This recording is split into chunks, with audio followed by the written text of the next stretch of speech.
You're not supposed to be targeting civilians. It's one thing to target,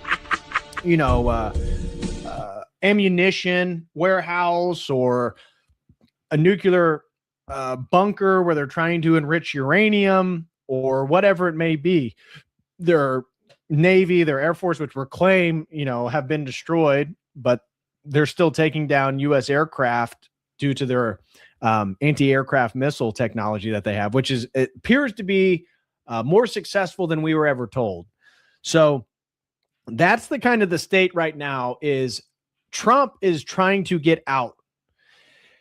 It's believed, and we were talking about this whole thing with the pilot rescue, and I was telling you about a potential mission that was really about recovering enriched uranium, where they're going to send in the SEALs. They were going to deploy them to go inside the underground bunkers, kill the Iranians, take the enriched uranium, get out of the bunkers, and then fly out. And Trump believed that this would end the war because Netanyahu would not be able to argue that they can make a nuclear weapon if they took the enriched uranium.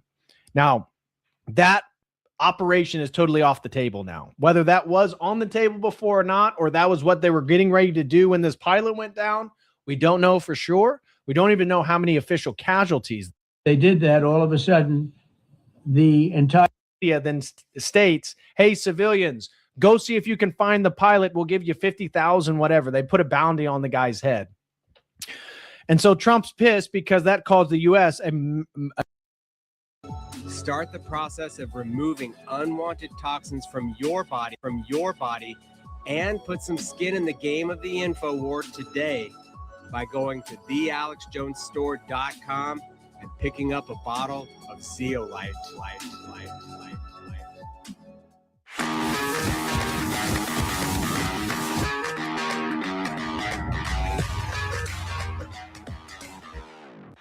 Whatever the future may hold, InfoWars will always live forever. The fight will continue. Be sure to follow us on X at @RealAlexJones and at AJN Live. And now you can download the #1 news app in the world. Go to AlexJonesApp.com and let the Democrat Deep State Party know that we will never be silenced. Leading a frontal assault on the lies of the New World Order, it's Alex Jones. While you were sleeping, they came and took it all away. Came and took it all away. Yeah, it was an inside job, just like it always is. The lanes and the meadows, the places where you used to play. It was an inside job. It was an inside job. Just like it always is. Well connected. Your little protest, so merrily rejected. It was an inside job, like it always is. Chalk it up to business as usual.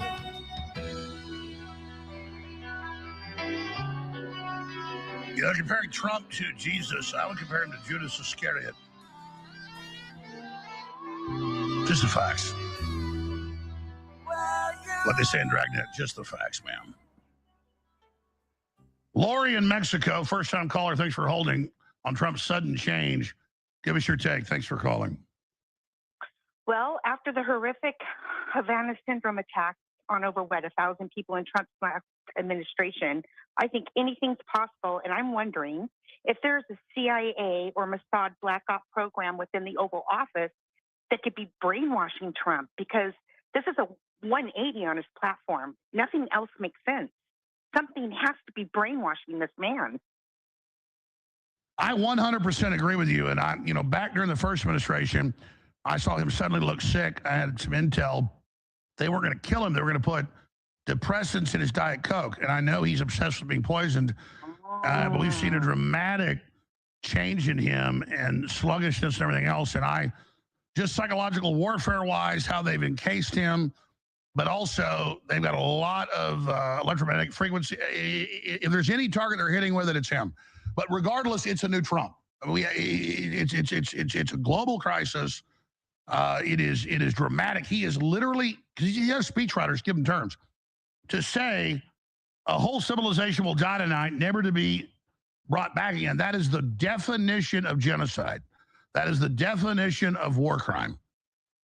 So you're absolutely right. Okay, so you do think it's a possibility? Because Havana syndrome, I mean, no accountability, over 1,000 people attacked. It makes me sick. Sorry, my feed broke up a second. What did you say? I'm saying with the Havana syndrome and over 1,000 people of his last, cabinet members across the world were being attacked. They ruined families, blind people, crippled them. No accountability. This seems simple to me to get into his own Oval Office and do something to his brain. Well, I know, like Bob Fletcher, on record CIA, high level, when he started releasing documents, they hit him with a microwave gun and exploded his chest, knocked his shoulder out of socket, and almost killed him. They have got all sorts of stuff. And it's not just us. Famously, the Russians were shooting radiation in our embassy. We're all doing it. And absolutely, this stuff is going on. But they, with magnetic fields, can influence people, make them aroused, make them sick, make them excited, make them tired.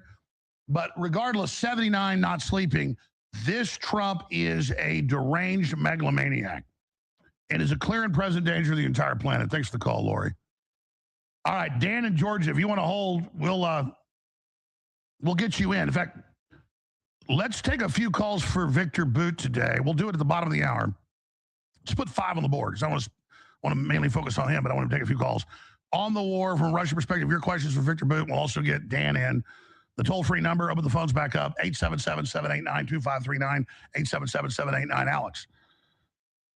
But, again, I take no pleasure in this. I could care less about being all over CNN, ABC News, and, Alex Jones has turned, and Stephen A. Smith talking about me. That does nothing. Just being in the news does nothing. I'm not doing this to be on the side of the Democrats. I can't stand them. They're total warmonger criminals who want full nuclear war with Russia. I am doing this because my job's easy. I tell the truth, and that's it. I don't think about Machiavellian stuff because the highest level 3D chess is doing what's right. And then later you see I was right. I don't think stuff out. What's right, I do it. That's it. So I can think about the issues instead of like, what am I going to say? I just say what is right. And Trump needs to be removed via the 25th Amendment. He's a clear and present danger to the entire country and the world, and Israel is behind it. We'll be right back. I'm holding in my hands 2 compounds that are guaranteed to change your life. T3, pure atomic iodine, nobody else has it. It's next level. And ultramethylene blue, medical grade methylene blue. These 2 products together supercharge the mitochondria of the cells, clean out the body, and are game changers. Iodine is essential, meaning you die without it. The UN admits that most people that have cognitive disabilities is because of lack of iodine. You add ultramethylene blue to this, it supercharges everything. Ladies and gentlemen, T3 is now available at DogsToStore.com. The very best iodine that we know of that exists. There may be better. We'll adopt that if we can. But this is the best for sale we found, and we have the best medical grade ultramethylene blue. Get yours now, right now. If you're a FIAP member, for 50% off. Regular customers, 25% off. It funds the InfoWar, but more importantly, it is a game changer. If you don't take my advice and try this, you're insane. All you got to do is try it. You'll be blown away. Take action now. TheAlexStore.com to get T3, now available, and methylene blue at TheAlexStore.com.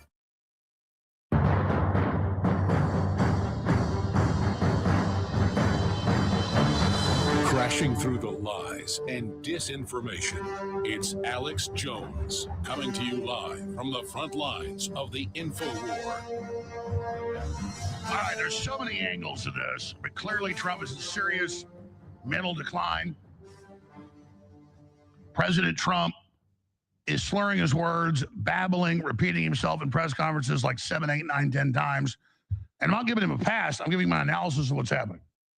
It started about 8 months ago. He got rid of Elon Musk. Things started going sideways. He wanted to fire Tulsi Gabbard last week because she told him, don't do this war. Until folks I talked to convinced him not to. And you notice that they had a deadline of 8 o'clock tonight, and then Israel and the U.S. started hitting the bridges, the railways, and Carg Island at about 7 a.m. Eastern today. 12, 13 hours ahead of the deadline. which is why the Iranians cut off communications. And you notice Israel hit first today, just like they did 38 days ago. So Israel is truly in control of our foreign policy. Trump is a lightweight when it comes to military issues. He says, I don't care about the Strait. Let Europe and the Muslims go get it back, the Arabs. Then he's like, open the effing Strait. I'm going to annihilate your whole civilization, never to be brought back again. The definition of genocide. He's announced 23 times that we've had victory. He said again today, we have regime change, we won. This is the worst message to send to the world. This isn't unpredictability on purpose. This is someone out of their minds. And then he gives the very definition of genocide, to destroy a whole culture or people. That is the Webster definition, as I showed you last hour. The deliberate and systematic destruction of a racial, political, or cultural group. A whole civilization will die tonight, never to be brought back again. And then they start hitting the targets 13 hours before the deadline. And so, of course, the Iranians say, we're not talking to you anymore. And now they have their own citizens showing up at the bridges and the power plants all over the country ready to die. And our media calls them scum for their courage. Israel has had the deputy minister Netanyahu, who's even worse, say we might use nukes or neutron bombs, which I told you a month ago, neutron bombs, which we know they've got, which don't destroy the infrastructure, but kill the people. They're now bombing whole neighborhoods in Lebanon, in Iran, just like Gaza. This is genocide. And now Israel took 2+ years to absorb Gaza and still hasn't totally done it. Now that's like trying to eat a 10-ounce steak. Iran is an elephant. But if they were in the middle of nowhere, maybe we could do it, even if we were evil. Morally, it's wrong. But the Strait of Hormuz has been closed for almost a month. You can't take it back. The Navy won't go in there. They know it's a trap. Even Trump 2 days ago, oh, God, they can stop anything. We have been put in a trap. How do we get out of this? And then Trump is told by speechwriters to just read off a teleprompter the definition of war crime, the definition of genocide. And Larry Fink's so happy. The Great Reset's here. The American recovery is an example to kill nationalism worldwide. If they can, the elephant analogy, take out the lead elephant trying to be sovereign again with our incredible victory against globalists, getting them reelected. They turned that around. They got victory in the jaws of defeat. And now they think they can discredit any other nationalist movement against them. This is the return to the globalists. Trump totally set up, out of his mind, a giant baby who doesn't want to hear any other countervailing ideas, but privately admits he got set up and told Mark Levin last week, you're a bad person. I shouldn't have listened to you, but you kissed my ass, so I did. It's cuckoo town. So we're going to take a few calls for Victor Bout, Russian military officer and then paramilitary operator, kind of the Russian Eric Prince. And then businessman and a major elected leader in Russia, real Victor Bout, B-O-U-T, on X. Just launched that last week. He's a Russian businessman who was arrested by the DEA sting operation in Bangkok in 2008. Spent 10 years in a U.S. gulag. He was illegally transferred to New York City Metropolitan Correctional Facility in November 2010, went on trial, since 25 years in prison, spent 10 years in infamous CMU unit, United States Penitentiary, Marion, where you learned about me, listen to me on AM radio. In December 2022, he was exchanged for a prisoner swap with Brittany Griner. He is now a deputy of, I always pronounce this wrong, Olyazvaska Region Legislature, and member of the High Council of the LDPR party, real Victor Bout on X. So, Victor, I'm going to try to shut up, so don't stop or I'll interrupt you on, because I don't know where to go with you on this. There's so much, but my God, what a nightmare. What a danger. They're talking about using nuclear weapons. I know they're talking about that. Just this is the madness of King George III. This is King Lear. Where do you want to start, Victor Bout? Thanks for joining us. Well, hi, you're absolutely right. It's a complete nightmare, and how to get out. The problem is if it would be only a nightmare which affects Trump or White House, who cares? But now the consequences are literally going to touch everybody on this planet. And the situation every day starting to be worse and worse. You know, the small lie will lead to bigger lie. And then, nobody knows where the truth, where the lie, because all these statements, especially of the Trump, especially if he's flip-flopping on these deadlines, not able to listen at least to those professionals or let even the diplomacy to take its time. It's really, as you said, White House was hijacked by the, eventually Benny Netanyahu, who runs it. He calls the shots. And, the Trump now in a position like, the old man in the house who cannot anymore say anything to nobody. He depends on everybody. Eventually, they've got something on him.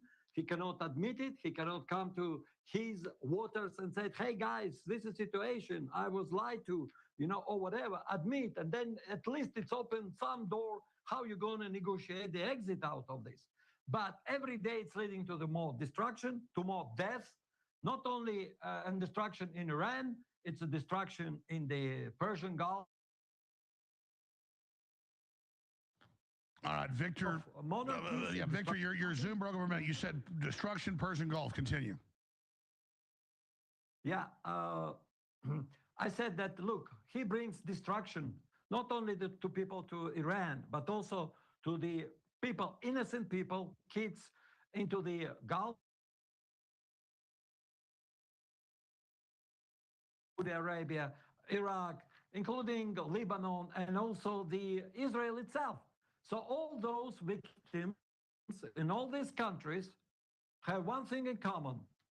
I think it's, because the Trump didn't really calculate consequences of his decisions. And this is where we are now. And situation is getting every day more and more dangerous. As you said, they run out of all basically aces in their hands. They have no cards to play anymore. And only one Trump card they've got. This is actually a nuclear bomb. And if this goes, then, I don't know. I can't really tell whether you're. By the way, you're a soldier and military strategist. You're a soldier and military strategist and also successful business. You have all the bases covered. Explain to people the threat escalation letter. You were on last week saying next is nuclear bomb. This is escalation. People understand why that is because they're not militarily trained on threat escalation. This is the only next move. And so people need to understand why you said that and why it's now coming true. People don't understand that. Well, it's very simple. Look, if you are a politician who taking decisions, who are giving orders to your military for operation, and they accordingly constitution, accordingly all the statutes must and oblige to follow these orders. So if you give them the orders, for instance, okay, we do this, and it doesn't go accordingly the plan or never achieve the targets you tell them, and then what you have, he cannot now admit that, look, we never achieved the initial goals. Now Hormuz Strait was closed before it was open, So who is really winning in this situation? It's definitely not the Trump with his idea, not the Israel. Yes, they're doing a lot of damages to Iran. Yes, they destroyed a lot of the production centers, energy, oil infrastructure. But can they really make such a blow to Iran that Iran, surrender? No. And more it goes, more Iranian people are united, the more they will resist. And this would be impossible to Trump by military means to achieve any victory in Iran. And we know Israel told him it's come out to kill the mullah when anybody could tell him that would make them stronger. Now blowing up their bridges, their infrastructure, they're getting totally unified. And so they're having a Pyrrhic victory here. And Trump's like, open the effing strait. I mean, this is what you're saying is the tendency is by empires when they're failing to double down, which he's now doing. The only doubling down now will be nuclear weapons. Correct. And this exactly double down every time are bringing us to the age where the only option would be left for Pentagon generals to come to Trump with the plans, oh, we need to nuke them. And look, Mark Levine already in Sunday show said, well, we lost so many people in, World War II during these battles. And now to prevent more Americans to die, we need to use the nuclear bomb, which they did in Japan and Hiroshima and Nagasaki. So we now exactly on the same pattern coming very close. that, believe me, with the temper and character of the Trump, he will not think twice. He will just give order, without thinking any second extra. Yes, go and bomb them. So then, eventually we can't just see that another, nuclear bomb would be exploded over the megapolis like Tehran, or think of these consequences. The contamination, radiation, it makes entire Middle East unlivable for many, many years. It's an unspeakable war crime, and as you predicted wargaming the next steps, people that study this, it's logical. How do we know this? Why?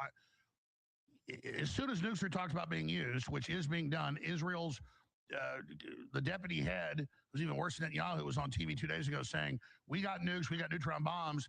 They're all giddy about it. And then Zelensky wants a nuke, so the next move will be giving Zelensky a nuke. And then Russia responds and says, fine, we'll go ahead and hit you first. This is how this works.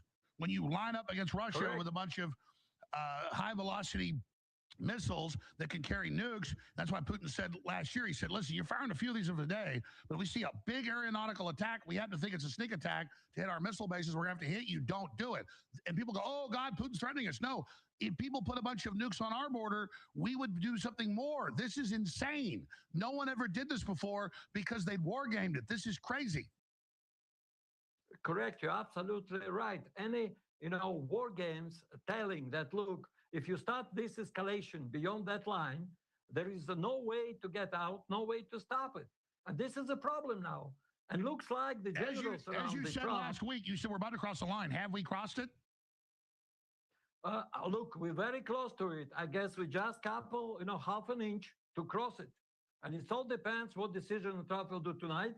If he's going to give them, destroy, make sure that there is all Iranian civilization are destroyed, is the only way you can do it with the geography of Iran, with all mountainous ranges.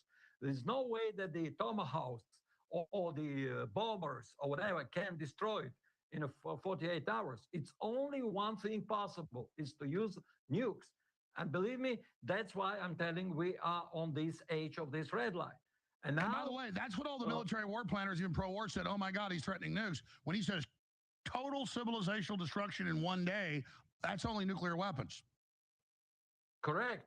And now he started to protect the protesters in Iran. And now he's trying to destroy, including those protesters whom he's telling, I'm bringing you liberation. You will be freed by me. What kind of madness is this? Well, I'm not in tune. I don't know what's going on in Russia, but if I was the Russians or anybody else, I would have the death con right at the next to last level. I would imagine the Russians are at maximum alert right now. Correct, because what you can do, because you have not only one unpredictable, unstable person, but you have double of them, and you don't know who is there, putting more pressure on each other. Because if you have Bibi and you have Trump, God save us. I don't know how you can handle the both of them, because if those people don't give any F about their own nation, if Bibi decide that he can let entire Israel, infrastructure of Israel destroyed with no reason. What was the reason for Israelis to start this war with Iran? Till now, I can't really figure out.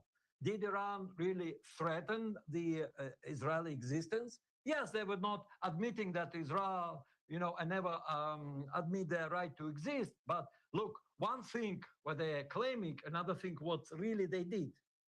And I never found something which is Iran represent really existential threat to the Iran only responded to Israeli attacks. state. Yeah, absolutely. So Israel's its main threat, and you hit it on the head. Israel has a lot of nuclear weapons, ICBMs, medium-range submarines, cruise missiles, and now Israel's talking about using nukes. You hit it on the head. My sources, a high level I talked to today and yesterday, they said they're concerned Israel will hit with the nukes first. Yeah, well, it depends if they see if Trump start, backing off and trying to, find any exit, at least to hold on, or at least to take point to reflect where he is. Then Israeli to push him further will strike first, and blame it like they did on the United States.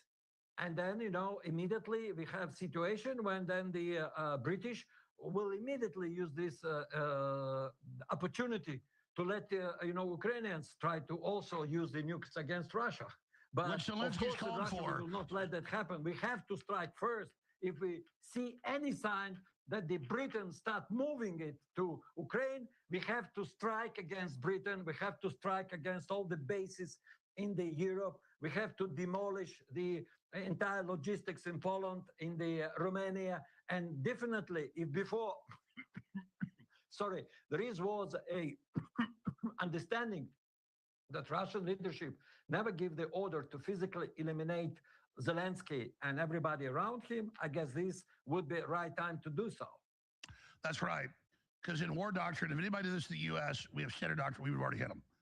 And I don't want this to happen, folks, but Russia's already told the U.K., we know you're behind the Northern group, and we are on the verge of total nuclear war. That is how this works. I cannot, this is not rhetoric, this is not hype, this is total danger.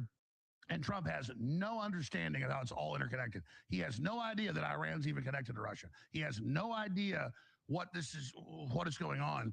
And you have literal megalomaniac, psychotic Netanyahu that is doing this. What's the way out, Victor Boot? What should we do? What should Americans do? What should Russians do? What should Iranians do? What should Israelis do right now? Well, first thing, look, what's going on? Some small facts.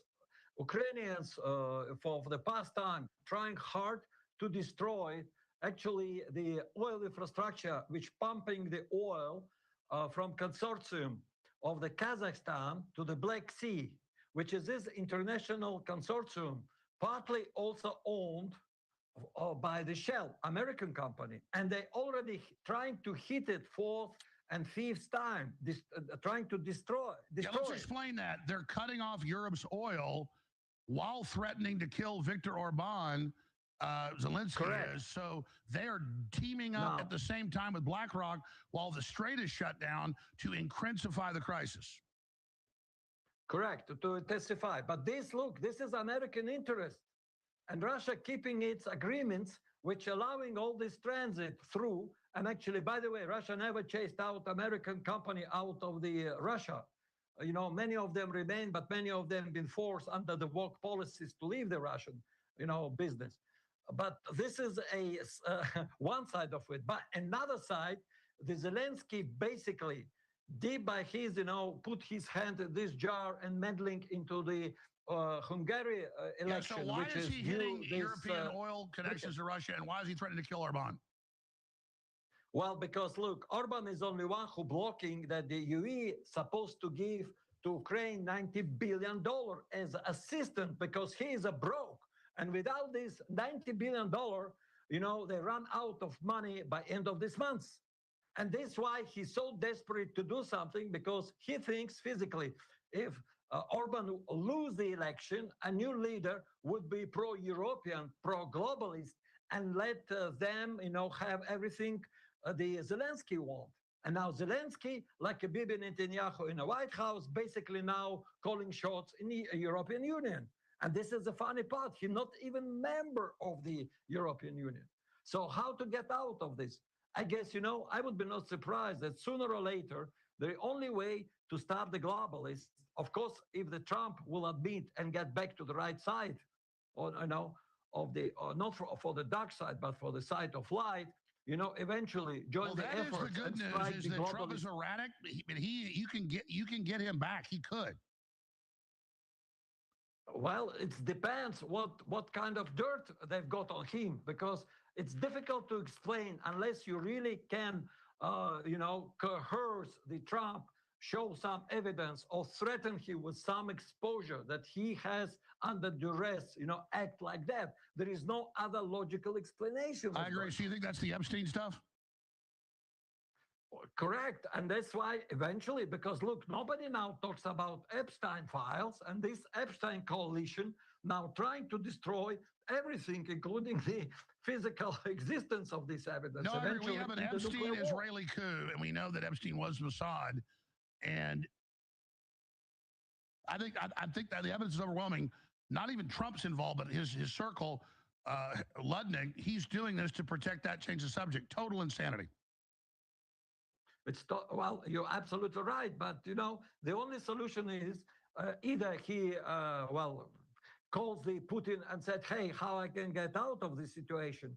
But he needs to be honest, admit, and stop playing with the destinies of so many people on this planet, with so many, children who be dying because result of his action. We're going to break in 2 minutes. We'll come back and get more into larger issues that connect to this. But just on the genocide issue alone, Trump says, I will genocide your entire country, which is an open war crime. Even say you'll do it when you have the weapons. This is terrorism. This is do what I want or I'll destroy your whole country. I cannot believe it, like he's obviously being advised to say this. These people are setting him up. That's absolutely right, because look, there is not any more logic left. It's looks so absurd. It's a creep show basically, because every time they're saying something, it makes no sense with what they said like just 5 minutes before. And all these, circus which going on, I don't know. I know that Trump was a big fan of the wrestling or whatever, but right now it's beyond all the airlines. It's went into the stratosphere. It's went to the space with this. It's on steroids. I don't know which kind of the new generation steroids you need to use to get to this level. It's really insanity in the best form. Well, the good news is I talk to people on the ground and I see it. 90% of prominent Trump supporters are done. And he's trying to say we're idiots. Tucker's an idiot, low IQ. No, Trump, you literally didn't stick your own dick in a hornet's nest. You stuck ours in it, and you are out of your mind. And to defend J.D. Vance behind the scenes, some people are in the cabinet, he's been telling Trump no. That's why he's being sidelined.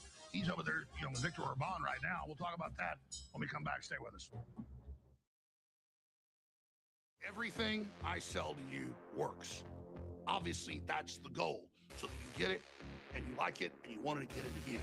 Everything I sell to you, we put deep research into and I personally use. Now, I've been promoting zeolites for decades with great sponsors because they really work. I want to tell you what they are. Well, Bigley, our sponsor, has a really high-quality, private label, top-selling brand that we were able to private label that we're bringing to you right now. With unprecedented toxins in the environment, with the chemtrailing, all the garbage in the food, it is more important than ever to take zeolites on a regular basis. But not all zeolites are created equal. This is really a high-quality zeolite. Please do your own research and then go to the AlexJonesStore.com and secure our high-quality zeolite formula. Now let's go over just some of the incredible facts. We're swimming in toxins every single day. Metals from the air, chemicals in the food and water. Your body needs help binding and eliminating this garbage before it builds up and destroys your cells. Enter Zeolite Detox Defense, advanced binding agent. This isn't some gimmick. Zeolite is a naturally occurring volcanic mineral with a unique cage-like crystalline structure that acts like a molecular trap. Through ion exchange and absorption, it selectively grabs positively charged toxins, heavy metals, ammonia, and other unwanted compounds while letting beneficial minerals stay put. Then it escorts them straight out of your system through your gut. Paired with folic acid, it also supports healthy mineral transport and cleaner internal environment. Users report feeling lighter, more balanced, and clear-headed with consistent daily use. Just one dose a day gives you 60 full servings of detox support. Ladies and gentlemen, I don't steer you wrong. You know that. If you love our methylene blue, if you love our bovine colostrum, if you love the other incredible products like our T3 iodine, you are going to love this zeolite detox formula. Secure yours now at thealexjonesstore.com. And if you haven't checked out the other supplements like our methylene red, that's proprietary to us, our ultramethylene blue, that is on record the strongest and the best, then check it out today. And while you're there, check out the widest selection of Patriot apparel, baseball caps, t-shirts, hoodies, you name it, to spread the word of freedom in America and worldwide. Bottom line, thanks for keeping us on the air over the years. We're facing some of the biggest challenges ever to stay on the air. But thanks to you standing with us as our partners, the InfoWar, we are stronger than ever. So thank you so much for your support. Now, please visit thealexjonesstore.com today. And if you want to get massive discounts on all the supplements, sign up as a subscriber. Lock in your orders in the future. You can cancel anytime. So all you're really locking in is the massive discounts. Same thing with VIPs. Cancel anytime. $30 a month. Get $40 to spend in the store. Special deals, special offers, special sales on everything. So if you're buying anything, thealexjonesstore.com, you should be a VIP. Thank you so much for your support. Now secure your zeolite formula now at thealexjonesstore.com.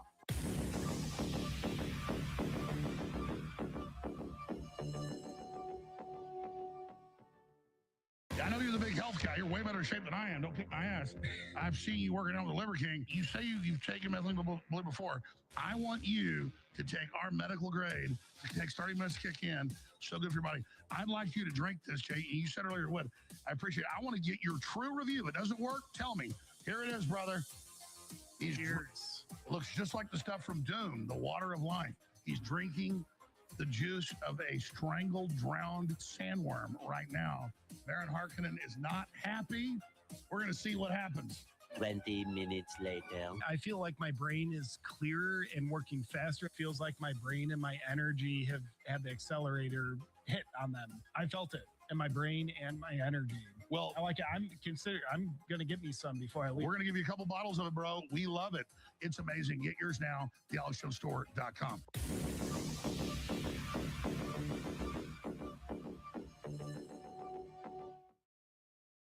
Leading a frontal assault on the lies of the New World Order, it's Alex Jones.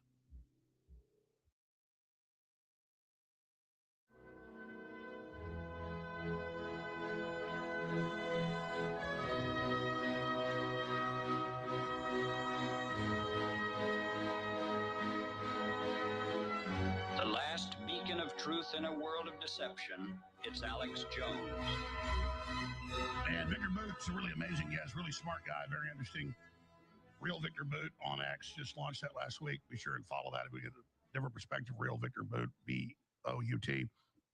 We'll take a few calls coming up before this hour ends, but I've been asked a lot of questions. I want to try to shut up and give you the floor to talk about any other angles you want. But I also want to ask you in general, because you're a military expert, obviously, in business and so much more. 38 days into this is going the way we predicted, the way his advisors told him, and he ignored them. Was his political advisors instead, about where it goes if Trump continues on and off-ramps, ways to get to Trump. But first, what else is on your radar, Victor Boot?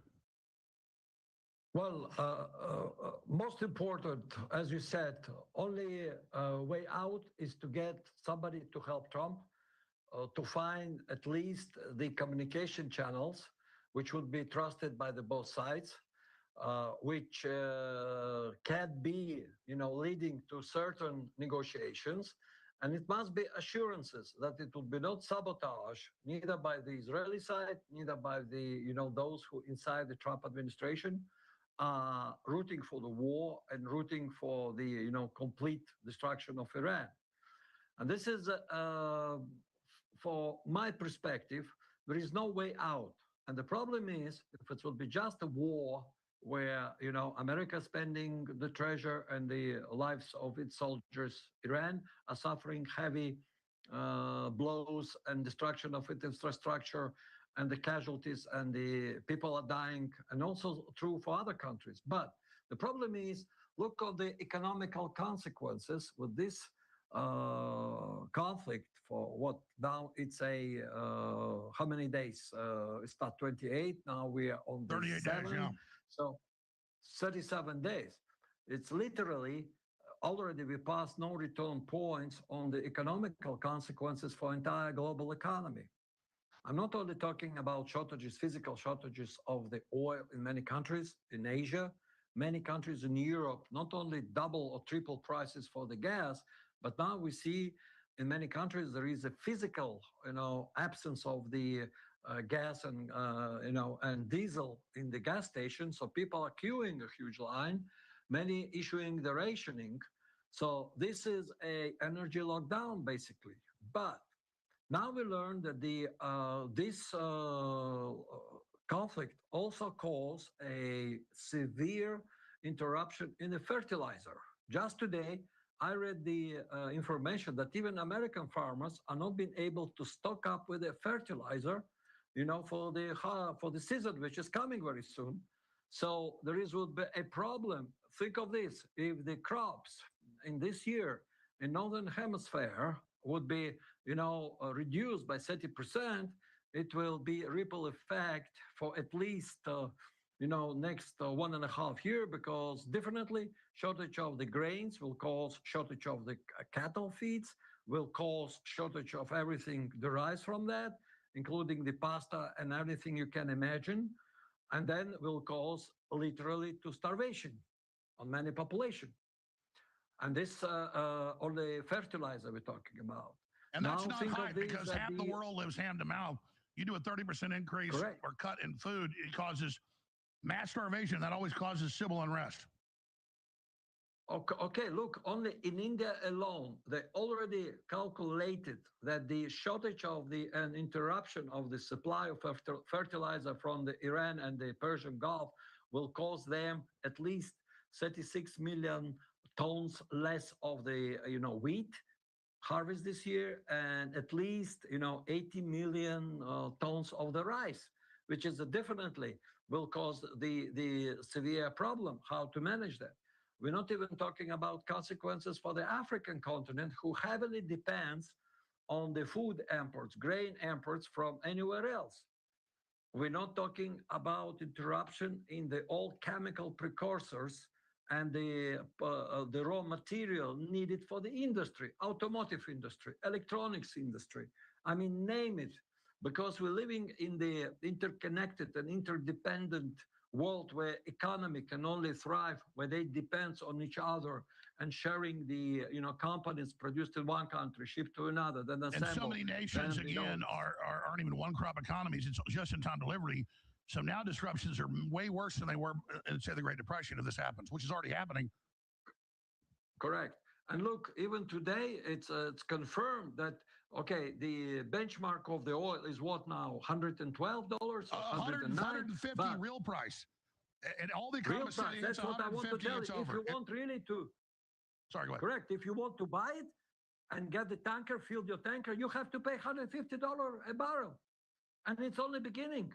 Because right now they're still ending the reserve which been shipped 1 month ago, 40 days ago, because usually countries has to have in hand at least 1 month's stock of the crude in their refineries, plus there is a stock on the retail, operators. So there is still, we not yet see the real crisis hit.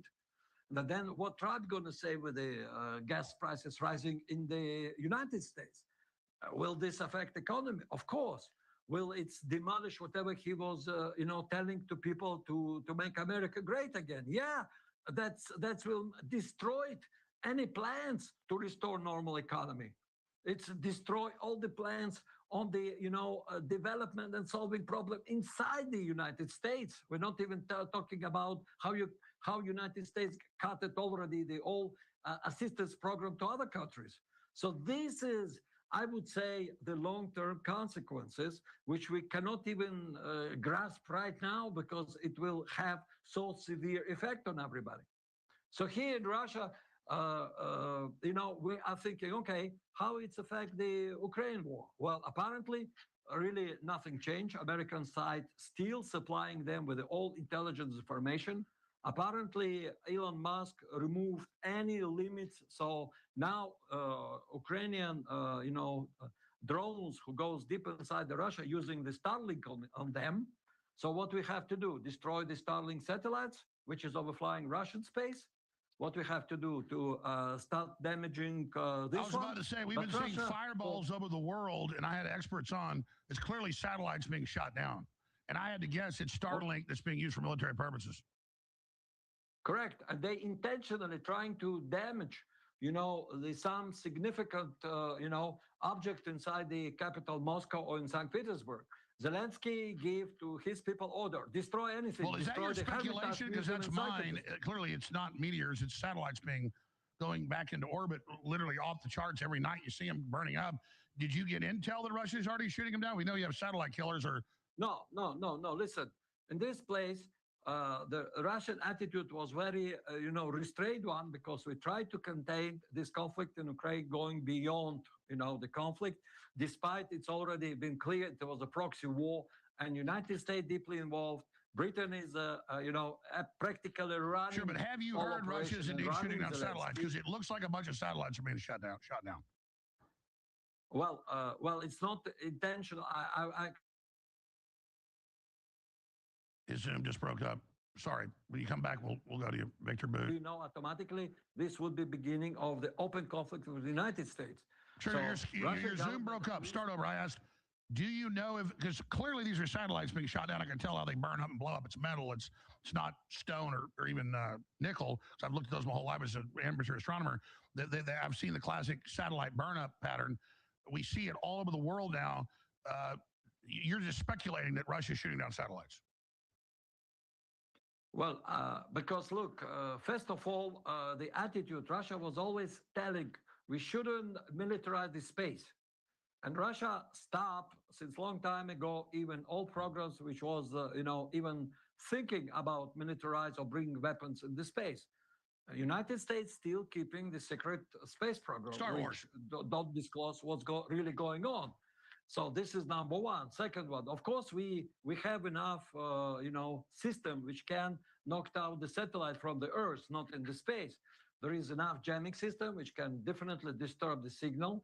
There is enough laser, which is, nuclear small power station, which is powering them, which also can literally, knock you can out, also hack especially them, low right? Hack orbit. them and make them retrograde. Yeah, correct. Or make especially low orbit satellites like Starlink, or their, interconnection satellites to knock out. But this is already, another step of escalation. And if you see, Russian position was cut clear. We don't want to escalate with the United States. That's why we kept this dialogue after Anchorage meeting in Alaska. And we so many times, they'll say, Jones on the air with a Russian against America. I'm against America targeting Russia inside, escalating this. What do you think Russia's going to do when these satellites are targeting Moscow? What will we do? I mean, come on, people. Correct. So this is also limit. Thanks God there is a still hotline existing between Washington and Moscow where, they can at least exchange information and they still warning each other side about all, missiles launched into the space. At least we have, International Space Station where right now American and the Russian crew is there, and this is give a little bit, a line of hope that, at least in this conflict, we will not escalate the same which going on Iran conflict. But notice the Iran conflict has taken peace in Ukraine off the table. We're not hearing about that anymore. Yeah, you don't hearing anymore. And that's why the Zelensky is desperate how he can bring himself, insert him back into the world attention.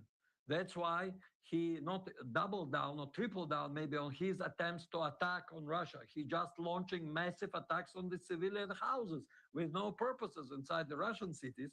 He trying to and supporting and sending the terrorists inside Russia. It's very easy to recruit because we're speaking the same language.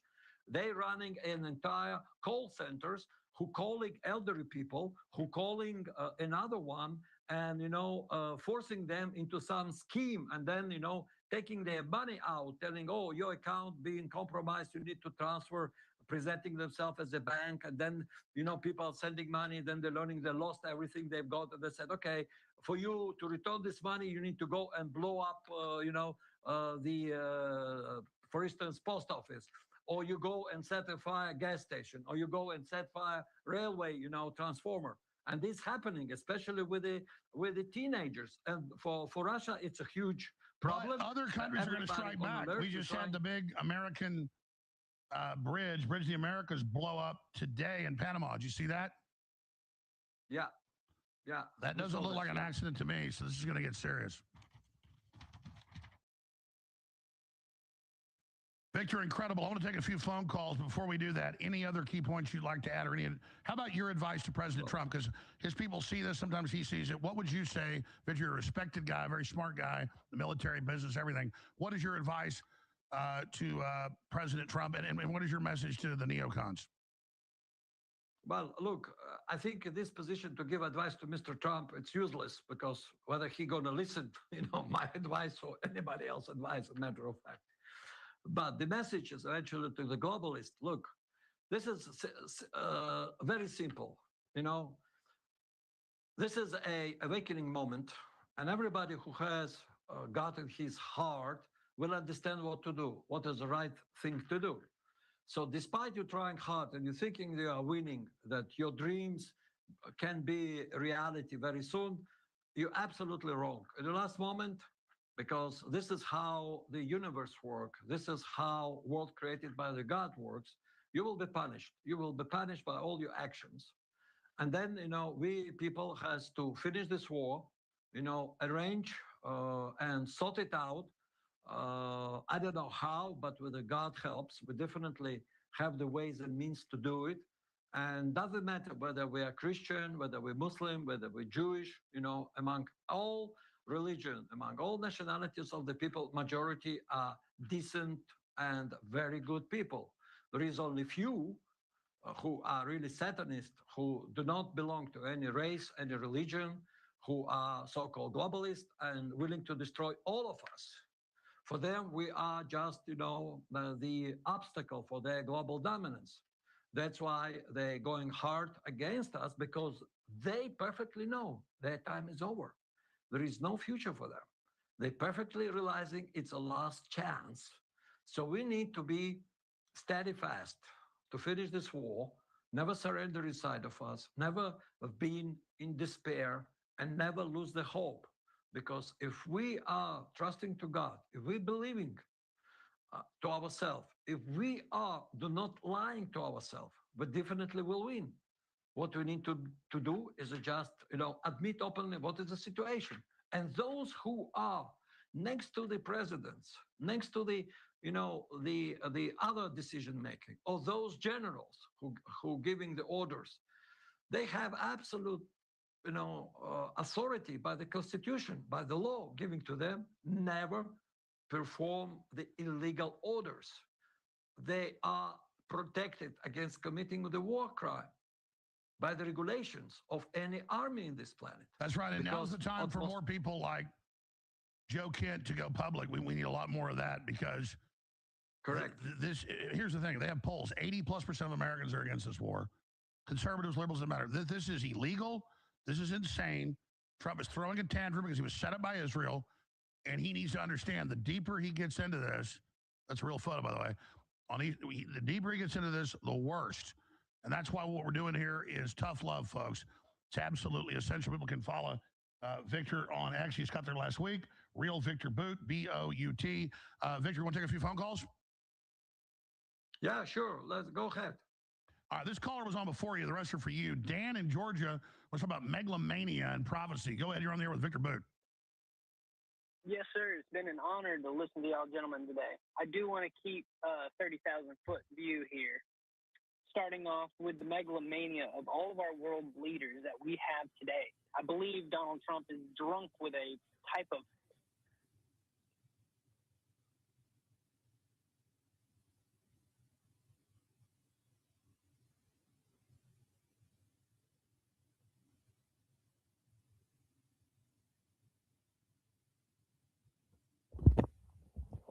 Yo. Okay, I guess we're up now. Yeah, so Avian would like to confront you with a clip. In which you said that Iranians were trying to destroy Whitey. Yeah. What the fuck? Well, What the fuck, bro? yeah, even, but first, I mean, I don't have to share the clip. I mean, if you acknowledge it, but why do you think Iranians are trying to kill Whitey? I don't get it.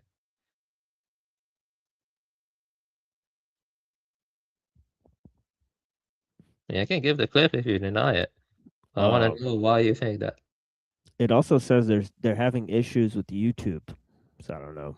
I mean, I've already created my live, but yeah, I don't know. It says posted 18 minutes ago, YouTube API issues. YouTube is currently experiencing some issues with their APIs that may prevent some users from going live on their destination. Our team is monitoring the platform for further updates. Oh, goody, goody, goody.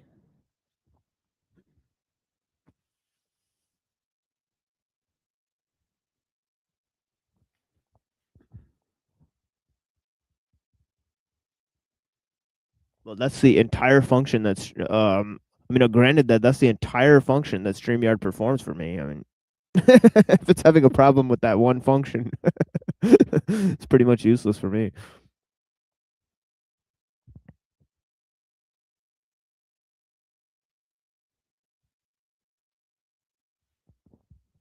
Yeah, I don't think Neuro Jack is here, honestly.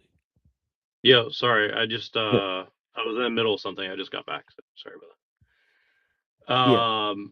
Yeah. Yeah, I kind of heard what Avian said, but I Yeah. think he thinks that he thinks I think he believes that like I said something about Iran is trying to kill all whiteys or something. I mean, I don't think I've ever believed that or said that, but I mean, This I'm clip sure may you be can out of find a clip. context. Yeah. Yeah, I'm sure it's out of context, but I mean, I'm pretty sure I said that hypothetically. If that were the case, X, Y, Z in the next. I mean, I do that a lot, so.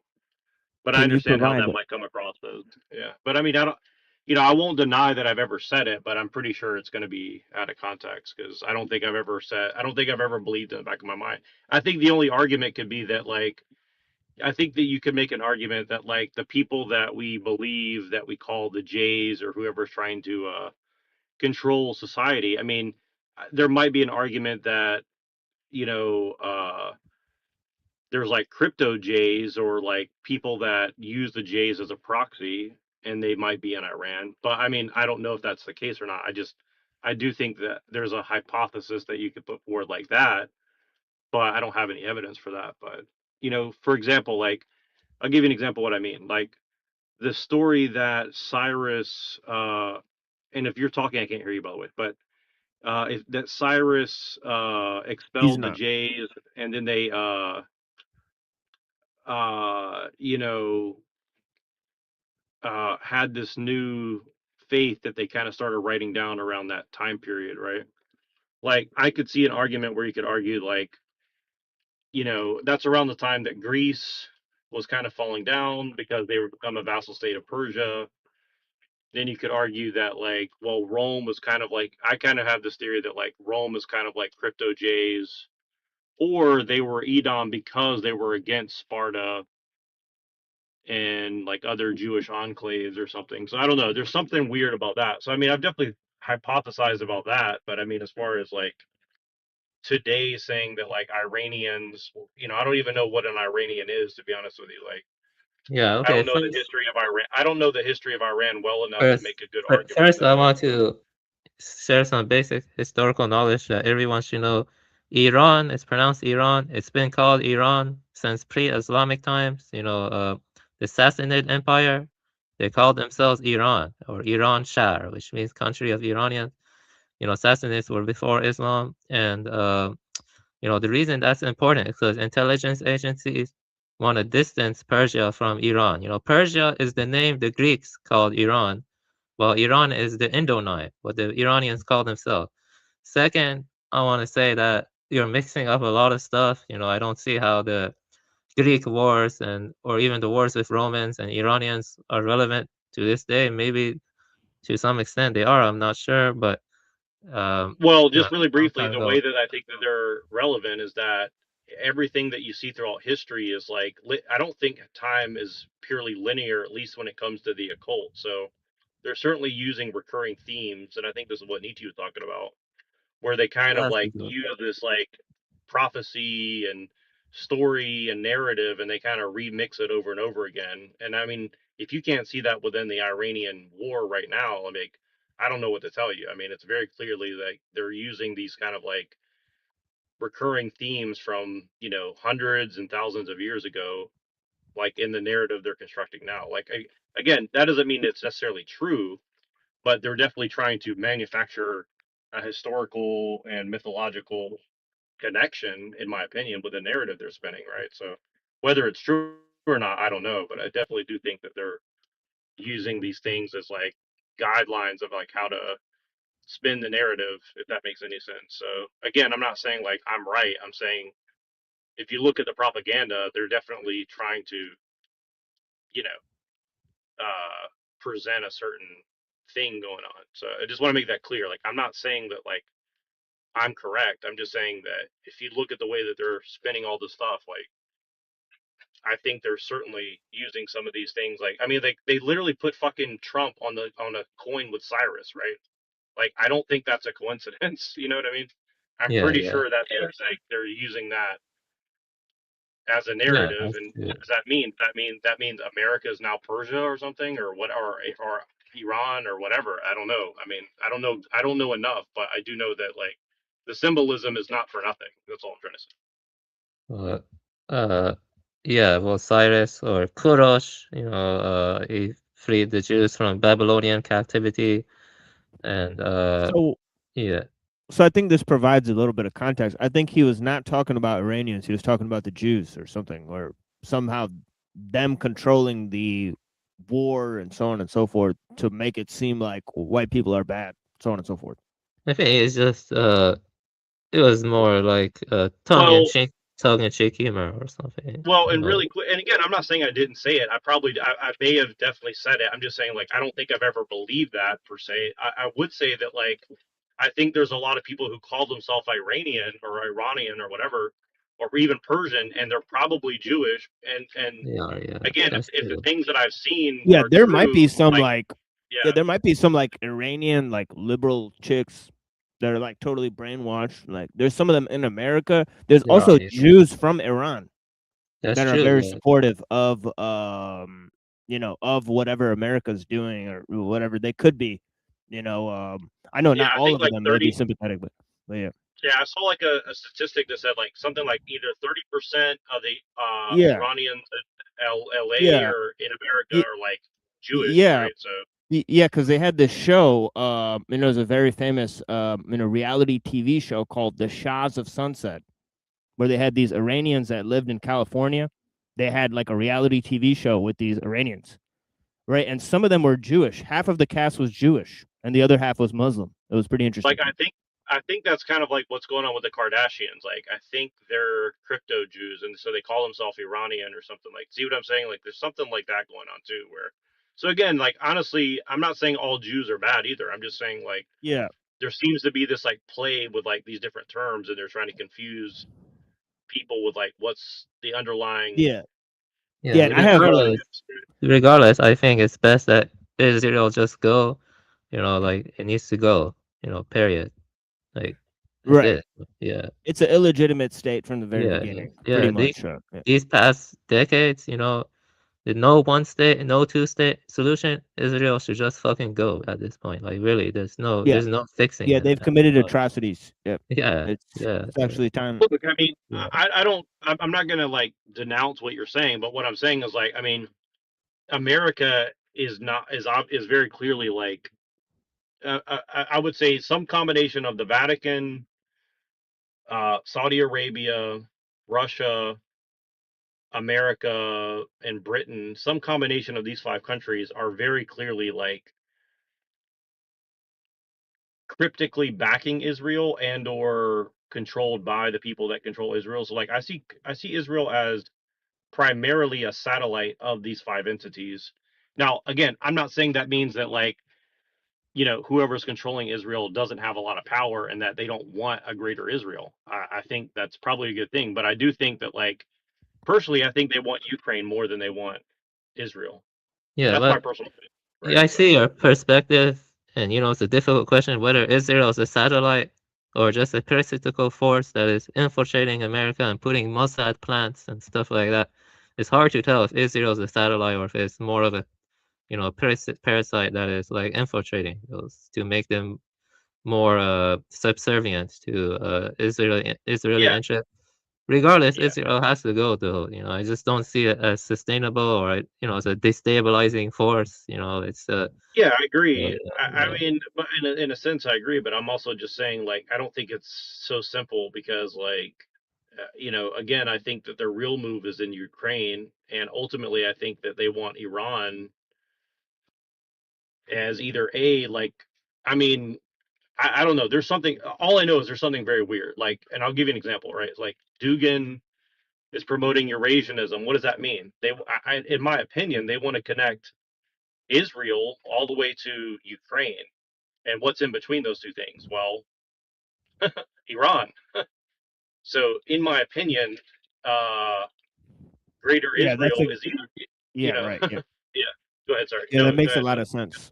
And I'm just gonna say that makes a lot of sense. And actually, there's a lot of ideas where it seems like the Russians are obviously doing business with the Israelis, right? And the Ukrainians and all these people, because the whole Alex Jones show that you were showing is interesting, right? Because obviously there's some play where, for two elections, right? Like Alex Jones supported Trump and now he doesn't. And now he has this analyst from Russia that's saying that basically, Israel is going to sell Russia out in Ukraine, right? And that's his whole like talking point, right? So it's just pretty interesting, right? Right. It's very, very weird. And what did he call this guy, Victor Bout, who's a arms and drugs dealer? They got caught in Thailand and spent 10 years in federal prison. By the way, one of the guys that I followed from the alt-right literally shared a cell next to Victor Bout and talked to him extensively over the course of like 3 years. So I think that's very interesting as well. And what I think what's happening, he called Victor Bout the Eric Prince of Russia. So you're literally talking to like, a crypto Zionist perhaps, or I don't know what that's supposed to mean. Like, what does the Eric Prince of Russia entail, right? Like, I don't know, but that's like a private military contractor essentially. I don't know. I mean, so I think they're very clearly, like you said. I mean, no one supported Donald Trump more than Alex Jones that I'm aware of in the last 10 years. So, Right. So for him to just say all this seems very. and it I was think that it's a yeah, and totally at that time, disingenuous thing he's saying. that time he was pro-Israeli and pro-Russian. So now he's pro-Russian and anti-Israeli. So something has changed, right? Yeah, and he literally is basically saying like he's basically Fed posting about Israel and Benjamin Netanyahu. So again, Yeah. I'm just saying like I would not trust anything that's. I don't think Alex Jones is being honest whatsoever in what he's saying. Yeah, Now well, I want to again, say some stuff though. Yeah, is yeah. that So go ahead. sometimes you have to forge alliances that are not 100% in one's interest or aligned with one's view. Because let me be honest, I think based on what I've read, Iran just dislikes Israel. Iran doesn't care if America just throw Israel under the bus and then America want to become allies with Iran. In the late 90s, Iran and America could have been allies. There was this president, his name was Hatami. He was close to becoming allies with America during Clinton's presidency. But guess who got in the way? Israel. Israeli lobby got in the way. And there's a documentary on this and stuff. Iran is very serious that it just wants Israel gone. Because Israel is illegitimate. And just look at the kind of crap they're doing. I'm going to be honest. This is a bit anti-Semitic. I don't want to be, but there is no such thing as a loyal Jew. Jews are never going to be loyal to you. They're going to sell you out. You know what they did to Israel? They sold military secrets from America to China. You really think Israel is reliable? Since ancient history, this is the way they've been. They say one thing and then they sell you out the next moment. Iranians would have been a better ally for America. But it's not going to happen with yeah, Israel. I understand what you're saying. I'm just saying like, we're living in a globalized economy where commodities are the ultimate leverage, right? And they've commodified virtually everything on earth to where, they can pull a string on one side of the world and it'll unravel an economy on the other side of the world and basically, do a coup overnight anywhere they want. So I'm just saying like, um, whatever's going on, it's a very fragile situation, right? And whoever's making the moves, they very clearly have some sort of leverage that has spooked the shit out of everybody. So even if what you're saying is correct, I think everybody may be scared to make a move to do anything about it because, I mean, let's say America decides to do something tomorrow, whatever, right? And screw over Israel or something, right? It seems to me that there's a very easy couple levers they could pull and basically put America in like the dark ages in about. Here's a thought. What if Israel performed a false flag attack inside of the United States. They probably have the resources and ability to do that because they have enough people inside the government and make it look like Iran did it. You know, or Well, something like and think about the Mormons. I mean, the Mormons, basically run the intelligence agencies. And again, like I don't know who's got what alliances, but what I know is, Alex Jones the past week has been saying, what if Iran does to, or Iran does to America what we're doing to them? How would America like it if Iran destroyed the Golden Gate bridge or something, right? So I'm trying to be careful what I'm saying. I don't want the algorithms to think I'm like Fed posting, but you get the idea, right? Like I'm saying, like, why are they signaling that over and over again? Now, whether it's going to happen or not, who knows? But certainly, I think there's nothing stopping something like that. I mean, think about it like this: these people seem to believe and think like everything's an investment, right? So, for example, whoever did 9/11, whoever was behind that is the greatest ROI in history. Basically, you get a bunch of hopeless people to go and allegedly unalive themselves with an airplane, and you get 20 years of war and make trillions of dollars. I mean, that's a pretty good ROI, I would Yeah, say, actually, I right? know who So, did 9/11. I'll tell you. The World Trade Center was done by Mossad, and Laurent Goyanat, I can't pronounce his last name, he's French. He actually gave good analysis where the World Trade Centers was done by Mossad because they wanted America to topple Iraq, okay? Because Iraq was becoming more stable and Israel didn't want competitors, in their way. And but the Pentagon attack was done by this guy, I can't pronounce his name. He's like a freaking Eastern European. He was a neocon. It was done by the Pentagon. Was done by neocons, and because they wanted to get more into Afghanistan, because they wanted to liberalize and secularize Afghanistan. And that guy though, the second one I have to look up his name. Is Eastern European. He came to America. He actually did not like Israel, believe it or not. He was getting tired of Israel. So the neocons in the past, though, believe it or not, they were actually divided on Israel. I can give you that guy's name and I can give you some quotes from him.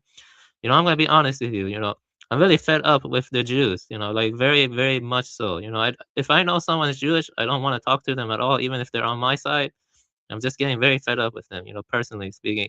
It's just very tiresome, how much they are like embedded everywhere and how much problems they're causing. Let me tell you this.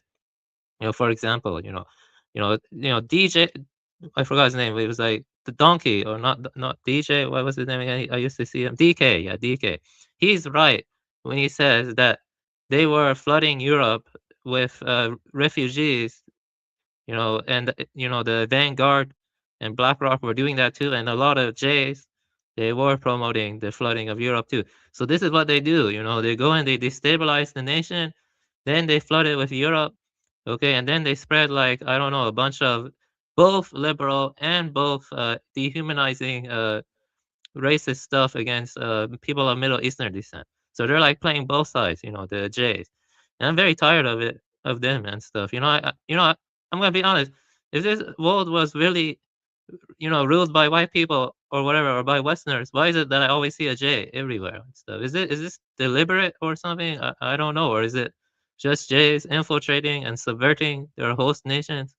I'm really getting tired of Israel and these Jays and stuff. They're Well, disloyal and again, like treacherous people. I understand what you're saying. I'm just saying, like, here's the thing: is like if this has been happening for 2,000, 3,000 years or whatever, why is it that people haven't wised up to this? Like, if there's so few of them and a lot of us, why couldn't we just take their language and their methodologies and use it for our own ends rather than have to use them, right? So that's again where I get a little bit confused of like what's really going on. And the other thing I'll say is like, are you saying that there's no traitors within Iran? Are you saying Iran has no traitors from within, or what would you say No, about they that? do have traitors, actually. Some of the higher military officials, they were working for Mossad. They could have been crypto Jews. That is true. Yeah, that is true. Mossad Mossad infiltrate everything. You know, I mean, they're probably everywhere. They're probably on the panels. They're probably on in the top governmental positions. They're in Iran too. But the thing about Iran is it's a republic style government.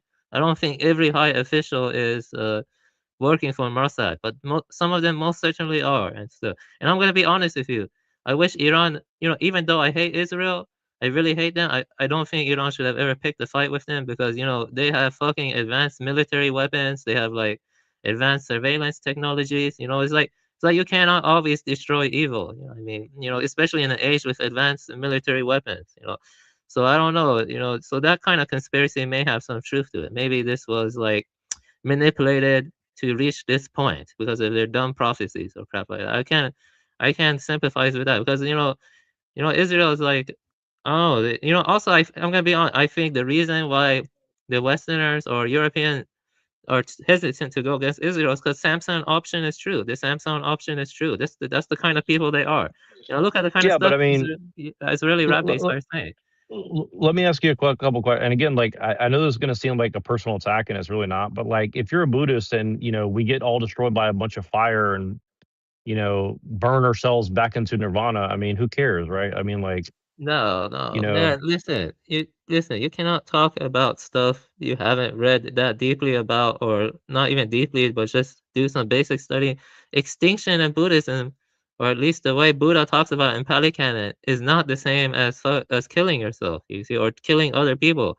It's about nirvana. It's about no longer grasping, and then you awaken to the unconditioned. You know, actually in Buddhism, even if you die physically, you're gonna be yeah, reborn and stuff. but That's not the end right, to but suffering. what I'm saying is that if they do the Samson option and the whole world can see how crazy they are, assuming they can still do something about it or whatever, I mean, wouldn't that be better than just waiting around for them to get their eternal summer where they make us golems, robotic people to serve them or something? I mean, Yeah, I don't know.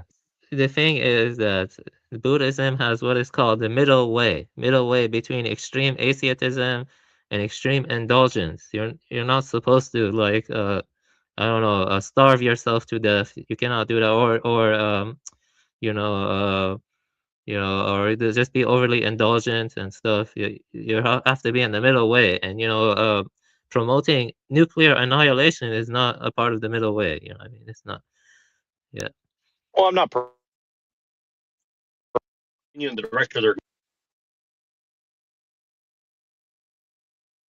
So you broke out. I need to. I don't know if it's on my end or on your end. I have to go double check to make sure. okay. No, it's me. It's me. So, can you hear me now? Okay. Better audio. Yeah, it's better. Yeah, it's better. Okay. All right. So, no, I'm not promoting it. What I'm saying is that if they play that hand, like, see, here's the thing: is like, in my opinion, uh, there's a cost to everything, right? Like, if you force Israel's hand and they pull the Samson option, and the entire world can see that they're going to play that hand, like, I don't think that's going to go too well for them unless there's something that I'm not aware of, right? So I'm just saying, like, like, honestly, like, nuclear war doesn't really scare me because I think that if people go that far, like, all bets are off anyways. And secondly, it's going to expose everything. Now, honestly, also, like, people are just cowards anyway. So maybe people would just be numb to that and say, well, I still got to go and like find food and go to my job tomorrow, even in the midst of World War III. And again, because the technological and economic system has made everybody so dependent on their next meal from this global economic system that I think people will fight and die to keep things status quo. I mean, I just don't think, I think nuclear war is probably not the thing to be scared of, other than the fact that it'll disrupt the global economy. I mean, I think, I think economic warfare is, I mean, about as scary as you can get. I mean, look at the color revolutions, all this. I mean, they don't need bombs to like destroy things. They just need like people who are hungry or desperate for money. I mean, I look where I live at, and everybody's trying to like scrounge up money to pay $5,000 for a 2-bedroom apartment that's not totally ghetto. I mean, I mean, that's slavery in my opinion. Like every measure of the word, that's slavery in my opinion, right? It costs you $5,000 to have a 2-bedroom apartment. That's not, your door getting kicked in by, crazy people or, people pooping outside your door. And even then, you're still going to have that threat. So I'm just saying, like, I just don't think that like nuclear war is like really that big of a threat other than, and even if it is, it's not really worth like being scared of. I think like, you know, I if it's mean, going to happen, it's going to happen. I mean, I can't really do much about that. So yeah, I see your point, but I think both are bad. Oh, we're not living in an ideal world. That's for certain. We're not living in really good circumstances. I agree that that there's growing wealth income disparity, and especially with housing prices going up, and younger people not having much opportunities to make money anymore or whatever.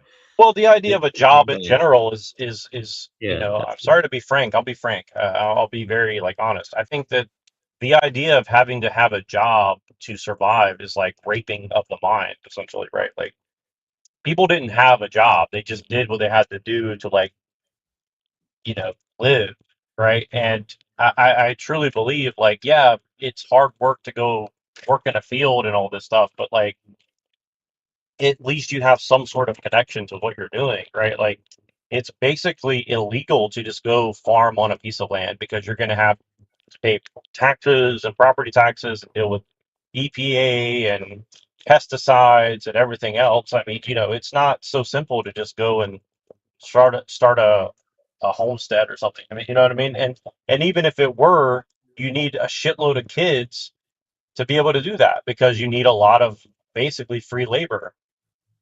So this whole idea that we're gonna like import people for this labor and do that and that, it's just really just anti-family all the way through, all the way through. So I'm just saying, like, I'm just trying to go more fundamental. I mean, just the idea of like opportunity and jobs and stuff like this, like it's all retarded, right? Like I'm not a communist at all, but like I mean, I think that you need a price mechanism. I don't think that that means necessarily like I'm a capitalist or and also on the same thing, like I don't think there's anything wrong with socialism in the sense of like subsidizing people to have an existence without labor attached to it.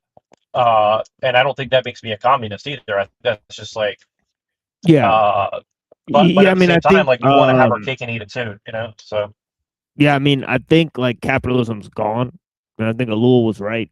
It's basically just done, right? It was a thing that was yeah, basically tried I out pretty for much like, agree. Yeah. yeah, like 100 years before, the Industrial Revolution. Like there were some capitalists, right? Like like they bought some land and shit. I mean, right? They opened up some banks, but those are basically taken over.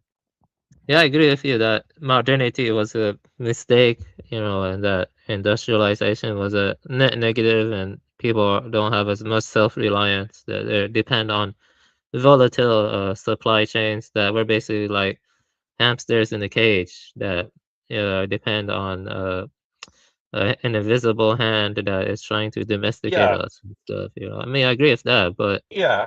yeah, And that's again, I'm just saying, like, it's a lot more subtle.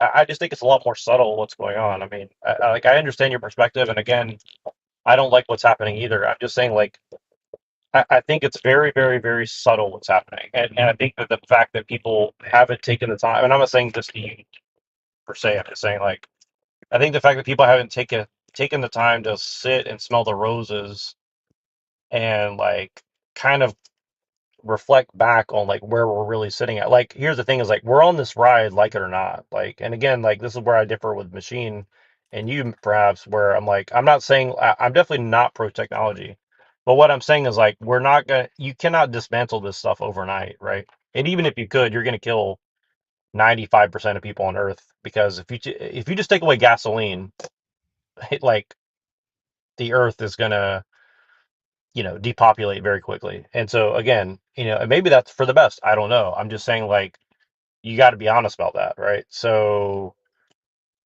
whatever's going on, it's a very subtle thing. And I'm just saying, you know, look, if they're going to do global communism, which they already are, like you said, okay, capitalism's dead. Yes. Like really what's happening is they're using public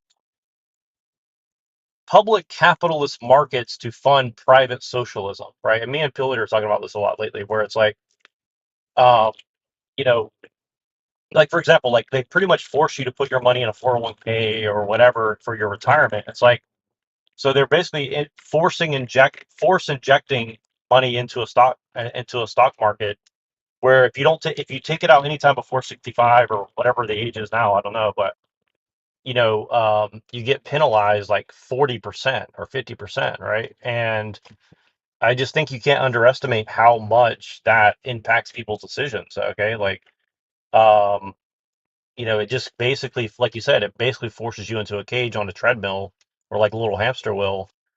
Um, and again, people can reject that and just go try to like live in an RV or live in the van down by the river or become homeless and a drug addict or what, there's ways around it to some degree, but for the most part, I mean, if you want to like have kids and a wife, um, it's they pretty much and really this is all anti-male. So like a lot, it's like anti-male to get to like make women upset, and then you use the women who are upset to like amplify anti anti-masculine anti-male half of the society essentially, right? Like everything is designed to make males expendable, useless. um you know so and again, I know that like feminism is a total psyop in my opinion. Like it's feminism is basically about making men um unable to compete in a pseudo capitalist thing that's really just like, you know, publicly it's supposed to be capitalism, but privately it's actually just a bunch of private communist socialism for like people who know. Like if you know the right person, you're never going to run out of money and resources. If you don't know the right person, you're fucked. You know what I mean? Like that's kind of I wish I knew a better way to put it, but and it really hinges on basically just giving men no control over their environment, right? So like I heard this phrase the other day. It was like responsibility without authority is slavery, right? I'm sure that's some famous person who said that, but saw other people quoting it recently. And I just think that it pretty much sums up everything. Like men have all the responsibility and zero authority. And I think that's the entire economy is based on that, right? And I don't think women are capable of authority in the general way that people look at authority. Meaning, like, I don't think women have political authority or economic authority, right? Like, I just don't think that that's really something that they understand. And again, I'm not saying that like women can't have a position or a job in certain fields. I'm just saying, like, in general, these are concepts that are foreign to a female mind, and we're all forced into the system. And then they put women in this position, and they give them a bunch of tasks to do, as like little levers and cogs in the machine. But ultimately, I don't think that means that they're like, coherent of what's going on. And most men aren't coherent in what's going on in these things. So, Yeah, so basically, yeah. the way I see it is that there are a lot of social problems emerging, lots of environmental issues, and people are losing more control. As I talk about on TML's channel. And the thing is, all of these problems are interconnected, and we have issues like Pax Silica, which wants to like concentrate all of the cloud computing technologies or all of the data monopolization. And it's like Israel is kind of like the center of the new world order, and so probably Jerusalem. And so even Well, and Trump. Russia and Eastern Europe too. I mean, they're all it's all part of the same thing, I would say. But yeah, I agree with you generally speaking. I mean, if you look at Yeah, but the Silicon thing Valley, it's is basically that like it's like Indians mixed with Jews mixed with Russians. I mean, that's basically it. There's very few Anglo-Saxon people involved in like Silicon Valley or stuff like that. And I think that's why they don't care. Like, like if you look at Congress or whatever, it's getting more and more diversified. But again, like they use these like stupid Christian Protestant people and even Orthodox and Catholics too. And they just say, oh, look, it's a Christian nation.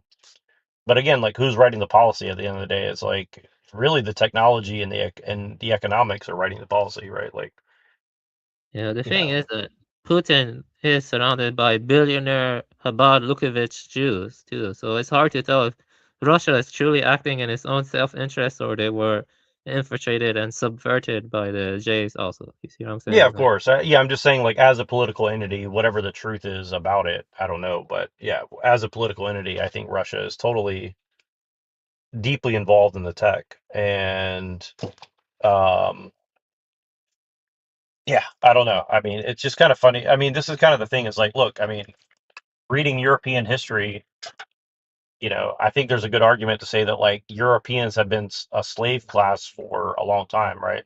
This is why I push back on the whole like we was slaves and shit stuff so much. Not because necessarily like it's wrong, but it's like, what's your definition of slavery, right? I mean, again, responsibility without authority is slavery, right? And I think that a lot of European history has been doing that to other Europeans for a long period of time, right? So, uh, like I just think people need to get more fundamental with their like examination of the problem, you know. Now again, like that's it's also not like I'm not like a complete anarcho-capitalist or anarchist or something. Like, obviously I think, but because I think men have to be subservient to God, but that's very different than like, and also I need to be subservient to like some random government that,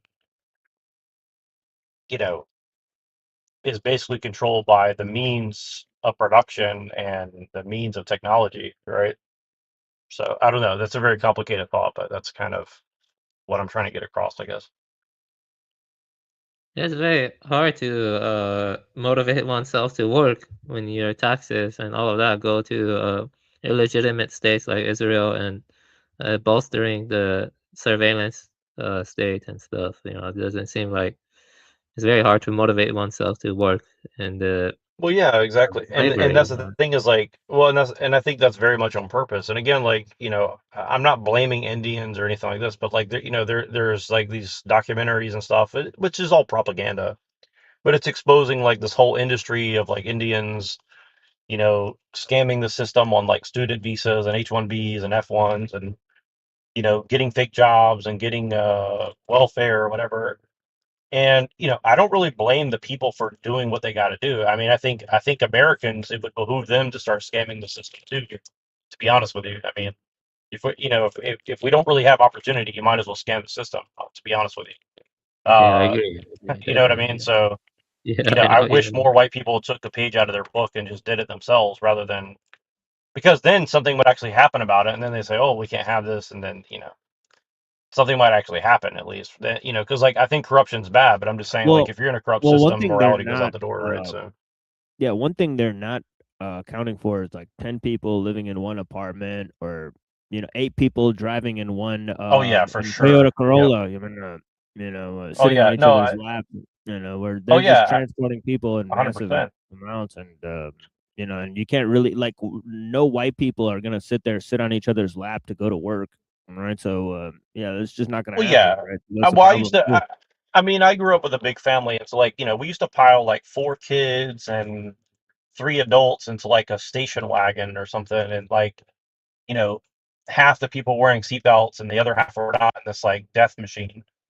So to some degree we'll do it, but to some degree we'll do it. But yeah, for certainly we had like a 4-bedroom house too, so like people had some sort of space, right? But I've lived in, immigrant communities. I've literally lived in a neighborhood with all like Hispanic people. I live currently in a neighborhood with like virtually no one born in America, I would say. Um, and yeah, they cram themselves into like a tiny space. I mean, like Right. my neighbors are like from Nepal. They have like 4 or 5 guys living in a 2-bedroom apartment or That's whatever, right. Yeah. and they Yeah, have they'll like pull it off. Yeah. The people they will have sleep on like the floor, right? So yep, yep, and they drink and they fight and they do whatever, and then they just like wake up and go share one scooter and one car between 4 men with no yep. wife and no kids. And again, like I do respect the hustle, you know what I mean? I really do. But at the same time, it's like I think I feel bad for them because like they think America is a land of opportunity, and all I see happening to them is they're becoming degenerate cunts, in my opinion. Now, again, I'm not judging their soul or anything on that. I'm just saying, like, they go work all day driving Uber Eats to, like, go buy a bunch of beer and get fucked up, fight each other, and then wake up and do the same thing again the next day, right? Like, Right. like, that's not really a life, in my opinion, right? So, again, they seem like okay people, but they're also kind of like trashy. They just throw their trash everywhere. And again, I'm just using them as an example. Like, I know plenty of white people much worse than Yeah, they're that. So gonna again, live I'm that not way judging them for for anything. like, Yeah. 8 years, so they could pay for their college, and then then they'll work basically some type of tech job, and then Right. they could basically ship a wife to marry and whatnot, and Yeah, get her and naturalized and whatnot. And so white people should be doing the same thing. I mean, honestly, I like everybody makes fun of like mail order brides and like passport bros and all this. I mean, look, I mean, I've been talking to more and more younger people, and like the dating market in America, among American women, regardless of their race, is like insane. Like, these women, you cannot marry them, you cannot have kids with them. I think it's not the worst idea in the world to, like, like, go get someone from somewhere else. But now again, that's like, they come here, they're going to degenerate too. But I'm just saying, like, everybody's got to make choices that are tough in life. So I don't know what the answer is. I'm just saying, like, it's just What do you funny. think Again, I think about? everything just comes down to like demonizing men trying to like get around the like the hamster obstacle course that we've all been put into, essentially. But sorry, guys. What do you think about Pinoy's solution of balkanization? What do you think about that? I don't think it's going to work, but think it's like I think it's a smart idea. It's probably going to happen in some form for sure, but I think it's too important as like a superpower empire right now. But again, like, I don't see this as an American empire. Like that's what annoys me about Alex Jones. He's like, "Oh, empires always double down." It's like, what fucking empire? I mean, America's an empire, but not for Americans, right? Like an empire to me is something where the general citizenry of that empire benefits somehow. You know what I mean? Like, that's an empire, in my opinion. Right now, I don't know what you would call it. I mean, you know what I'm saying? Like, I don't know what this is supposed to be. I mean, to me, it's like just a scam artist, and maybe an empire of scam artistry, maybe,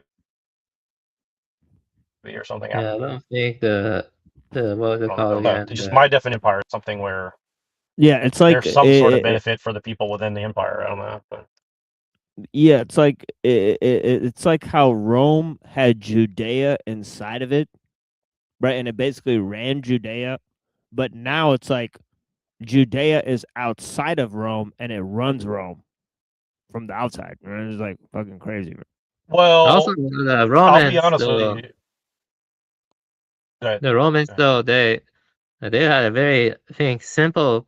I haven't read much about Rome. I probably should, but they had a very simple caste system of patricians versus plebs, the plebeians, and the plebeians. I think they're practically slaves too. I'm not entirely certain, but yeah, that's kind of what it seems like America's Yeah. becoming. Like, yeah.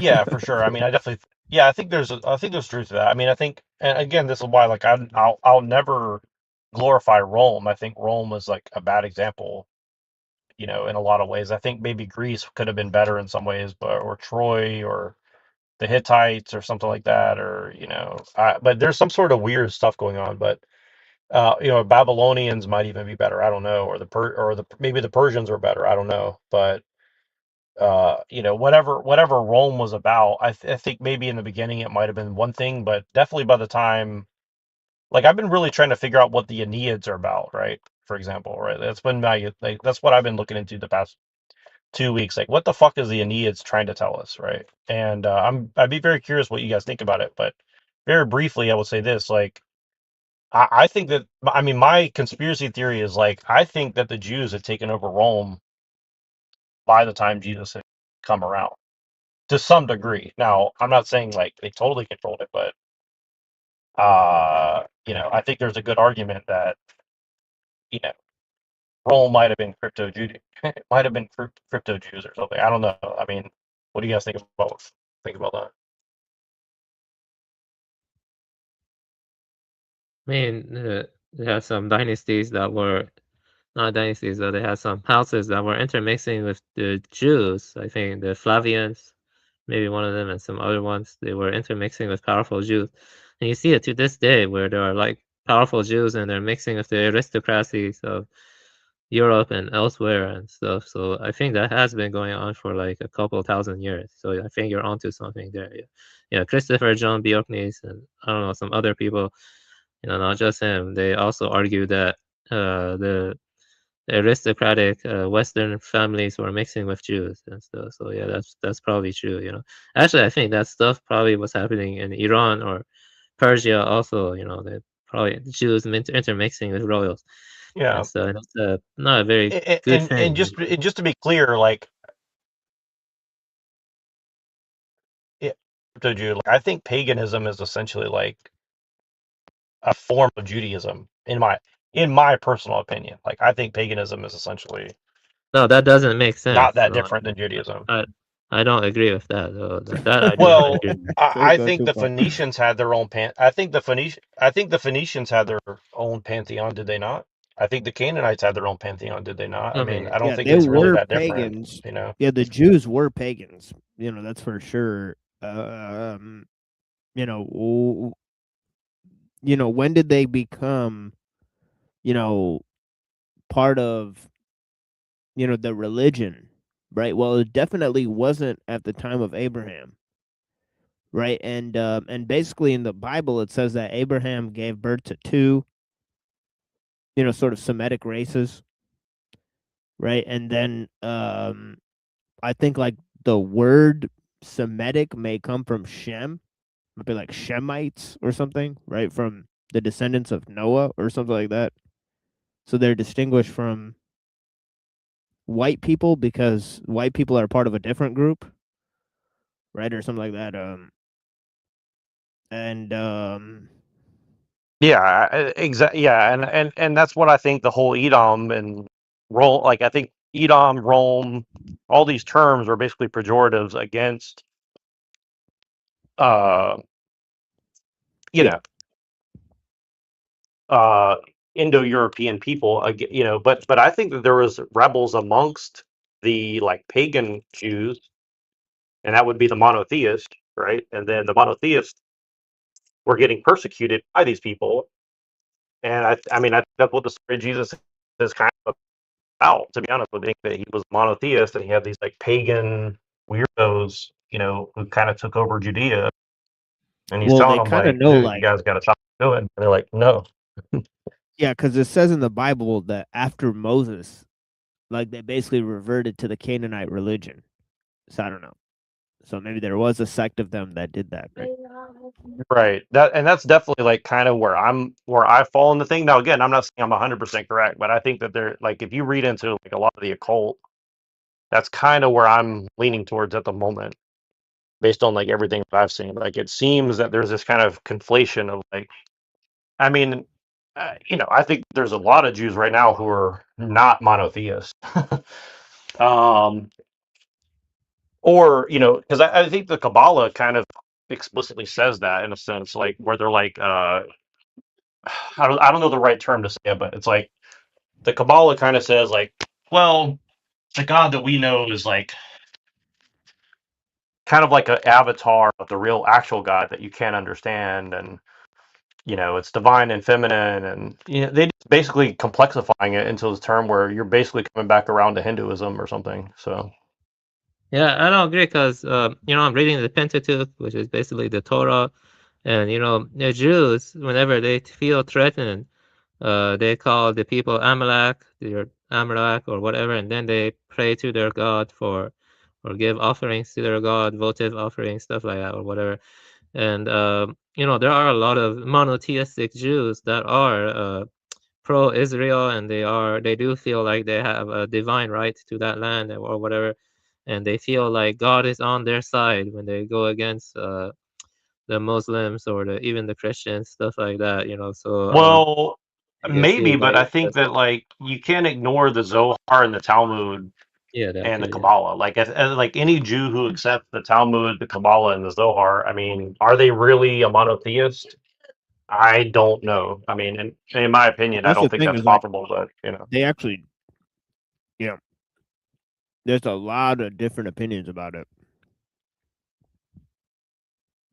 Yeah, so, yeah, yeah, it's a and complex and I don't question. have a solid opinion on it. I'm just trying to that's what I'm trying to formulate. I'm trying to formulate my own opinion on it. Like from what I see, like calling Christianity and Judaism like the same thing is like doesn't make any sense to me. Like it doesn't like I don't think you can believe in the Zohar and the Kabbalah and the Talmud and then say that you're a monotheist. Like I just don't think that that's possible. I mean, if Well, somebody you could know, explain to me how that's the case, like I'm open to it. I just don't know how that's possible, you know. as much causal or much determinative power here, because you know, let's say a Jew only accept the Torah, okay, and the Pentateuch. They could still, you know, support Israel. They could still feel like they have a right to it, and that they can be aggressive and a destabilizing force or whatever. You know, I don't think. You see what I'm trying to say? It's a causal question. You know, I don't think that this is causally reducible to whether a Jew, because believe it or not, I have come across Kabbalists. You know, they are anti-Israel. They want to live more in peace, but Right. you know, still suspicious of them. But overall, you know, there's a lot of complexity here. So I don't really think Yeah, this is. that's what I was gonna Yeah. say. So there's so that would be the minority of Jews. Like a minority of Jews would be either Torah observant or you know, so they would think that, you know, Israel does not follow the Jewish laws, so eventually it will be destroyed because it's not a I mean, technically just not a Jewish state. Then there would be Kabbalists who believe that there's going to be some sort of movement where Jews and Christians and Muslims are going to come together. There's even Kabbalists that argue that, you know, Christianity, you know, in Islam were spread to the benefit of spreading Judaism. Like, for example, spreading the Noahide laws. So they'll say that, you know, there's a certain, you know, ecumenicism between, you know, Christians and Muslims and Jews, and they fulfill a specific promise on earth. Then there's Jews who say that the Torah and the Talmud and the Kabbalah and all that stuff has to be taken together, and they disagree with all of those other ones I just mentioned, right? And they say that actually we should preserve a complex understanding of the laws and hand it over to the religious authorities, but also collaborate with the Zionists, right? The Zionists were basically a secular movement starting out, right, in Europe, right, under Herzl, but the ideas go back much, much further, right? Like, you know, to Isaac LaPerriere and the support of Shabbatai Zevi. Now, it's really interesting that the followers of Shabbatai Zevi formulated a understanding where they said that the Torah is not important and the Zohar is more important than the Torah. So they said you should burn the Torah and follow the Zohar, right? So they came up with all of these crazy ideas, right? So depending on which Jew you're talking to, the Torah and the oral tradition of the Talmud is either one and one, or one is more important than the other, or the Kabbalah is the ultimate understanding, or so on and so forth. You know, so they'll have different takes on which texts are, you know, relevant. But Yeah. there are many of those within all of those groups that will lend support to Zionism and think there's some sort of spiritual idea behind the state of Israel. For example, there's been Jewish rabbis who have argued that dwelling in the land is more important than all the observances of the Torah law. So if you just Yeah. complete the you know, the Aliyah, which is the ascension to the Holy Land of Israel, where you migrate to the Holy Land, you're fulfilling over 90% of your religious duties, right? So so there's Yeah, all but sorts of different. Yeah. what I'm trying to say is that I'm not sure if I'm 100% right about this, but you know, like the ones that are only observant of the Torah, is there like a correlation with them being more I don't know, critical of Israel or Yes. Zionism, or is the Yes. or do some of them still support Zionism if they're like only Yeah, some of them do 70%. still support it, but there is a correlation between them being more critical because, for example, Israel started as a secular state. It does not observe the Torah. It does not observe the Torah laws. You can in no way argue that, Israel performs some sort of religious function that's mentioned in the Torah, right? Like, for example, completing the temple's sacrifices. Now, it could be that after they rebuild the third temple and start offering the temple sacrifices and formulate the high priest and get rid of the the dome, the giant thing there, right? Right. Then they'll basically be like, then certain Jews will be moved by that to say that Israel has fulfilled those religious, rights. So there could be a large movement towards that. So there could be pressure to build the third temple for that reason, right? Yeah. Don't you see that ultimately just the way I see it is all of these Jews are causing problems, really. I don't really see the point of being like, oh, this one is okay, this one is bad. It's just Israel should be gone, period. It should be gone. And yeah. Yeah, and just give it back to the Palestinians. That's it. I mean, really, none of this condones genocide or destabilizing states or creating a global drama show.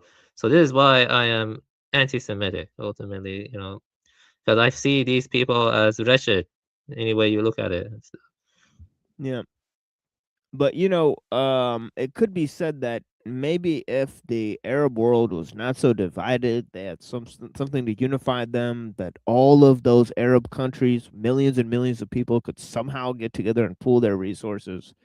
Because they have been constantly provoked by Israel, right? Israel has attacked Egypt, it's attacked Lebanon, it's attacked Syria.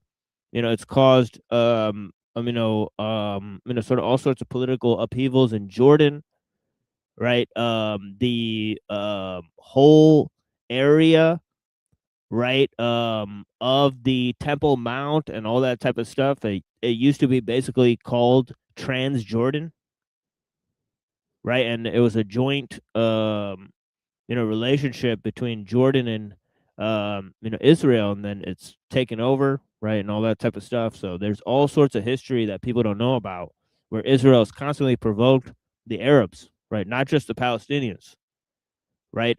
They've sent spies into Egypt, right, overthrow the government there, right. They've done regime change in a number of countries. Obviously, the entire war on terror, as we have previously discussed, has Israel written all over it, right? The Mossad was cheering it on the entire time, right? Actually, Benjamin Netanyahu wrote a book called War on Terror, How the West Can Win, or something like that, where he said that we need a Pearl Harbor size event to get the U.S. into the war against Islam. And he basically said that, you need a huge event.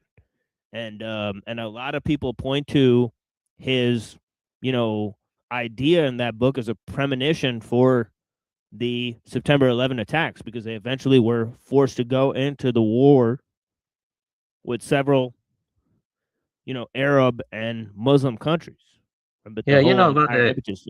Yannon plan, right? Yannon plan. Oh yeah, yeah. Yeah, Oded Yanan.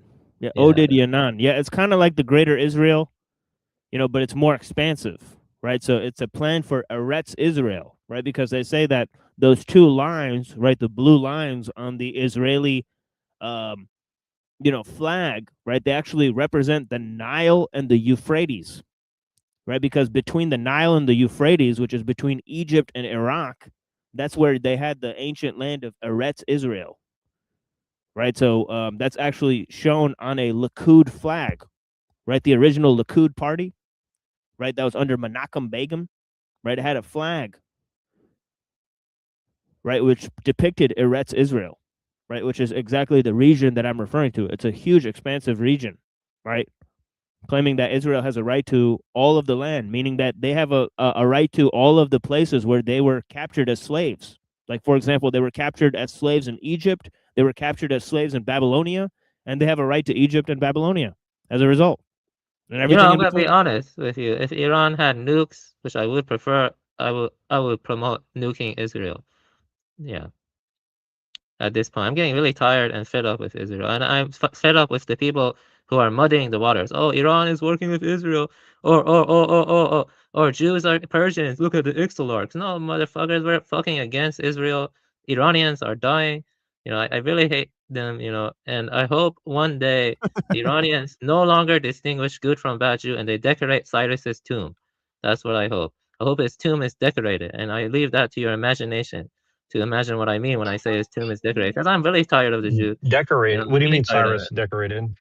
Yeah, you can use your imagination to figure out what I mean, and so you know his tomb should be decorated, and so because I'm really tired of the Jews. You You mean know, desecrated? no, Desecrated? You mean? no, I mean decorated. I mean decorated. Yeah, and I'm gonna be honest. You know, this is why I personally you know, I can respect Christians and Muslims, but I don't want anything to do with the Jews spiritually. Like if they, even if in ancient times, you know, I don't want anything to do with them. This is why I went more to Buddhism, Vedanta, stuff like that. You know, uh, I don't know. I'm just very, very suspicious of the Jews. You know, like very, like I don't know, like Well, the thing is, like, what is a Jew? Because I noticed this is like a big thing too. Like, what is the definition of a Jew? Because, like, Well, even more really, so, what is a uh, there's not even a spiritual real Jew? definition of Right? yeah, right. based What on is a Exactly. Jew reading the spiritually? Pentateuch, I define it as a rabble-rousing minority that wants to vilify the ethnic gods of any host nation they reside in, and then just conquer them with their Kako demon. You know, because you know when I get down to it, you know, I agree with Christopher John Bjorknes that Jehovah it does seem like a Kako demon to me. You know, Yeah, that's just the way I see it when I'm reading the yeah. I think Pentateuch. if You you know, read, I think if you read things like Dionysius the Areopagite, or if you read, things like Saint Augustine, or if you read a bunch of different ideas, right? Even the ideas of Maimonides and some of these other guys, right? They have a complex philosophical tradition, and it is different from the Greeks, right? So if you look at the monotheistic tradition, right, you look at Al Ghazali, right, you look at all of these thinkers, right, they have provided a huge challenge to Greek philosophy, right? So I think there is a huge value in just looking at the philosophical traditions, what they've produced, right? Even the incredible amount of art, even just what the Jews have produced, right, throughout history, right? I mean, it is actually a marvel, right? I mean, you can't undo history, right? They have done a lot, right? So, so there is yeah, that but aspect of things. the thing is that the Iranians during the Safavid Empire, they took a deep interest in, you know, the Hinduism. One of the earliest translation of the Yoga Vashita actually came from Iranians, and I think even Sure. Schopenhauer Yeah. read a translation of the Upanishads that was originally in Persian, then it was Right. translated Yeah. into yeah, I just personally prefer these two because let me be honest with you. But for example, right, like Akbar the Great, right? He was a Muslim ruler of India, right? But he wanted to combine Islam with Hinduism. Now, this is a true story. Did you know about this? Yeah, I know about the Yeah, Mughals and yeah. So Akbar. even as late as that era, right? Islam has been in India for this long, and there's still crazy MFers like Akbar, right? So, I mean, I think it's pretty interesting how little Islam went to the heart of things, right? Like, I mean, it's pretty obvious that in India and Persia, they continued doing Persian things, continued doing Indian things for centuries after Islam, right? So there's no problem, right? And right, it in another sense, Islam enhanced the political organization, right? It allowed them to conquer lands and all of that type of stuff. It changed the administration and so on and so forth. It kind of cleaned up the corruption and so on and so forth. Yeah, but wouldn't you say that if there's a Parmenidean being, what is and what is not is just becoming, seeming, what is not cannot be the being, you know, awakening to the being is like the highest form of spiritual transcendence, you know, the being that is Right. atemporal. Yeah, right. Yeah. So then wouldn't a So tradition that gets to the heart of the matter as incisively as possible without as well, we much know yeah. we know enough about Parmenides to know what tradition he followed, right? He followed the Greek traditions, right? And so did Heraclitus, right? They're trying to exemplify their traditions, right? Their own traditions, right? From the people that lived in their time. Right, like for example, right today, a majority of Pakistanis and northern that area, even Afghanistan and so on and so forth, right?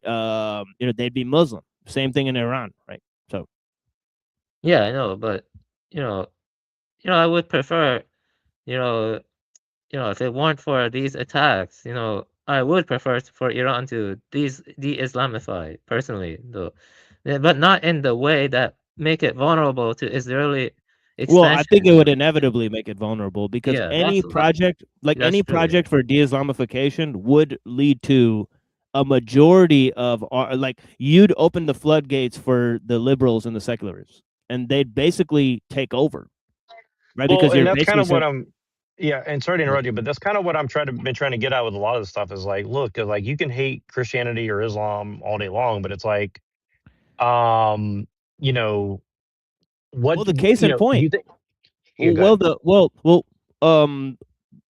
ahead. just really quick, the case in point is the Mossad is trying to de-Islamify through liberal propaganda. They are trying to do that, right? So that is a fact, right? Like such as the Moontan post, right? Yeah, I know. That's why I don't agree with Moontan. She doesn't get the nuance. I Right. mean, I hope she got it now, though, but I doubt it. She's very kind of, I don't want to say anything, but, now Let's just be nice.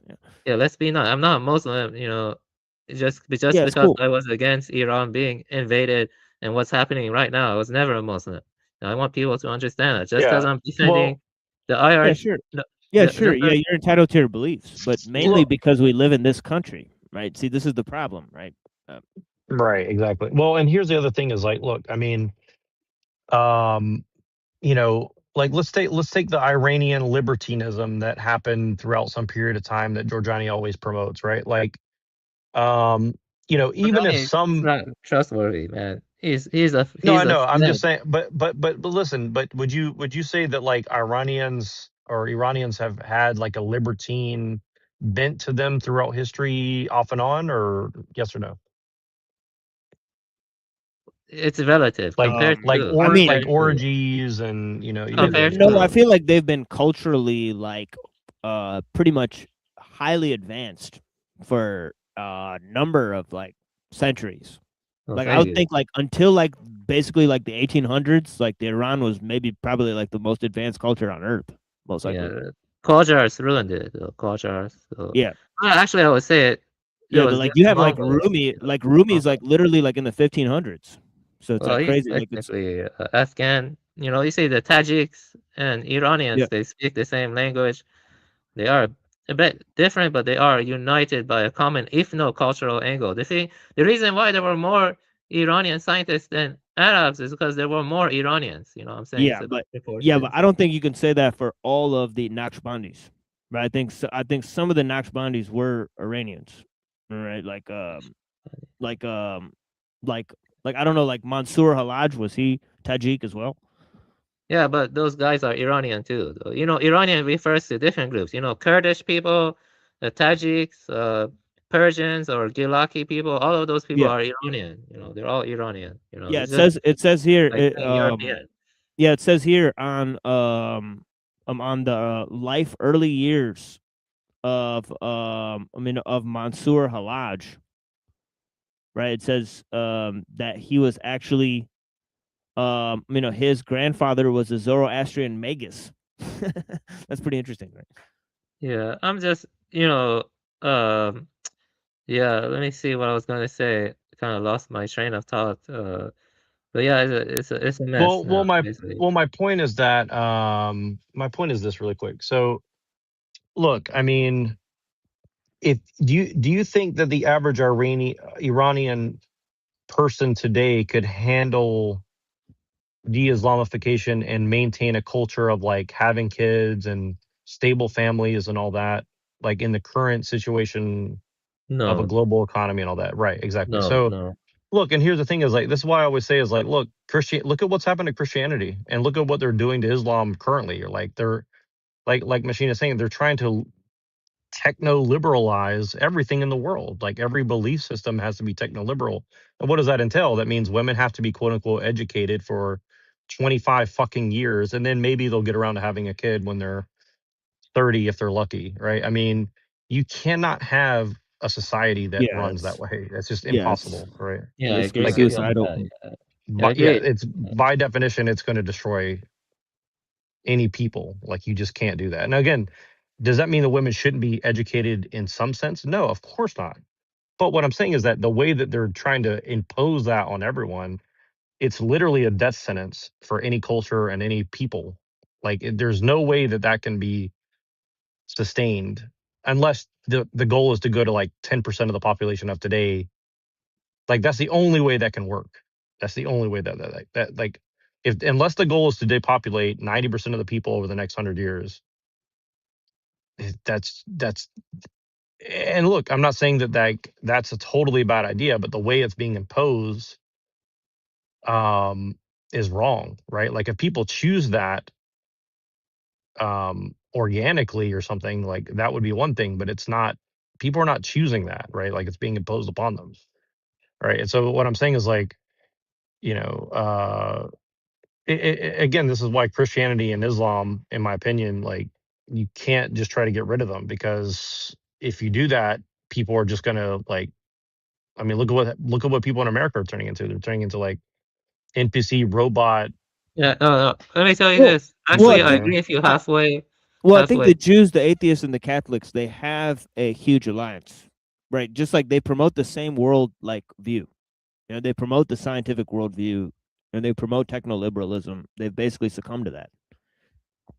Yeah, I agree. And again, this is why I'm like going back to my roots as a Protestant in a sense, where it's like growing up in the South, like we just had never trusted Catholics. Okay. And like, and again, I'm not saying all Catholics are bad. You know, I like a lot of Catholics. I like a lot of like culture around Catholicism, but like as an institution, it's devastating to the world. I mean, it's it's one of the worst institutions ever to exist, in my opinion. So, Yeah, but let me say this though. I agree with you halfway in the sense that I agree that it's not you cannot expect a culture to organically like change its like tradition overnight. That makes it vulnerable. And also we're dealing with new kinds of issue like techno-liberalism and with the weird, I don't know, just ways of living like I don't know, like yeah, let me well, finish though. and Let me look, finish though. I'm you not go done ahead, go. though. Yeah. The thing is we gotta separate, you know, theological questions or metaphysical questions from the social ones. At least that's what I do because when things get down, let's say I'm on my deathbed, I'm looking back on my life and other stuff, I'm gonna be questioning my mortality. What happens to my mind after I die? What happens to my attachments? Those kind of things, you know, and that's a different level of questions. It's a different domain. At least the way I see it. I'm not saying to compartmentalize everything, but I'm saying that there are different dialectics or ways of approaching one's relationship to the world. And when I did that, it just led me more towards Buddhism and Vedanta. It just led me to those kind of traditions. Personally, I'm not saying you have to do that. It's just what I was naturally led towards when I went through my Sure, yeah. but kind of what Yeah. I'm saying is like if you're not going to get women under control, um, there is no future. So I mean, yeah, and like again, like I agree that we should be contemplating these things. I do it all the time. I'm just saying like the material world still does matter, right? And you know, the average person has to be governed and um and probably governed very severely, to be honest with you. So Yeah, no, I for just real. think that you have to be honest about that if you want to quote unquote, you know, push things in a positive direction. I mean, again, as a Christian, you know, what we do in this life is for the next life to some degree, but at the same time, like I still think the material conditions and our role, like for example, right, like if I went and like I'm trying to learn how to do advertising for years now, right, and I've been watching some of these guys and they're doing advertising for like casinos and gambling, like I fucking hate gambling. I think gambling is a fucking curse on humanity, right? Now, does that mean that like you going to a poker or Vegas and gambling a little bit here and there is like evil? No. But the average person is not capable of governing themselves when it comes to gambling, right? I've been able to gamble and basically always break about even, right? So it was an experience. And, you know, I don't think of it much more than that, right? Other people, they go and gamble and they can't stop. And then they get into drugs and then they degenerate and all this.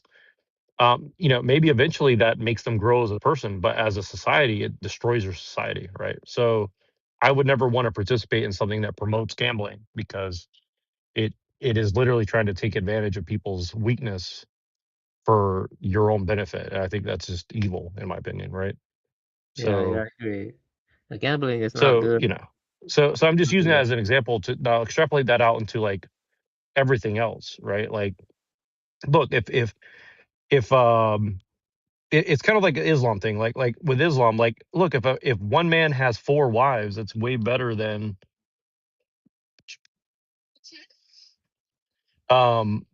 you know, that's way better than like, hey, let's have a bunch of OnlyFans and you know, girls who are selling their body on the internet or something, right? Like I and again, I've said, me and Machine have talked about this before. I think OnlyFans is worse than prostitution.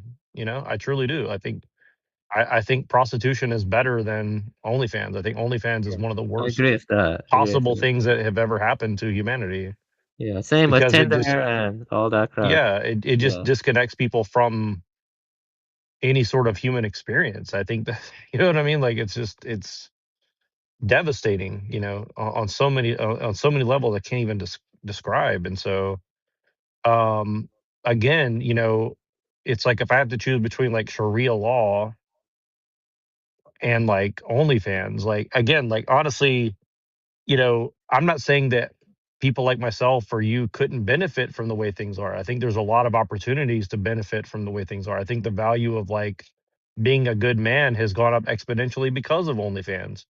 However, as a society, it's fucking horrible. Okay. So like, even if I personally benefit, still I think OnlyFans should be destroyed. Okay. So again, it's like Yeah, I agree. I that's a agree. high there's different ways to examine the problem, right? So like, Actually, you I know. would say all industry porn should be banned, you know. But when it comes to like amateur stuff, which I think is still bad, but it's just harder to regulate it or whatever. But I'm not saying for more regulation. I'm just saying to just don't allow industries to form over stuff like Instagram. I mean, stuff like Well, OnlyFans or porn industry. yeah, Just ban all. and look here, and look, there's benefits to OnlyFans in some senses where it's like okay, and again, I'm just trying to I'm being this is just me making an argument. I'm not saying like I truly believe this, but for example, like it seems that to some degree, some of these people are being less sex trafficked and less forced into it, and less drugs involved, right?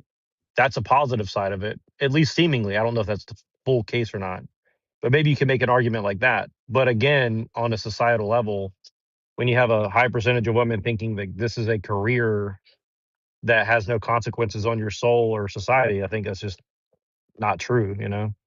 Yeah, well, that kind of stuff is against, you know, Buddhism too. You know, the precepts say no sexual immodesty. You know, that's an example of sexual immodesty. I mean, that's you know, I agree with what you're saying here. There's not much I can do about it though, because you know, this is like billion industries, and you know, these people. If you were to get more powerful and stuff, maybe one would risk assassinations unless you make some, I don't know, under the table deals with other people who have Well, different interests, you know. I mean, one thing you could do about it is get men to like stop buying OnlyFans or something. I mean, you'd have to like impose that on, you have to have men imposing that on other men, like not allowing them to like encourage this behavior, right? But again, there's just too many people who do it, right? So Well, ultimately, your impositions mean nothing unless you have power. You know, what I mean, we don't really have power. I'm not sure if maybe you do have power, but I have no real power. You know, what I mean, absolutely none. You know, like so I right. can't. Well, what I'm saying is like you have more chance of imposing that than you do of like imposing something on Israel, right? So Well, you know, you know, you trying to say it's my responsibility to stop the porn industry or something like? No, I well, mean, I'm saying that you could probably get people you could probably get men to agree on certain things and make moves in a certain direction. yeah, I see. Thing that See what you actually mean. directly rather than like saying, well, let's have 2 minutes of hate against Israel today or something, right? So I'm just saying, like, there's different things you can do to generally move in a positive direction. Well, then, you know, that's true because we're talking about international politics and stuff. But why discuss international politics then? Because what you're saying does have a lot of truth to it. Because we cannot really change international politics at all. It's really difficult. I'm not sure how we can do it from a local sense. You Right, know, but you're gonna see what you're gonna see is like I think you're gonna see a real situation where women are very desperate for positive male attention. And I think you could push men to position themselves to quote unquote take advantage of that in a positive direction, meaning like, you know, wife up some women who are going the wrong direction rather than let them continue doing the bad things that they're doing. I think that there's going to be real opportunity for that. And I think doing stuff like that will ultimately lead to men having more power in society because then they'll have more control over their women. I mean, again, I don't like Andrew Tate, but I think that his LARP is generally LARPing in a good direction as far as like get control over women. I think that that would be better. Now, again, I'm not saying like abuse women or something, you but I'm could saying is use like get women out of politics, get women out of the workforce. you could I have think used a those two better things would be example though. very. The I think Andrew that would Tate be example. amazing for society. You could have You know. maybe find a better example for next time because Andrew Tate is probably one of the worst examples you could have made. Yeah, but what I'm saying is like I don't see any other men in society saying let's get women out of the fucking workforce and let's get women out of the political situation. Like I think, you know, if you know like there's no mainstream people saying that other than him as far as I'm aware. So I'm just saying like I'm not saying I endorse everything the guy's saying. I'm just saying that like, you know, getting people moving in that direction is probably not the worst idea, you know. Yeah, yeah, I guess so. But I'm married. I got my wife. I don't think about women that much anymore. You're right that most women are used up whores now. Unfortunately, I would personally never marry a non-virgin. I think one way to fix it is to just shame non-virgins. Going after men, because when you're a used up whore, I like, disagree. I disagree with that. I mean, Oh no! I Oh don't think no! that's gonna work. But I get what you're saying. I just don't think that's gonna work. But yeah, you see, the thing is you know. that Yeah, take away their I don't driving think license. about women much. Actually, I don't even like talking to women. I Well, don't they don't even like have talking shame. to them. Well, look, women don't have shame though. This is the thing is like people don't understand. Women don't have shame. They don't feel shame. Okay, like in my opinion, like I don't think that you can impose shame on people in the current society. Like it's just Well, not I guess gonna maybe work. I most mean, women are like retarded children. That's what they're like. But I don't think about women much. I actually think it's bad for I men think to women talk are with extremely women and intelligent. I become think women are friends. extremely. I think they're extremely intelligent. I think Don't I say don't that think that around they're. Twilight. Yeah, Yeah, yeah, I don't think women are dumb though. I think that's a misnomer. I mean, like I understand what you're saying. I think they have a different kind of intelligence. I think that most of them are smarter than men, just in a different way. Like I think they have a very different type of mentality. You know. yeah, yeah. I barely think about women. Like to me, like yeah, I barely think about them except you know. Yeah, I don't really think about them much. Yeah, but I'm married to my wife, and that's it. But the thing is Yeah, that but I what don't I'm think. saying is like if you want to change society, you have to think about people other than yourself, right? It's like that's kind of what I'm saying. Yeah, Like I, you I may be guess that's fine, but your I'm just saying area of other people. focus. Yeah. That's fine. Yeah, I can respect what you do. I have a limited time and energy, and I Well, I'm have just saying, no like, rather than talk circumstances. about politics, you need to think about social engineering. Is really what I'm saying, right? Like, Yeah, but this yeah. conversation started about politics. What's wrong about that? Instead, we're talking about politics. Should it never be talked Well, about? politics is downwind from theology and social engineering, I would say, right? So, Yeah. Uh, I don't know. It's fine to talk about politics, but I agree that one shouldn't only talk like about if you that. want to change the direction of like the end of a river, you probably need to like if you want to change the direction of a river, like you probably have to go to like closer to the source of the river, right? So that's kind of what I'm Yeah, I get what you're saying. Yeah. trying to get at. Yeah. Yeah, but I want to just say this though. I don't think in the past it was normal for men and women to become friends unless they want to get into each other's pants. That's more of a recent thing, you know. Like if you look at older traditional cultures, they were sex segregated. Like a lot of times, like in the Sankos were sex segregated. Like you see, liberals they want to end all sex segregation. Like in my Sanka, my Zen center, which was liberalized, you know, men and women meditated in the same room, but that wasn't done in ancient Japan, like Right. 320 years ago.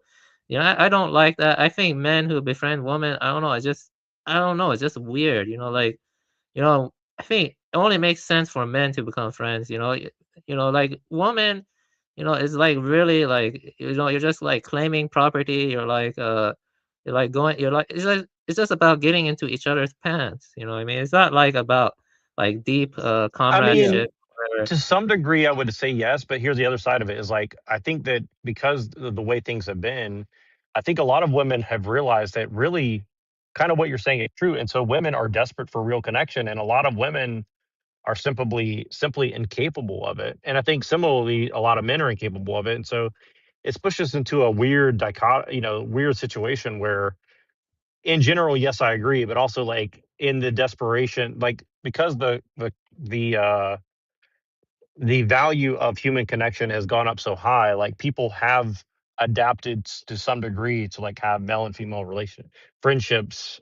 Now again, that sexual tension is probably always going to be there unless, they're both 80, unless, one of them's 80 years old or something. But yeah, in general, I think you're right. But I think that I wouldn't underestimate that like people have adapted somewhat to the situation that they're in. Yeah, well, that adaptation, which is brought by secular liberalism, that's really the root of the issue. I don't think it's good for men to become friends with women. That's my personal take. You know, like I think friendship between men meant something more honorable, something different. Like 200 years ago, I don't know. I feel like the way everything is directing or evolving, it makes everything disposable. Unfortunately, like in modern times, friendships are disposable or repurposable, or you know, it just like extends to everything. You see that because of consumerism and because of materialism. You know, because of crap like that. You know, that's a deep rooted issue. Yeah, it just seems like it's getting worse. You know, you are right about OnlyFans and other stuff. You know, but I would say it goes even deeper than that. So it goes pretty deep, you know, like if you read older, I don't know, literature or something like from long time ago, like Yeah, the but yeah. but what I'm saying is like, we didn't just wake up in this liberal techno liberalism or whatever, right? Like it took 300 or 400 years of romanticism and all these other like ideals to really set in. And now with the technology, it's kind of like accelerated. So it's like it's gotten a lot more whatever, you know what I mean? It's gotten a lot more quick. The culture creation and the culture destruction has gotten a lot, I guess. Do you like fiery woman or you like docile submissive woman? I'm just curious. About your taste, everyone here. I'm just curious about people that I fiery or mean, fiery independent, or you like them to be docile submissive. I mean, I don't know. I think that has different connotations for different people. I mean, Yeah, I you'd mean, have to give like, me a like specific let me example to make it really more give you an clear. Do you answer. find a woman that is like all fiery and independent and strong and stuff like that as being more No. attractive or less No. attractive than the more petite and innocent and you know, like woman or something? Like, you get what I'm saying? Like, I'm talking about archetypes here. Like, which archetype do you prefer? I like women with big hips and big titties, but I do like them to be docile and whatnot. Yeah, that's based. Yeah, yeah, that's based. Yeah, Yeah, I that's don't good. like petite women, but I do like women who are basically they understand the role of a woman and they understand the role of a man, and so on and so forth. Yeah, that's good. Yeah, I can agree with that. You know, Yeah. yeah. Um. Yeah. I mean, I definitely agree in general with that. I think. I mean, docile is one of these weird words. Like, I don't know. I think Yeah, maybe not in docile, theory, maybe like, more fun, but fun in private, and so on and so forth. yeah, exactly. Yeah. I think. Yeah, exactly. I think one of these things where people are like, I'm trying to think how to put it. someone who has discretion, meaning like they know when to be fiery or whatever, and they know when to like chill, right? You see what I'm saying? Like, and I think that we all make mistakes in that thing. Like, for example, like I think a lot of the women who are the loudest about some of this stuff are actually not as committed to those beliefs as it seems in a lot of ways, right? Like a lot of them complain and do all this stuff because they're so unhappy with the situation, right? So I don't know. I think You have to it's you hard have to to train a say, woman. You see, a woman, you have to train your woman. Like, it's preferable for the woman to like not be working for like the first 2 years or whatever, and then you like select some books and you teach them proper manners. You teach them, how to be, you know, uh, a good wife material, stuff like that to their husband. You can't view the woman as as being free and intelligent or whatever. Women are most of them are just dumb. I mean, you just gotta be careful with them. That's what it well, is like. it's like I wouldn't even say that they're dumb. I think a lot of it is like you just put a fish out of water and then you expect it to walk. I mean, it's like, you see what I'm saying? Like, I think You're giving women too much credit. It's just, I don't even know why we're talking about it. I actually don't like talking about women. I don't even like talking to women. Period. Just I just do it because it's just awkward to be like, oh, I'm just gonna ignore a woman. I mean, I've learned a It's good lot to from be a bit of women a personally. touch. I mean, It's good to be. I've Have I've you? learned I've learned a lot from women. I mean, I think they're a lot. I think they're very honest. I think they're very honest in a lot of ways. No, I mean, I they're have definitely capable of being dishonest, but when they want to be, they can be very perceptive and honest.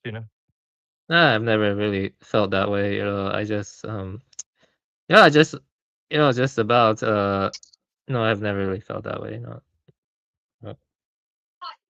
No. I think most Yeah. women just are dumb. Like I just that's just honest. But you can train them to stop being dumb. But the thing is, after you train them, they don't Well, seem I to be mean, aware of what you. you could what I- certainly argue that there's a lot that most men are dumb as well. I mean, there's no way Not you couldn't really. argue that. I mean, No, not really. Even Buddha would agree with me. Like if you read the Pali Canon, you can find some misogynist stuff. I agree with him there. What I mean, that's just been my experience. You never see a woman become existential or become, you reflective don't or think there's a lot of contemplative. dumb. You don't think there's a lot of dumb men There are, yeah, in but I'm just saying. Atlanta, Georgia. I mean, I don't And know. no, I agree with you. I'm just saying, relatively speaking, yeah, percentage-wise, what I mean. I'm just saying that, you know, there are some, like Emily Dickinson was a very thoughtful Well, woman. I don't think there's a lot of variation in the intelligence of women. I think women are generally in a certain range. Probably Yeah. around somewhere between 95 and 105. But I think men have more variance. For sure. I think men are more expected to confront the dark aspects of life, and they have to be strong in doing so, courageous and valorous when they confront the dark aspects of life. Well, women tend to be more sheltered from the dark aspects. That's why you have stuff like women taking trips to Morocco and then getting cut up, which is very disturbing. You know what I mean? But at the same time, I asked myself, like, just how dumb did you have to be to think you can go to Morocco and hitchhike alone and be safe? I mean, especially when you can just read about it and be like, "Oh, this is dangerous." I don't know. There's not much I can do about it. Most women are sheltered and too naive and stuff, but at the same time, they can be kind of manipulative and stuff. That's the way I see we're talking about. Boy.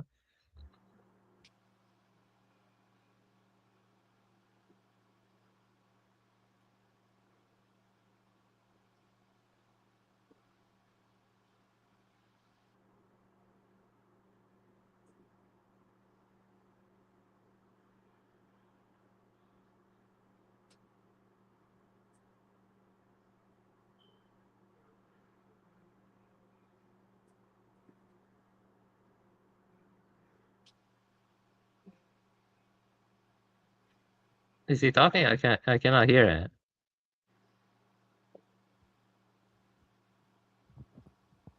No. Okay, I got you.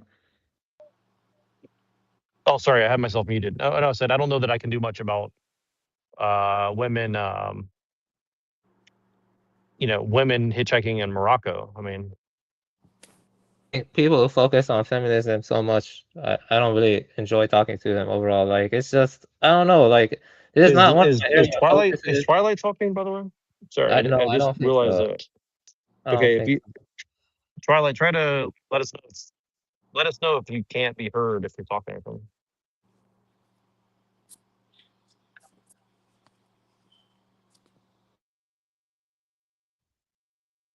Yeah, I can't hear you. I think you should go and come back.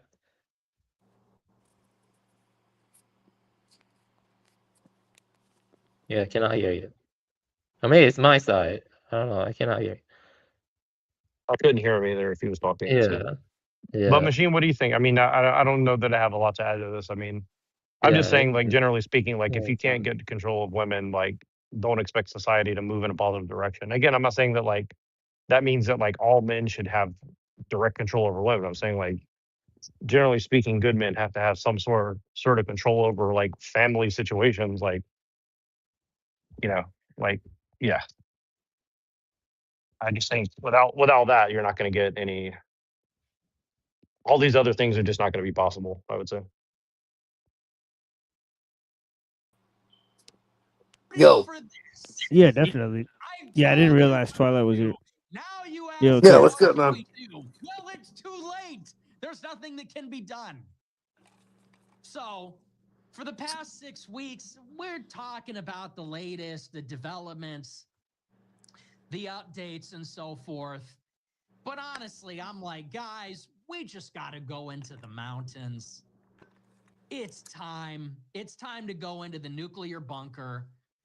It's time to go to New Zealand. It's just time to get a clue. It's getting a little too real, and maybe it's just time to face the music. Maybe it's time to face reality. Okay, this is it. What have I been reporting the last year and a half that's come out in the news? All these elites have been moving to Patagonia down in South America. They've been moving to New Zealand. Blue beam. Okay, sorry. I just wanted you guys to see that clip from Nick Fuentes. I noticed that he was playing that, so I watched that this morning from Twitter, and basically saying, "I told you guys Trump was going to be the Antichrist," and blah blah blah. And so, anyways, go ahead. Did you see the blue beam shit? Or what I'm No. assuming is going to be the blue beam shit. They're all talking about the alien files coming. The alien files Yeah, coming. they've been hinting at that a lot lately, for sure. Yeah, well, yeah, but it's yeah. like matter of fact now. It's like part of some big reveal. It's in the works. It can't be stopped. Yeah, It's Jewish. yeah, yeah. So,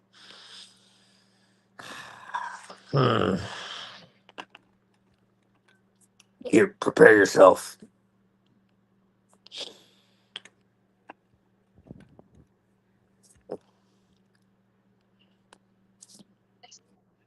Well, so what do you think about women being what you call it? I mean, we were talking about how women and stuff were incapable of whatever, you know what I mean? Governing themselves. Incapable of what? Yeah, Avian here had some interesting opinions about women. He said that they need to be educated, dominated, so on and so forth. We're on this shit again. Oh, he brought it up. I wasn't the one who brought up the topic. I was just, I mean, if you want to talk about it, I don't really care about the topic. Once I got married is enough. I don't want to think about women as much. But I do think most women, in most traditional cultures were sex segregated. Like, it doesn't make sense for Buddhist monks to meditate in the same hall as women, because in the past they were sex segregated. And, also, I think friendship with women should have been rare. That's my opinion, because, it's not normal in traditional cultures for men to befriend women as much. I mean, You know, that's But like here's the thing is like when I go to Thailand, I've been around a lot of Buddhist temples, and there's an inordinate amount of gay men who abuse people in those temples and stuff like that. So again, I'm not saying that you're right, you're wrong totally, but I'm saying like you know, people are going to gravitate towards You know, Israel is the homosexual capital of the. I never heard of that. You know, that's Israel is the homosexual capital of the world. You know that, right? And they have like a really dour opinion of women. Just putting that out there. Yeah, You know, but let me tell you this. That's more of a recent thing, you know, because you know in the past, you know, men can befriend each other, they go to military and other stuff, and they don't become homosexual. You know, I think that's probably due to pornography or NGOs. You know, NGOs are spread everywhere, and they're like trying to like I don't know make people more tolerant to homosexuals and also. Well, are you saying that well, I mean, I'm are you not saying that against Hindu and anybody. Buddhist cultures didn't You know, have homosexuality though? Wait, Yeah, just no, want to make sure I actually, understand. I'm saying that the Buddhists were not more homosexual than Christians or even Muslims. You're making a claim that Buddhism had more homosexuals than your culture. So I'm saying not exactly. You know, yeah. Yeah, I don't think that's How did necessarily. we get to this? Like, what the I fuck? don't think that's necessarily fair, but I think this is very entertaining though. Let's continue. Right. Wait, no, this is an absurd line of questioning. Good to see you, Mohammed. Well, I'm not as extreme as Evola. Evola was super extreme. You know, Julius Evola actually supported the Indian practice of sati, burning widows at the Yeah, that's fire. pretty hardcore. Yeah. Yeah, Yeah, I I know. wouldn't go that far. I wouldn't go that far. That's why there are things about Evola that I like and things I don't like, and that's one of the main ones. Yeah, but I agree with this anti-feminism. I'm not a feminist. I am not Well, a feminist. but wouldn't you say that I'm not a there's like feminist this? either. I think feminism is terrible. It's toxic as fuck. I believe in true equality. But That's wait, the thing. Twilight. Wouldn't you say that like there are these like dark archontic witches and winches that are ruling society to some degree? Absolutely. Yes, I tell you that the very top is female. Yes, I'm the one who says it. I'm the only one who says it. Who tells you that the very tip top of the fucking Illuminati is female? Everyone thinks I'm crazy, but it's true. And Yeah. that's why they turn their men into eunuchs, and that's kind of why Yes, there's that's what eunuchs it is. running It's the a society, ritual. right? Yes, it's that's exactly what it is, dude. That's what the transgender shit is all about, Well, man. isn't that what feminism and all this like like liberal techno liberalism is really Yes, trying to do? Is like trying to but create it's like a whole targeting class women. of.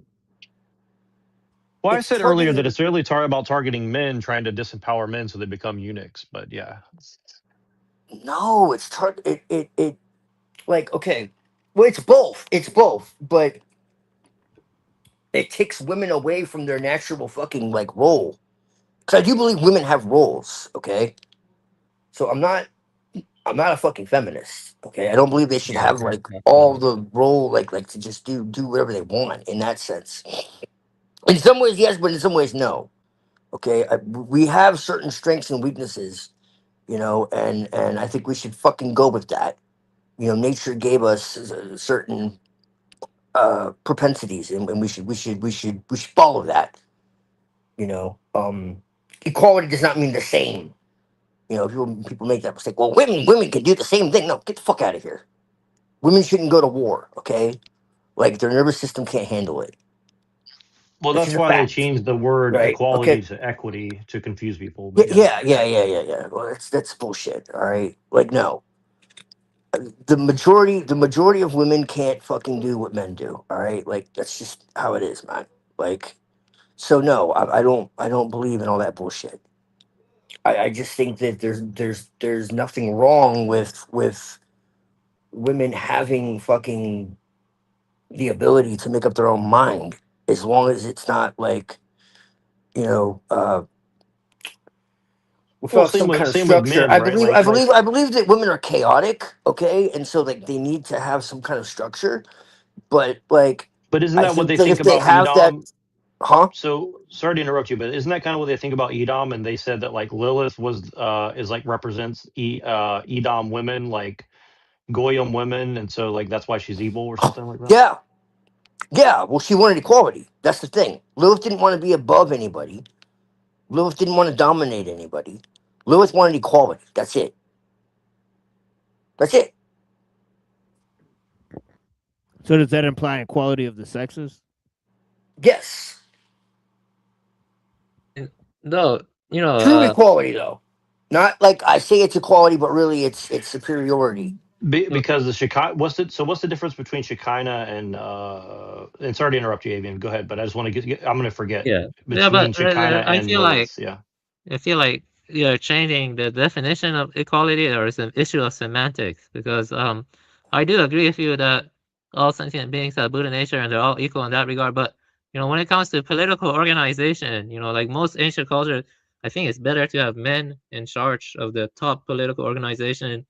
You know, because you know they are better at Oh no, I organizing think men stuff. should lead politics. Yeah, oh, yeah, okay. Then we're in agreement. We're not in as much disagreement. That's really the main issue at stake No, here. yeah, Yeah. I agree with that, and Also, do most you agree women with? would actually agree with that too until feminism. Yeah, Feminism is what fucked everything up. yeah, I agree with you on that. Yeah. Also, you know, I actually agree, but I want to say one more thing. I feel like sex segregation for like stuff like meditative halls and stuff like that is also important. You know, like I think, Sure. yeah, Well, that comes down yeah, more to like concentration and yeah. like not being Because tempted you or know whatever. people do Fuck. have pheromones, you know, pheromones and stuff that Yes. could go out. Yeah. Right. I mean, we're more in agreement then, I guess. You know, I mean, you know, like, I mean, it depends. You know, I mean, the way you're saying is more from the perspective of woman, but it does ultimately reach the same end. I think so. Like, I think so. It converges with what I'm saying. I mean, I would agree Yeah. with you. Yeah.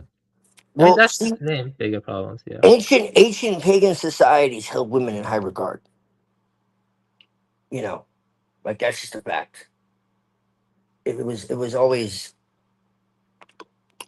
seen that way I think because it depends on the they were seen society. as embodiments of the goddess. Okay, so before everything got fucked up, the problem is that women don't know who the fuck they are anymore.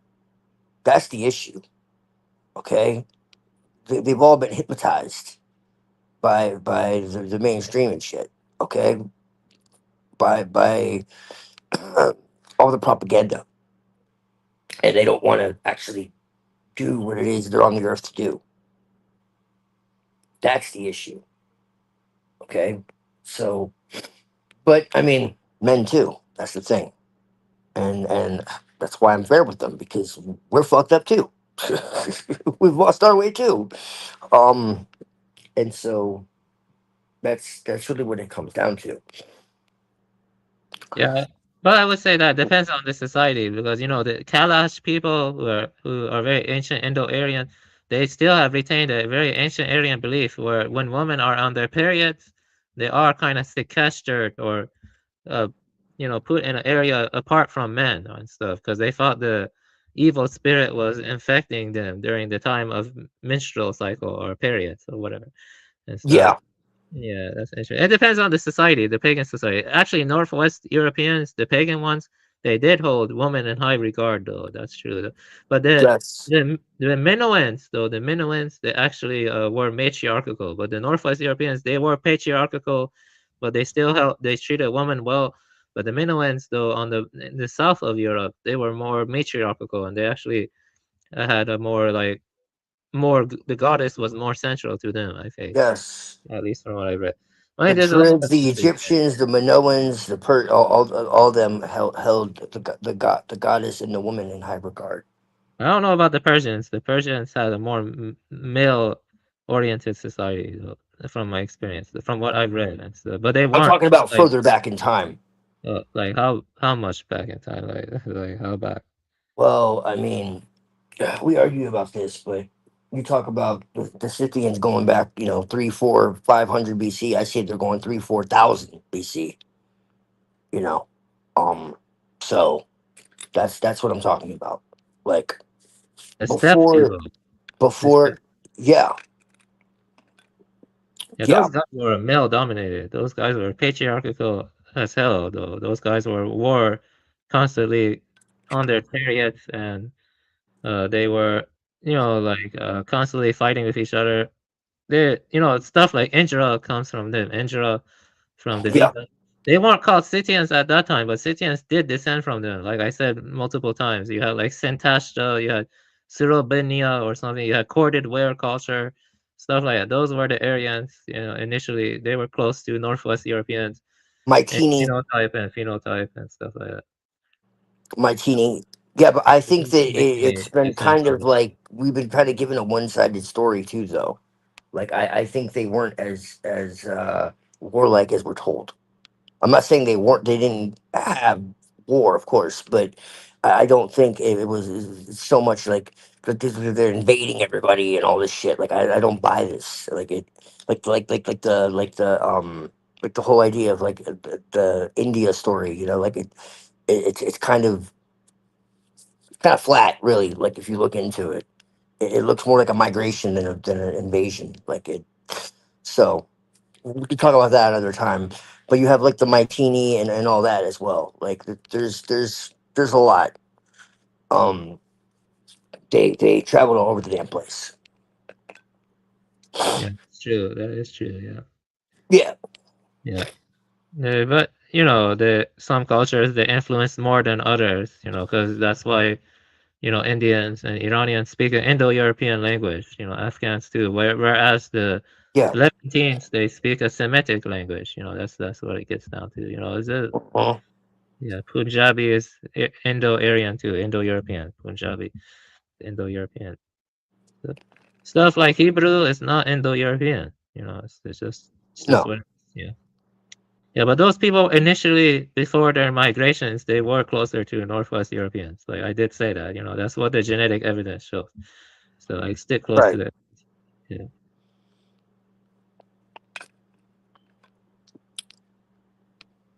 And admixture, they don't really follow an Aryan tradition though, because stuff like when we get down to it, Vedic traditions and Buddhism, those are more Aryan than Right. Islam, Christianity, and Judaism. So they are more Yes. Aryan. Yeah. So that's weird though. Like like those with the most, because Northwest Europeans have like 50 to 70% Aryan admixture. They actually have more Aryan admixture than Iranians or Tajiks. Tajiks have a lot of Aryan admixture. Tajiks have like 40% Aryan admixture. Iranians have like 15. So Iranians don't have much Aryan admixture. Iranians descend more from Kassites and Manians and probably Elamites too, stuff like that. But they do have like 15% Aryan admixture, not much. The Aryan haplogroups were R1A and R1B and stuff. You can get your population genetics and then compare it to ancient samples and stuff. I was kind of disappointed when I saw I didn't have much Aryan ancestry and Aryan haplogroup and stuff like that, but it's okay. I don't really care that much. I think the Manians were interesting too, stuff like that. I mean, but it would have been nicer. It's probably, I think the steppe admixture, probably the ancient Achaemenids probably had like 30% Aryan ancestry, but probably more steppe shifted. I don't think they were 100% steppe though. No, not even Northwest Europeans are 100% steppe. They probably were like, I don't know, 30% steppe. That was my argument. So like they were more steppe shifted, like Yaknobi people. Tajiks and Yaknobi people, it is true they do tend to be more steppe shifted. I think calling them steppe people makes more sense than Scythian, because Scythians were only one group of steppe people. There were other ones too. There were the Sarmatians were one of them. And then there were the Santashta, I say, which are older than them. Then there's the corded ware and Surubinia, stuff like that. Right. No, I get what you're saying.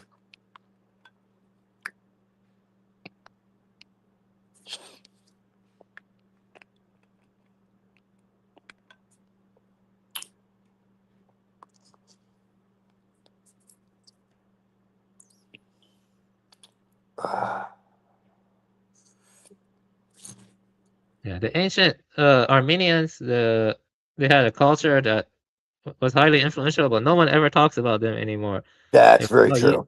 Eurasians. Have you heard of the Eurasians? Yes. Yeah, those are Yes, guys. that's what I was just mentioning. Is the Mytini. Mytini are not Eurasian, but they were connected to them. But Eurasians had more people. Like I don't know. Like Horo-Eurasian people, those guys were neither Indo-European nor Semitic. They were neither. They were neither Indo-European nor Semitic. They're more connected to the Caucasus. That's something else. Those guys were something else. They were warlike. I think they're probably very warlike people. Like Haldi. Have you heard of the god Haldi? Yes. Haldi is a war god. He's a word. Haldi. He's one of the chief gods of Eurasia. Here, I put it here. So I have a question for you guys really quick. I tried to do a article slash research AI paper thing, Yeah. and I tried to have it argue that Aryan Christianity. I wanted to argue from that perspective and prove that perspective to study what the arguments actually were, and it completely refused to make the argument. It said, Of well, in course not. order to do that, I'd have to be anti-Semitic because then I tried to say, well, go back into past and history and see if there's any evidence of the claims, redacting No. the anti-Semitic part of it, and it literally refused to look Right. for any evidence of that. And I just want to ask you guys your opinion on that general thing. So when I say Aryan Christianity, I don't mean necessarily what Blavatsky's saying, but I do, because I think that what she's Right. alluding to is alluded to in history God forbid you should from a believe certain anything. perspective. So I was saying, without Blavatsky, how Yeah. would you argue that point, and what would be the counterpoints be from Machine and Avian? Because I know what Twililight's coming from, so Yeah, somewhat, but Aryan, I wanted to see what you guys would say about Aryan Christianity is kind of like Nestorianism, but not exactly. But they thought that Jesus was like a created being. He was not like they didn't accept I believe he's hypostatic talking about union. like white, like you spelled it Aryan, like Aryan and not Arian, right, Neuro? Correct. Yes, correct. Yeah, so he's talking about Aryan, like white Like people. Aryan. But Are you like talking basically what I'm saying is this: like not there were Nestorians. there were Canaanite, Phoenician, whatever, quote unquote Jews, aka pagans, in my opinion. And then on the other They were side, you they had were this like Canaanites. Yeah, they were right, Canaanites, and and then they on split the other into side you had like Hyksos, and they split right, into Hyksos, they split into Phoenicians, they split into Edomites, they split into. They're all Canaanites, but they split into these different groups. This is biblical. This is in the Bible. right. Okay. So my argument is that there was another group Israel of people. Israel wasn't just Aryan. Israel was global. Israel had 12 tribes. So the idea is that Jews are considered to be the chosen people of God when really they're one tribe, Judah. Okay? And the other fucking 11 are just like rejected completely. All right? And so what I'm saying and what the Bible And is the tribe of actually Judah, saying, if you read it, but you would say that the tribe of Judah is like basically pantheistic, or I mean, they have like, I mean, pagan, or they'd have more than one god. They're polytheistic, essentially, is what I'm trying to say, right? well, what I'm saying, no, there are some still there are still some true Jews, but it's very rare because like for instance, you go to Israel, dude, and like there's like less people that believe in God than almost any other fucking country. Okay? So this is the thing, all right? Um and yeah, at one point they were polytheistic. So again, this whole idea, and this has to do with like revelation and like prophecy and all that. They rigged it all, man. Because what they did is you had Francisco Ribera and all these Jesuits and shit, and they turned the entire Bible prophecy and like the Antichrist and all this type of shit, and they focused it on the Jews when it was always about the church. Okay, they made it like some future like Jewish king or whatever the fuck Jewish priest is going to go in and into the temple and declare itself God or whatever, and Israel's going to build its third temple and all that. This is out of Judaism. It has nothing to do with Christianity at all. Okay, like it has nothing to do with Christianity whatsoever. All right, and so this is the thing. And so they become the super chosen people when the fact of the matter is they're one tribe out of fucking 12, really 13 if you count Dan. Okay, and so what I'm saying and what the Bible actually says, okay, and I could show you a ton of verses, all right, is that Israel was actually global. All right. So Israel is not the same thing as Jew. All right. And so Israel was spread out across the world. All right. And that's basically it, man. Like it's that simple. And a lot of these a lot of the Judites and Dan, which is the 13th tribe, okay, uh became these other tribes I'm talking about, the Hyksos, the Edomites, the so on and so forth. And they're the seed of Cain, which was cursed because they no longer basically their promise was conditional. Okay, it was given to them conditionally, and they didn't you know abide by it. They chose not to it was based in you know actually following God, and they chose not to do that, and so they lost that. But they got everybody mind fucked, okay, into believing that they're the chosen ones, when biblically speaking, no, they're not. Now, as I said, that doesn't mean that there aren't some, okay, but the idea that they're all just by default is nonsense, okay. And this idea of the third temple and all that, that's out of Judaism. There's nothing to do with Christianity whatsoever. All right. So that's what I'm saying. It's a switcheroo to take the fucking eyes off of the church, which has always been antichrist, which has always been the focus. Because the real and then also to make it look like it's gonna be like some kind of like new religion. No. It's gonna be an apostate Christianity. That's the fucking mystery religion. That's the Antichrist system. It is an imposter Christianity that unites everything. That's what it is. Like, yeah. And like I said, it's all biblical, man. I could give you verse after verse after verse after verse after verse after verse. It's all there. Why trust their account though? 'Cause that's written from their perspective, and everyone's perspective is limited. It's not though. See, this is the thing. It's not. That's exactly it. They're not the ones who wrote it. They're one tribe. Okay? Just like Jesus wasn't a Jew. Jesus was an Israelite. He was born in Galilee. He was a Galilean. It's not the same thing. This is what they've done. They've mind fucked everybody. Okay? So I'm just saying, for someone who's a Christian, it's worth looking into because, like, because I'm not a Christian in that sense. I do believe there's Well, truth in it, though, so and what I'm I saying is I like so just to make sure, because I know that this is going to end up in a debate to some degree, but so like, what would you say to Orthodox or Catholic or Protestant come out of there, Christians who my people. no, but what would you say to them to argue that theosophy is not only true, but it's actually speaking to like a deeper history, and like a what would be your evidence, and b how would you ignore the connections of theosophy to like Kabbalah or stuff like I this, wouldn't use or theosophy. I'd use the Zohar or Bible. something? It's in the Bible. I wouldn't use theosophy if I'm talking to. I don't need to. It's in the But you would say Bible. that theosophy is correct, though, to at least to a large degree, right? I would say that Blavatsky was insightful. I mean, I wouldn't use Blavatsky if I was talking to someone who was religious like that. If No, I but was what I'm saying actually is like, trying to do you get think through to them, but do you think there's any evidence independent of the Bible to verify yeah, I do. that? But Okay, I wouldn't. But can I you give me an wouldn't use example? it though. I wouldn't use it though.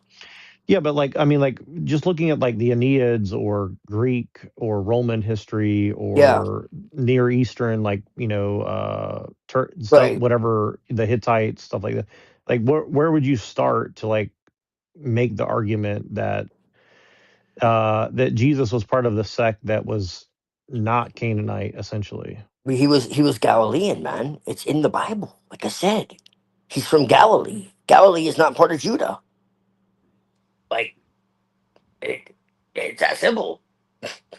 You know, like, I mean, if you want to get into like the whole, like, they were diversified. I mean, you can go to Israel and you can find that there were people with blonde hair and blue fucking eyes 6,500 years ago. Explain that shit to me, please. Like, dude, you know, uh we've been fooled. It's that simple. So, do you think the One thing Persians I and don't the get Greeks though is were blonde hair, blue eyed, or Huh? do you think the Persians and the Egyptians and the Greeks were also blonde hair, blue eyed, or No, I think that we've had a lot of melting fucking pots, and people just don't want to accept it. But that's my own personal view, and I don't push it on anybody else. I think that you go into Ireland, you go into Egypt, and you find fucking people that are definitely, you know, out of place. And this isn't an opinion, this is a fact. All right, like I said, look up the first fucking pharaoh of Ireland. but You'll find out I they're guess what I'm buried in County Meath, fucking Ireland. Explain that I shit guess to what me, I'm trying to get please. at what I'm yeah. trying to No, get at actually, is I like wanna. what is the blood libel of the what we call the Jews against Edom? And I guess so that's Yeah. what I'm trying. Sorry, go ahead. I Edom wanna hates respond the to that. fucking Jews. This is what you got to understand. It's not the Jews. This is what I really want you to understand, dude. The Jews, the real Jews, are fucking are hated by Edom. Okay, this is part of the trick. They fucking despise them. They've always despised them. All right. There are very few actual Jews. They exist, but they're eclipsed. Okay, like I said, Israel is 30% religious. The other 70% are atheists or Sabbateans. Okay, it's Yeah, let hard me to respond to determine some. who the hell So a Jew well, even is anymore. I'm talking about back in like 400 BC to like 0 BC. But okay, go Yes, ahead. they've So always hated them. That's the point, dude. Look into the Hasmonean dynasty. Okay, look at that in the Bible. Look up the Hasmoneans in the Bible and in history, and you'll see what I'm talking about. This is way before the Khazars. The Khazar shit's another just fucking distraction. They say, oh, it's the Khazars. No, dude, it goes back way further than that. Yeah, that was one, but we don't even really know how many people fucking really converted. We know that that dynasty did. Yeah, okay, sure. So what does that mean that everyone did? Like, there's no evidence of that whatsoever. You know, but the Hasmoneans, the Herodians, you know, they did for sure. Okay, like there was a whole the Maccabee revolt and all that shit. Like it's all there, dude. So this is what I'm saying. All right, they they fucking despise actual Jews, man. Yeah, I'm gonna respond to something quickly, and I'll just say it. Let me talk. Central Asia. I don't know. Maybe science is lying or whatever, like the population geneticist or whatever. When you But understand who's in the yeah, control of yeah, all that shit, yeah, bro, yeah. you But can the look thing is into that. Epstein. Look, Avian. But I'm You not can done look at the. talking. I'm not You, done talking. Like you went on for long. I'm gonna go on, for a bit. The well, that's thing fine. I is, just want to say one yeah, thing. You can look yeah, at the e-files and you'll okay, see how academia is connected with all this shit. yeah, That's all I'm okay. saying. Yeah, but what I'm saying is that academia is actually promoting the white supremacist narrative. It is right now. It is. That's what I'm saying. The white supremacist narrative. No. Yeah, it is. It is. Yeah. Why? Let me ask you this. You know that the Vedic tradition is a big deal for the Indians, right? And so, you know, um, the genetics or the population genetics, which could be fake, it shows that there was an Aryan migration, and that does confirm the white supremacist narrative in the sense that Central Asia was a melting pot. Like I'm saying, like there were lots of Hmm. intermingling and genetic admixture with like the Yuzhe people or Yuzhe are connected to Scythians and they are connected to the steppe people, blah blah blah. I'm saying that kind of stuff. It does confirm, like I mean, if academia was as co-opted by the Jays as you claim, why are they telling us now about all these Aryan migrations and the Indo-Europeans, the Proto-Indo-European, like David Reich's research, for example, or like all those people, I mean, that does confirm like the National Socialists and stuff. I mean, also the, like they are, academia is confirming the National Socialists. That's correct about the Aryan migrations now. What I'm trying to say. So I don't think, and another thing is that, but population genetics, I don't know. I don't think the Levant had much Aryan presence. They didn't really have much Aryan presence. They had some influence from the ancient Iranians, with the, Asmodeus and Ashma. Asmodeus was based on Ashma.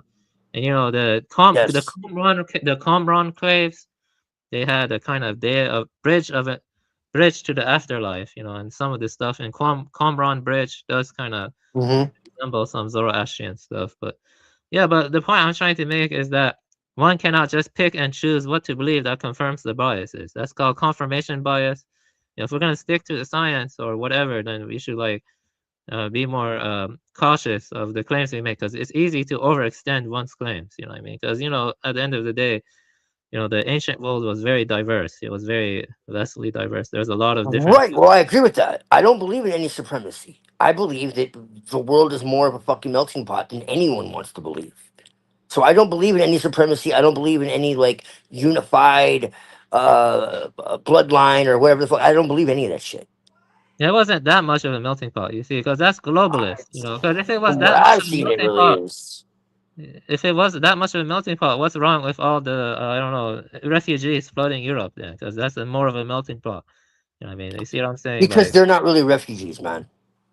If they were actually refugees, it'd be one thing, but they're not. It's a fucking it's a scam. It's a scam. yeah, I These think some people parts are of the set world up were. to cause disorder and chaos. They're not really like refugees. I'm convinced of that. If they were, I wouldn't have a problem with it whatsoever.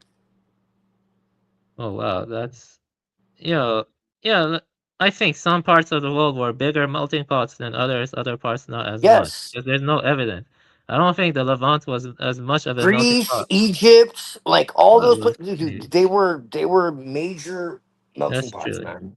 That's true. Like, But yeah, but that's what not I'm with the saying. Northern Europes. The Northern Europes were not really in that much in the Levant. The Northwest Europeans, they were more in Central Asia at that time. Here's a really quick argument about that, is to say that, like, well, if the Jews, Right. whoever they are, left and were in captivity in Babylon or whatever and got freed by the Persians Yes. or whatever, who was in that place while they were gone, I guess, right? So Yeah, Yeah. when they were in captivity, that's when it became Judaism, and they fell away from their original tradition, which Christianity ultimately continued.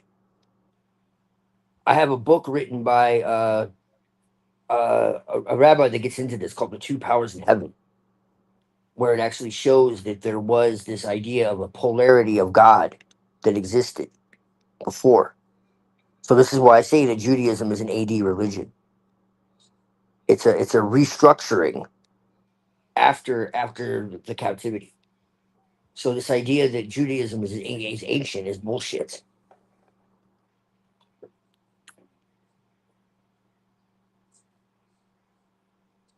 That kind of pattern occurs everywhere, though. Like when the Indo-Europeans spread their traditions into Central Asia, Zoroastrianism evolved a reformation of the uh, Yes, prior step beliefs and stuff. yes, Yeah. yes. I agree. And Zoroastrianism got twisted when it was like originally like a philosophy, and and then you have like the Magian order and all of that, which was really robust, I think. But yeah, because that's like the Gnostic, like pretty much Gnostic, honestly. Like once you strip away the priesthood and all that, like before it got codified into law, because you had, as I said before, Ahriman and Ahura Mazda were not like fighting each other. It was a necessary conflict that existed within nature itself, that was meant to renew, for things to renew and regenerate themselves. Like Ahriman was like the constrainer, and Ahura Mazda was, what allowed things to grow, and there was just like this tension, I think but initially it was more about mentality. It was about that too. intention. If you read the Gathas, You know, Right. Yasna 3.3 menu translates into both spirit and mentality. You know, Right. that's it. So, Right. And I but they think that still, influenced the Vedic eventually, ultimately.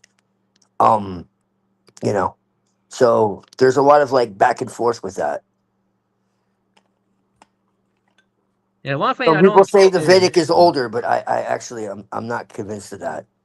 At one time I was, but I'm not convinced. I think that the tradition that existed before Zoroastrianism is much older.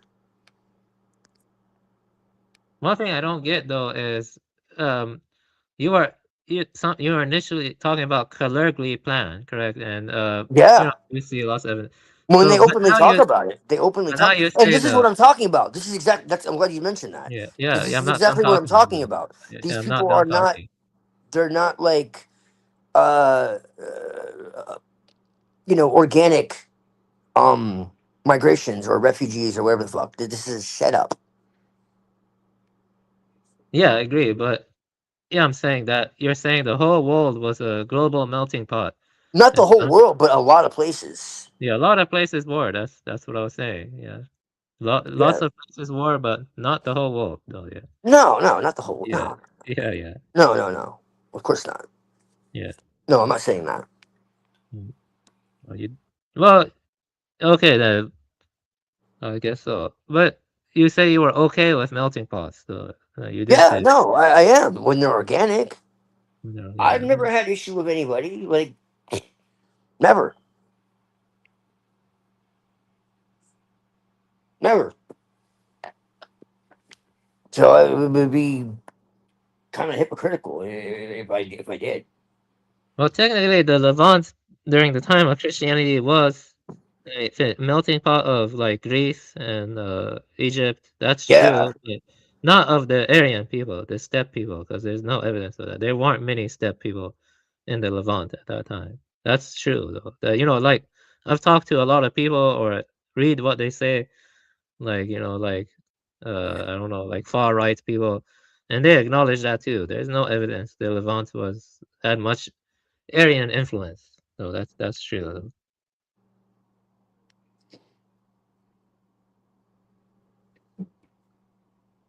Like like Baltic Scandinavian people, their beliefs are very close to the initial waves of the Aryans and stuff. They were just close to corded ware culture, stuff like that. I mean, Survive the Jive acknowledges that stuff too. Survive the Jive is better than Astrologos because Survive the Jive sticks closer to the sources and stuff.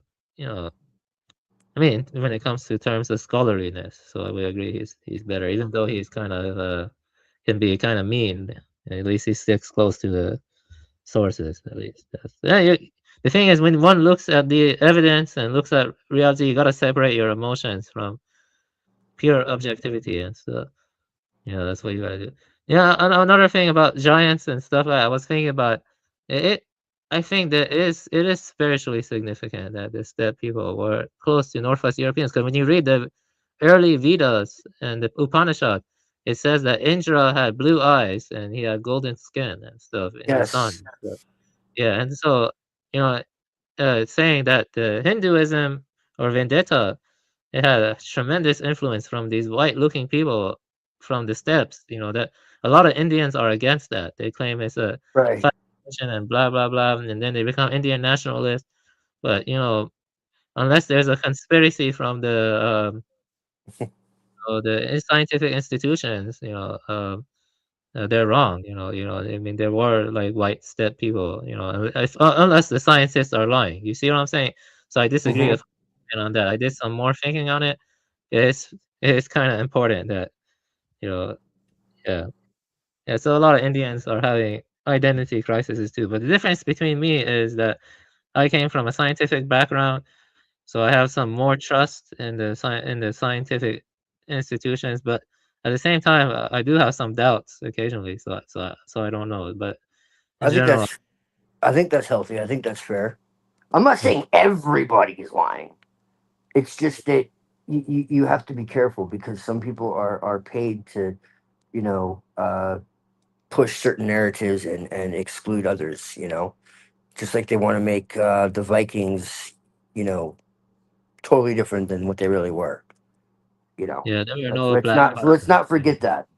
Let's you know. So Yeah, yeah, no, yeah. it's just, you know. But the thing is, those guys are like media companies, and they're like, I don't know, liberals or whatever. They're It not actual starts there. scientists. Yes, that's it. It starts there, though. Yeah. You know, I mean, they wanted to change like all of American history and like cancel it, and I mean, they have all kinds of crazy shit that they're trying to do. Like, You really think science is fake and gay? Like they're hiding the true history of mankind and stuff like that? Like, no, I don't think it's fake and gay. I just think that there are certain people that have certain narratives that they've spent a lot of money on, and you know, they would do best to keep those narratives alive. I mean, like the Big Bang, like evolution, like you know, whatever. Like a lot of this stuff is based in is based in philosophy. It's not really science, as in the scientific method. Um, Darwin was part of the Royal Society, which is what was called the Lunar Society before that. It's literally a secret society. So I just think there's some questionable there's there's there's some questionable ideas. Uh, I don't think that everyone is trying to deceive you. It's just a matter of at the top, who decides what papers are published, who decides what books are published, who owns those publishing houses.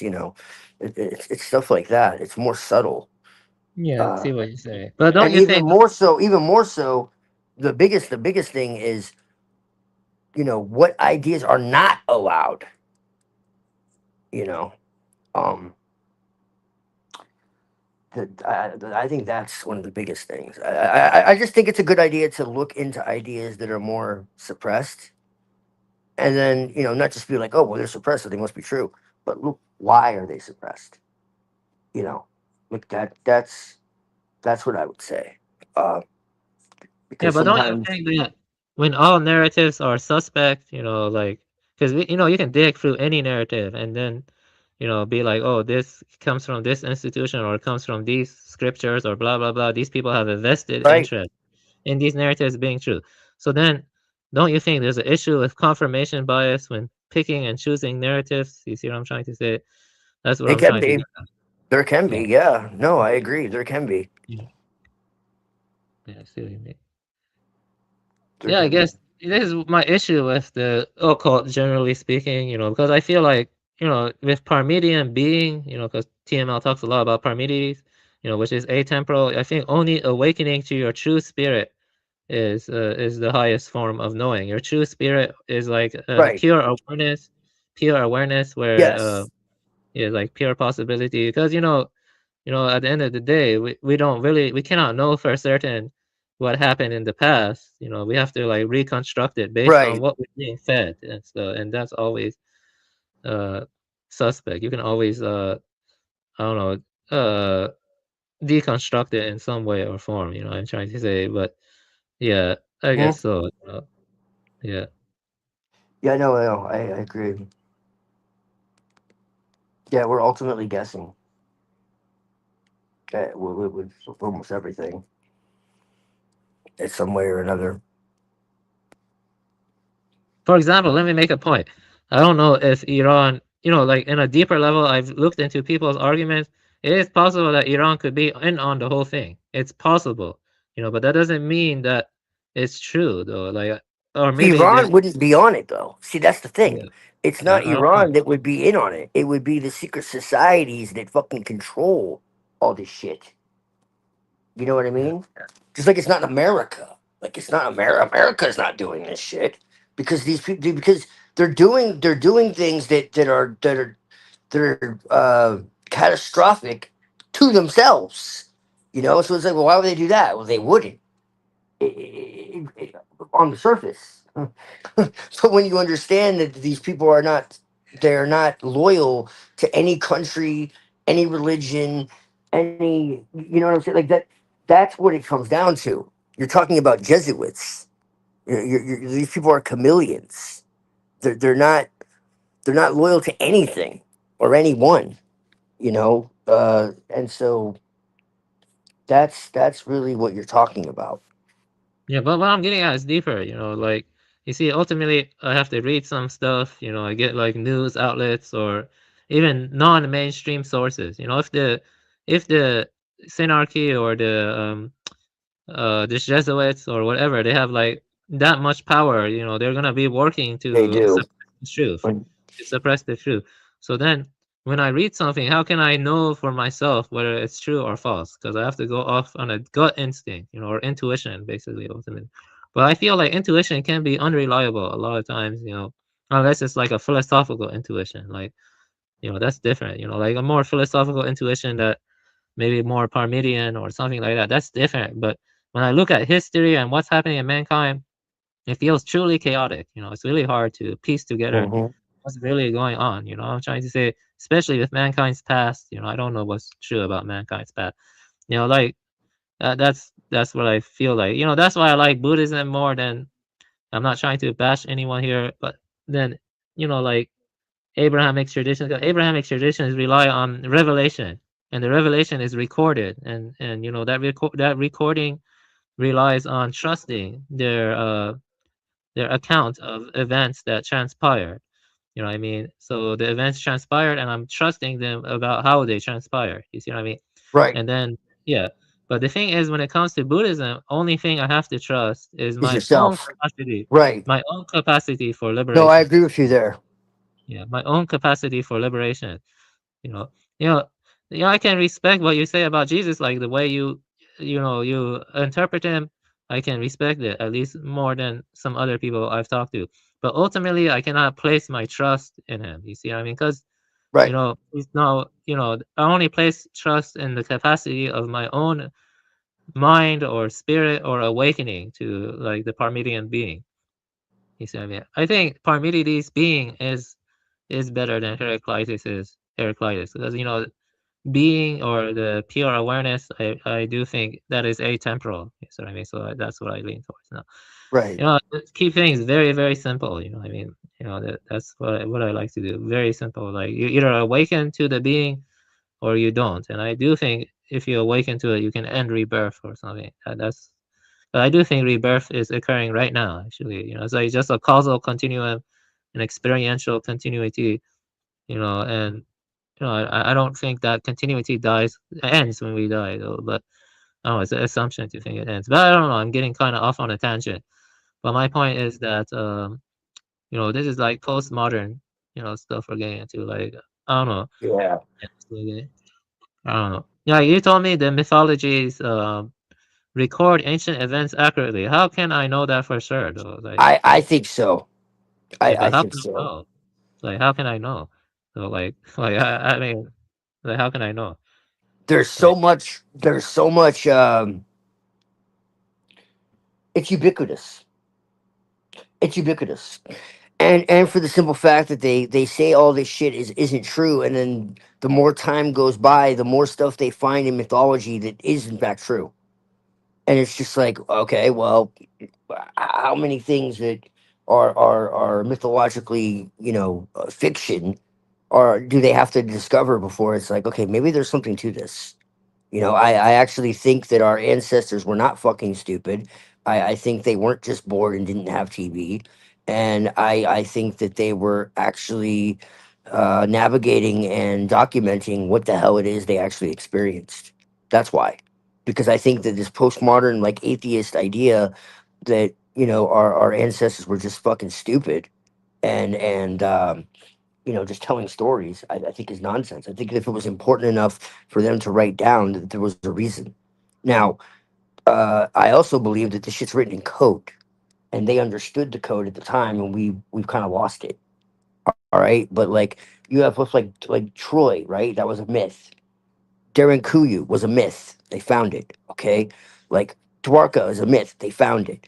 Like there's just too much you have like vitrified glass and shit in certain places. There's evidence of like advanced weaponry that's been used throughout time. You know, they're like you could look at like the fucking Vimanas, and you could build something that actually flies. Like there's just too much. It's like, oh well, this is all fantasy. Like, no, dude, no. You can't like. There's a difference between having an imagination and coming up with like incredibly complicated ideas that just so happen to be accurate. Like, no, that's not possible, dude. Like, you can't. It's kind of like when they say that like psychedelics are just hallucinations. Okay, well, here's the thing. You can hallucinate things. Your imagination is incredibly powerful, yes, but you can't hallucinate concepts that your brain has no fucking reference to. Okay, like, and then everyone has the same. Everyone has the same concepts. Like, it's not possible, dude. Like, there's something real there. Okay, so that's what I'm saying is like there's way too many things that have occurred in mythology, supposedly, that can be verified to have actually occurred. And the more time goes by, the more we find it. And so that's why. You know, the thing is that, yeah, I see your point, but you know, I have read some mythology, you know, and you know, I don't really, you know, where are the magical spirits? Where is the magic, or where are the That's giants, or well, the like giants why do don't we see? exist. Yeah, but why don't we see them now? Like I They don't know, were like covered up. The giants were covered up. The Smithsonian had tons of articles about giants, and they yeah, had but why aren't actual people giant filming bones. them? So, film the giants instead of relying on sensationalizing media. Why don't I see people like finding them or whatever and filming them and putting it That's on something YouTube? that's deliberately been covered up. We're talking about the difference between something being, just like pushed to the side and actually being covered up. That has actually been covered up. You could look into this. It's not even really like that secret. Like they absolutely covered giants and all that shit up. We still have like elongated skulls and all that. Look into Paracas. Look into like Sardinia. There was like a fucking graveyard of giants. Like they're all over. You have like these dolmens and shit, where they had like giant graves. They were immense. No, they most definitely exist. They most definitely exist. Yeah. I mean, like, can you like get the evidence for me so I can look into it more? Like, uh, I don't know if they exist or not. I can't tell. I mean, yeah, there's like I said, I mean, it's not even really that hidden. Um,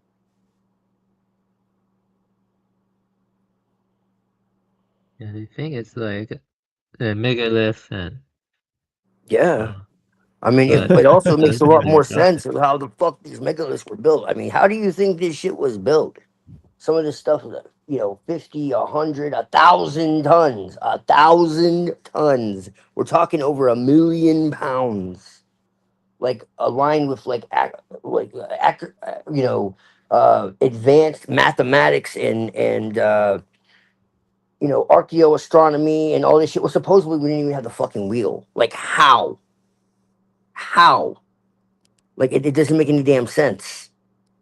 So this is what I'm saying. The idea that our ancestors were just fucking like cavemen and didn't know anything and were just like wanted to entertain themselves is complete nonsense.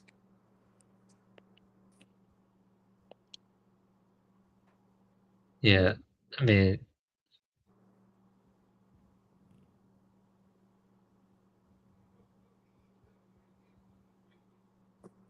yeah, I guess.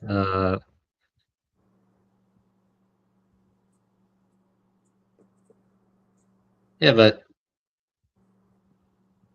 I mean, you know, for example, I read different examples of how they could have built the pyramids. They could have used a certain extinct animal or some advanced trolley system, and maybe the ancient people they had better understanding of the stars. They used certain advanced equipment, but the giants, though, and you know, dragons too. Like, uh, they're covering this up, and they're spending a lot of effort, exerting a lot of effort to hide this evidence.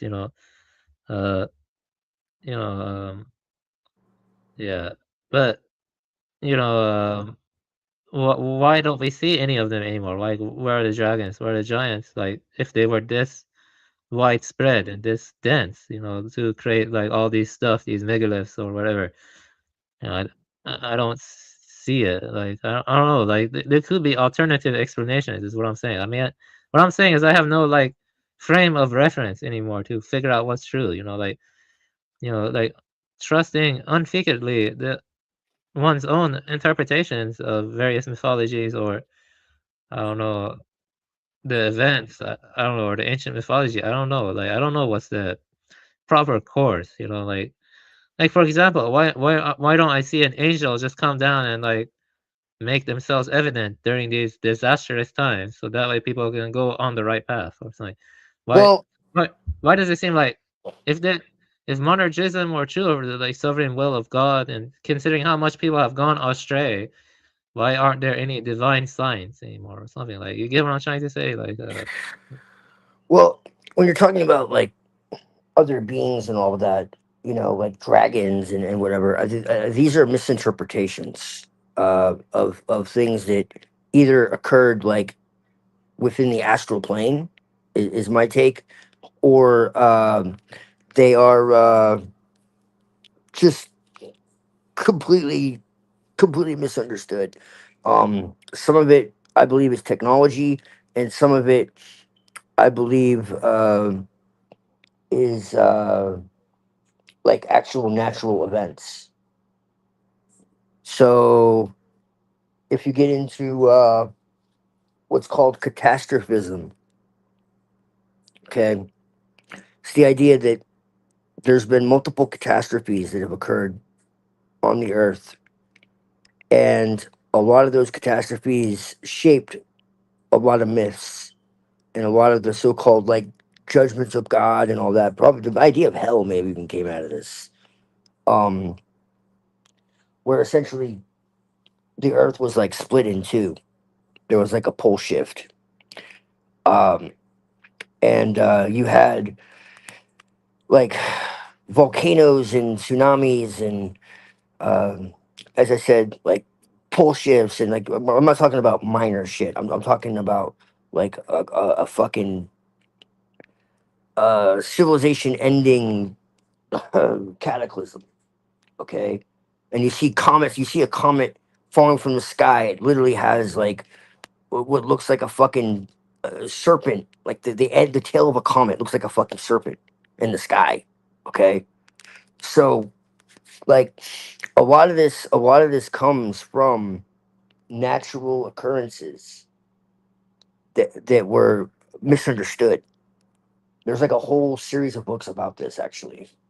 Um, you know, when everything is when the earth is legitimately crumbling underneath your feet, okay, and you don't know what the fuck is going on, and you have no way of contacting your relatives, you know, and there's fire coming from the sky, and you know, uh, large land masses being thrown thousands of miles away, and tsunamis like you know and this is the thing, you can find this in literally every single mythology on earth, that there's some kind of cataclysm, but we're supposed to believe like no it's all made up. Like, no, it fucking happened, man.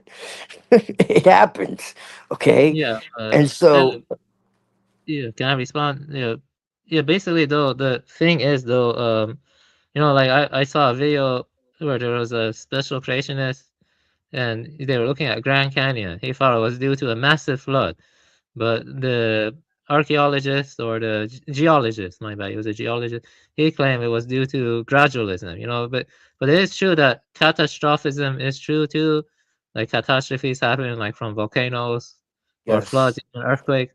But you know, my point, the question I'm asking though, is that depending on one's interpretive lens or one's theoretical background, it does kind of color how they interpret things or infer things, you know. But well, you that's know, my for question anything. is like you know, like you said, like evolution is a psyop, for example. You know, my Darwinian background is, evolution. huh? Darwinian evolution. Yeah, We've talked Darwinian. about this. Yeah, but Darwinian is rejected by most scientists now. Actually, is kind of, you know, modern synthesis is kind of different. So I think extended synthesis is different too. That makes more sense. Third way has some good arguments. You know, maybe you can relate that to plasma physics and stuff like that. And Right. plasma could have a kind of mentality to it. But you see, that kind of stuff doesn't like threaten the entire edifice or the, I don't know, the structure of science. You know, like I don't know. Like I don't know. It's possible we're being lied to about a lot of things. You know, I agree with that. You know, 2019 was a big lie. You know, that's due more to Well, think how medical. much we've been lied to. Like, just look at how much we've been lied to already that you can like confirm. Yeah, I have science. I'm focusing on science right now, not politics. So I'm not focusing on politics. You know, right now. Yeah, I'm thinking about science. I It's think not that just politics. What do you call trust the science in 2020? What's that? yeah. The thing is that Okay, yeah, no, like I we're know what lied I'm to talking about about. everything, man. No, no. Let me explain. Let me explain though, because you know my background is in science, and I can explain. See, the thing about science is that metaphysics is unfalsifiable, and you know, depending on your metaphysical assumptions, one interprets the science differently. Like, let's say you believe Sure. mind is the basis of reality. That does not contradict Yes. anything in science. You know, like Schrodinger, he was an idealist. He was into Advaita, and you know, I Yes. think even you know David Bohm, stuff like that.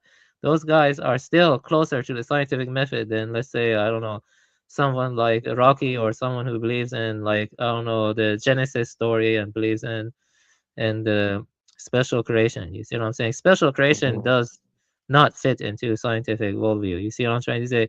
Right. And yeah, but you know, maybe you know, it's it's difficult what I'm trying to say, but the point I'm making is that I think the medical establishment should be considered separate from science too. That's applied science. You know, applied science. You know, big pharma is real. Big pharma is a real problem. I shouldn't talk about it much. You know, big pharma Right. is real, and they're very corrupt, and they're like trying to make people more reliant and dependent on them, Yes. like that. Yeah. Yeah, but when it comes to stuff like giants or like I don't know, like ancient civilizations, you know, I don't know, like you know, like I just if you can get the evidence for me, I'll read it like or something like I don't know like Well, look at Troy. Look at Dwarka. Look at these places that supposedly didn't exist. Look at Gobekli Tepe. Look at they're finding new places all the time. And the fact of the matter is, I don't think they're finding anything. I think they've always known about this. At least the people at the top. Maybe not the main, whatever. But like, how many places do they need to find before everyone's like, hey, maybe there's more to this here? Like they've had the same. Like here's the thing, they've had the same idea, okay, since the 19th century. They haven't moved from them. This is one thing I don't think people understand. Okay, they've had these same baked ideas from the fucking 19th and early 20th century to now. They haven't updated it.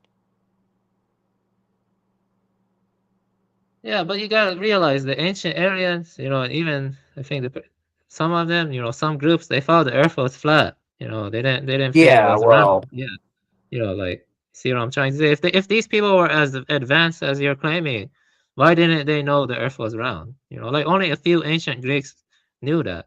You see what I'm trying to say? I don't think they were. I think they were stupid then, and they're stupid. I think mankind, on average, across the whole world, has always been kind of stupid. on average, Unfortunately, maybe. But the yeah, on people that average. are doing archaeoastronomy and advanced mathematics and geometry clearly weren't. Yeah, I mean that in a more spiritual sense. Like I don't know. Let's ignore that. I kind of was going on a tangent, but I mean in the sense that if these people were knew as much as you claim, then why did they not know the Earth was round? That's what I think. What makes you think they didn't? Again, if they're mapping stars and constellations and putting in advanced mathematics and geometry into their structures, how the hell are they not? Well, actually, they thought that a lot of the mythologies they thought the Earth was flat and there was a wood tree in the middle, stuff like that. You know, That's that's symbolism. That's not literal. you see, this is the problem with picking and choosing. You know, because you know how do we know took that as symbolism, or they took it as a literal brute fact. Maybe giants were symbolism too. I mean, you see what I'm trying to say? It's kind of No, difficult. no, giants weren't symbolism. I see it. Like, how can you tell? Like, I don't get it. Because there's actual giant bones. I told you. Yeah, I want to see those. Like, if you can get those and send it to me or Discord, I'll look into it more. Like, I think that would be Okay. freaking big. Yeah, like I don't know.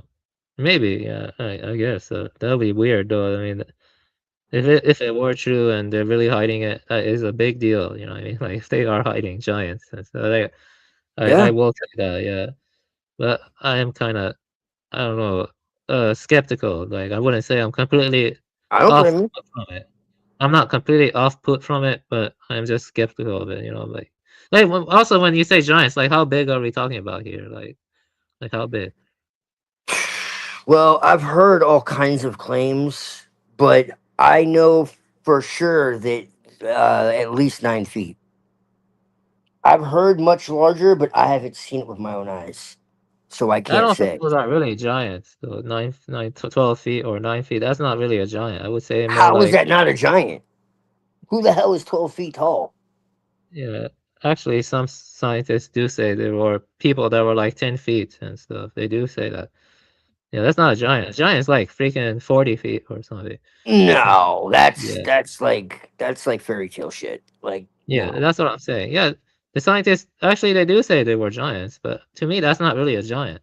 So it's not really a giant to me personally. You know, it's like in Elden Ring, you come across people that are like freaking 40 feet, 30 Yeah, the feet. shorties got him. Yes. I Yeah, so mean, That's what. you're not gonna find too many people that are 9 feet, bro.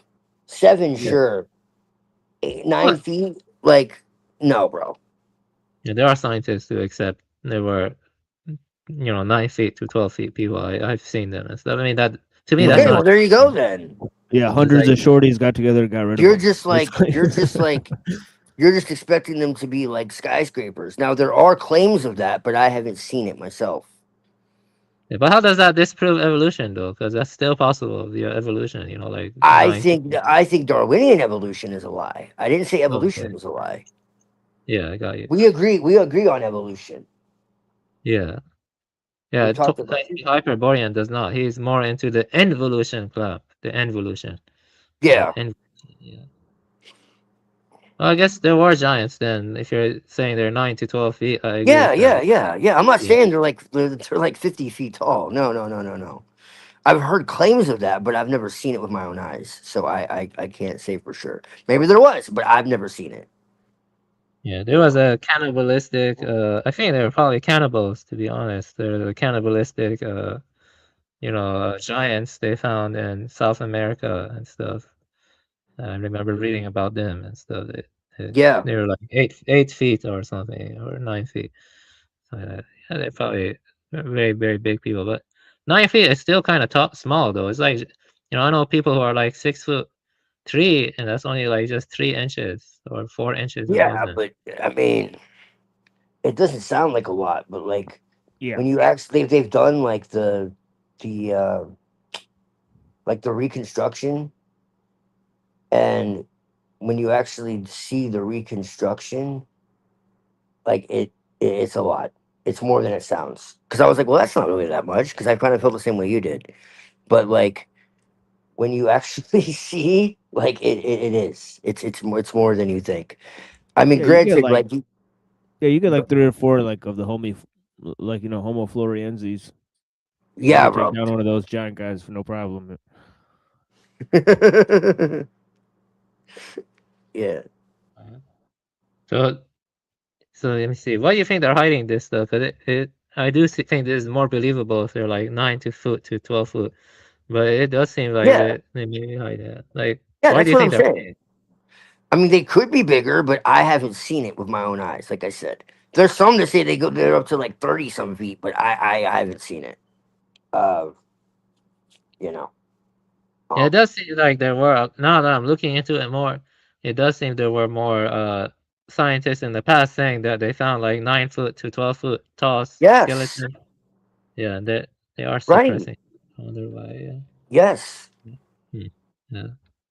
because it destroys the current narrative, man. Because like, okay, like you had like Descartes and people like that that essentially got rid of any supernaturalism Yeah, within the you get an world. 8 foot guy, like a few of us could take him down. But if you get a fucking fucking 12-foot guy, good lord, that's gonna be a problem. A slap Yeah, on that guy's gonna fucking hurt in the morning for yeah, sure. yeah, definitely. Yeah, it does seem this Smithsonian Institute could be hiding it. I see what you're saying now. Yeah, yeah, yeah. No, I'm not saying they're like 50 feet, man. If I had known that from the beginning, I would have made that clear. So it me. So you think all these fossils they could be faked and stuff like for dinosaurs and stuff, or you think? I don't think the fossils are fake. I think the fact that they know what the dinosaurs look like is bullshit. I think they're like guessing. I think they have a certain agenda. I don't think they actually fucking know. I mean, some of the fossils are probably fake. I mean, they've faked like fucking different hominids. They've taken like animal bones and like mixed it with human bones and been like, we found a new hominid, and it's like literally bullshit. And they've been caught doing it. So I mean, yeah, I'm sure some of it is, but yeah, like I'm suspicious of the shit.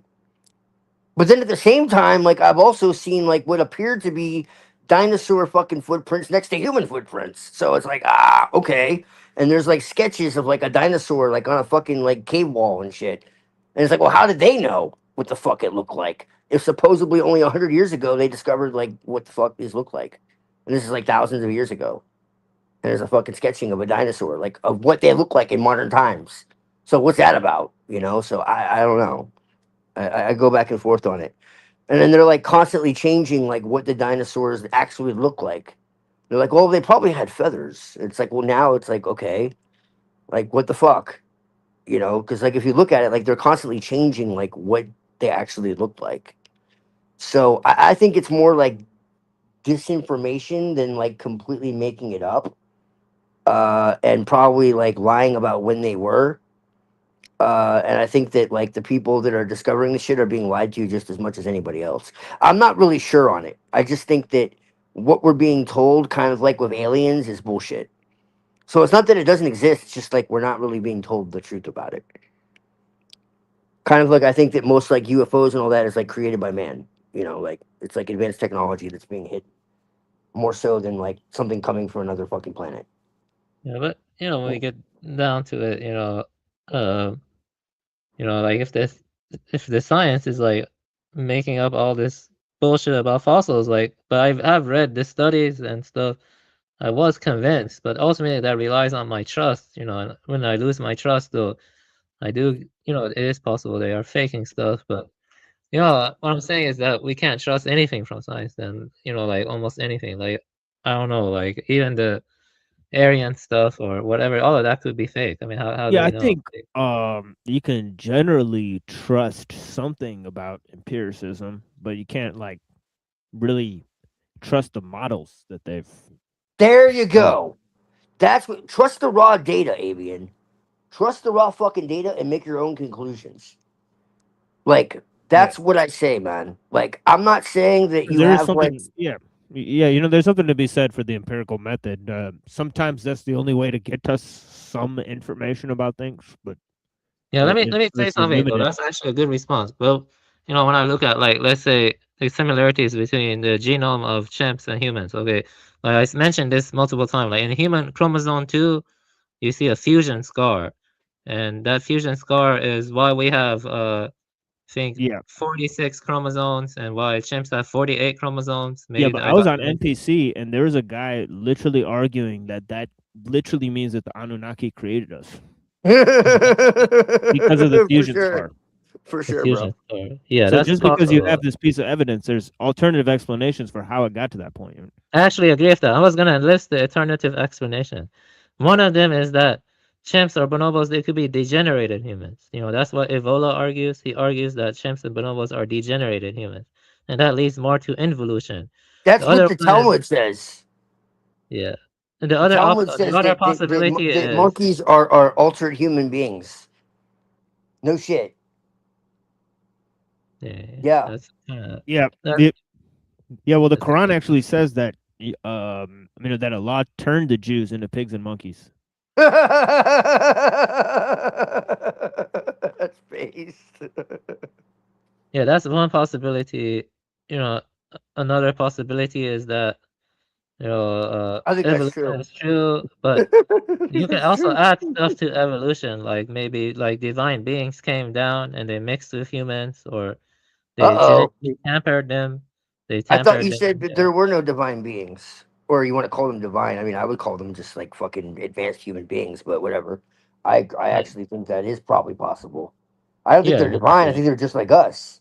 I think they're advanced, technologically advanced fucking humans who had the ability to travel. Like I think so. yeah. I mean, I'm just saying. I'm just listing possibilities. Like if you want to talk about like reptilians and this type of shit, like I don't think they're like something that came from somewhere else. I think they're genetic experiments that happened on Earth. If you really want to go like far out into speculation, I'm speculating. But I'm saying Yeah, like a lot yeah, of people have seen these things, okay? And speculating, okay, just speculating. I can't prove this shit, okay? But enough people have said that they've seen these fucking things. I think they're fucking genetic experiments that have occurred on Earth. I don't think they're from any other planet.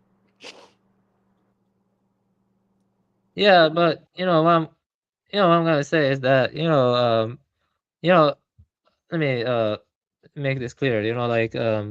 There's actually something I wanted to say. Like I say about the round Earth and stuff. Maybe Earth is flat and NASA is lying to us because For sure. NASA. There's a lot of fishy stuff about NASA too. Oh But yeah. yeah, but I don't know. You see, what I'm trying to say is that who do you trust in this day and age? I think it just comes down to gut instinct or something. Like, what I'm trying to say? Like, like for example, Robert Temple. You know what I mean? All of that I like assumes it. Earth. Yeah, that assumes the Earth is round and space exists, but it's Yes. 99% plasma, right? That's still Yes. closer to the science model. You know what I mean? And so like I said, this is true. You can look at the mythologies I have. Most of the ancient people, most of them, not all of them, they did not know the Earth was round. They didn't know that. I mean, it's true. They didn't know. Most people thought the Earth was flat in ancient times.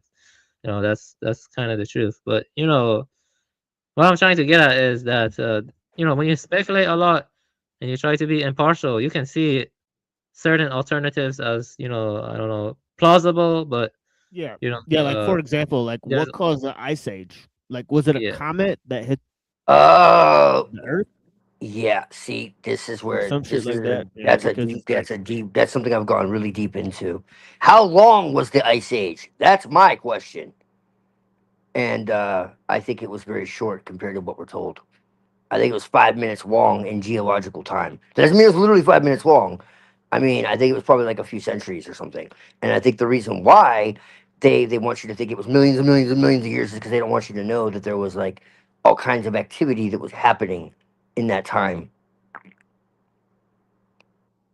And one thing And I think is interesting though is that like I remember once asking you, Twilight, what do you think happens after we die? And you said nothing though, because I think what happens after we die is probably the most important question. I'm not sure if you changed your views about that and stuff. Like, what do you lean towards and well, I don't stuff? believe in death. That's why I say nothing.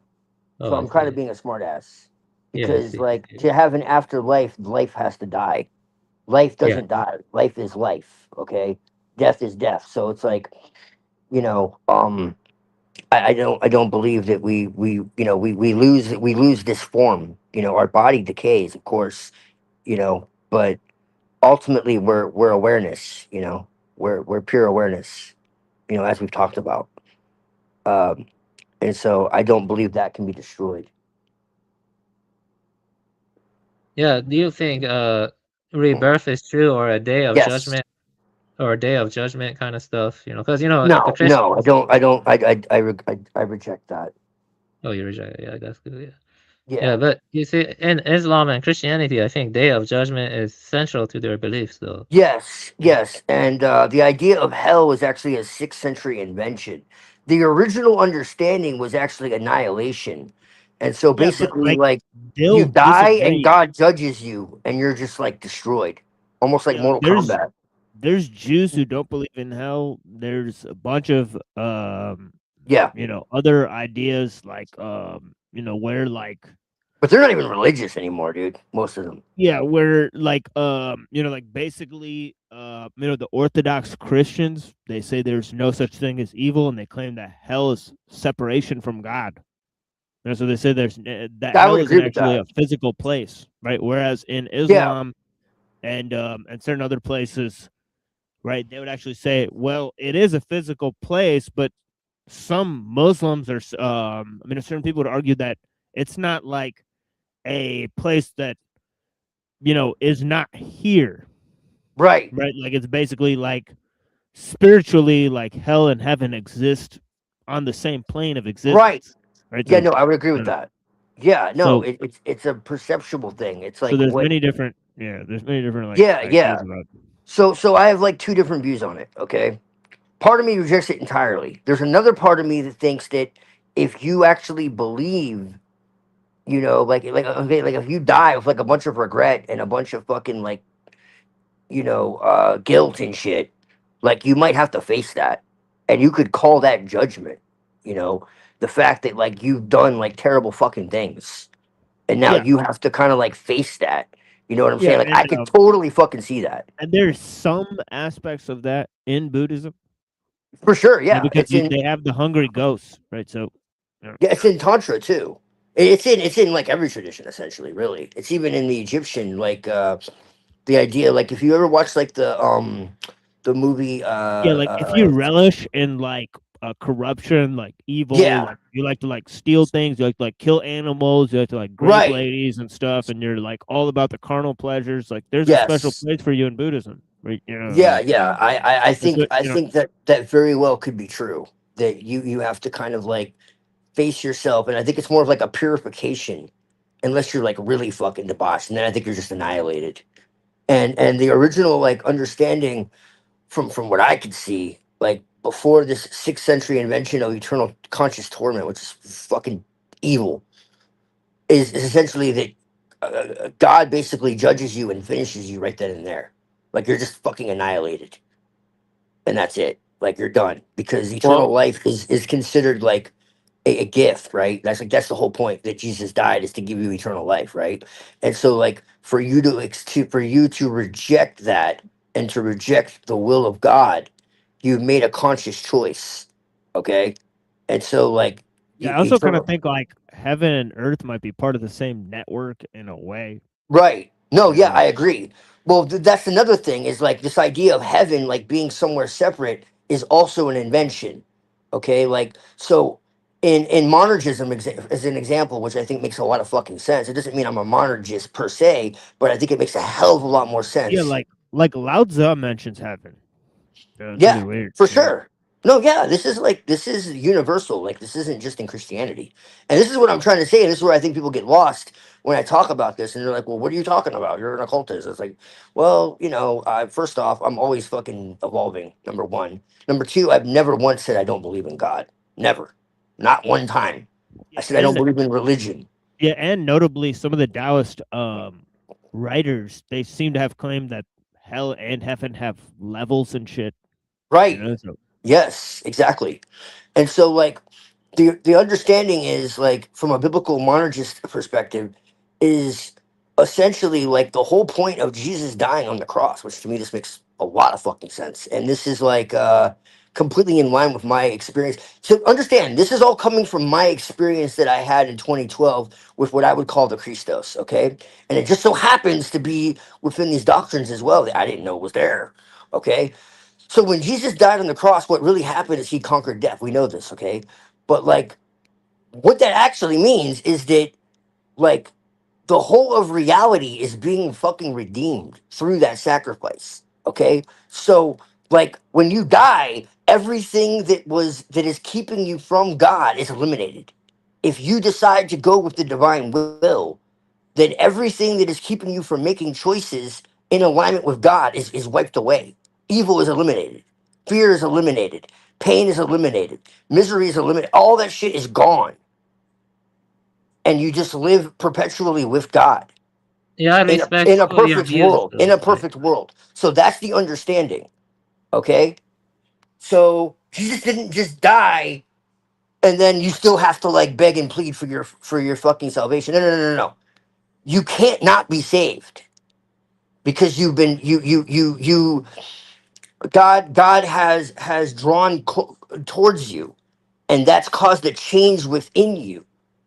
And so that's it. So like no matter when that happens in your life, no matter what you have to go through, ultimately God will bring you towards him, and that's the only way that it can happen. It has nothing to do with your own will. So it's not that you don't have free will. You absolutely have free will. But you being drawn towards God is not your will. It's so that's what I was getting into. Yeah, But you yeah, I can mean, take it out of a Christian perspective too. So it's not people get lost in the fucking the terms and shit. Like Is we're- is we're- this is this Nicklandian Gnostic Calvinism? no, dude, this is monergism. This is biblical monergism. You have humanistic monergism that says that it's it's more really it's kind of a fucking oxymoron. It's synergism. It's that God is the one responsible for salvation. Period. End of story. There's no way that you, of your own volition, can pull yourself out of your own essentially your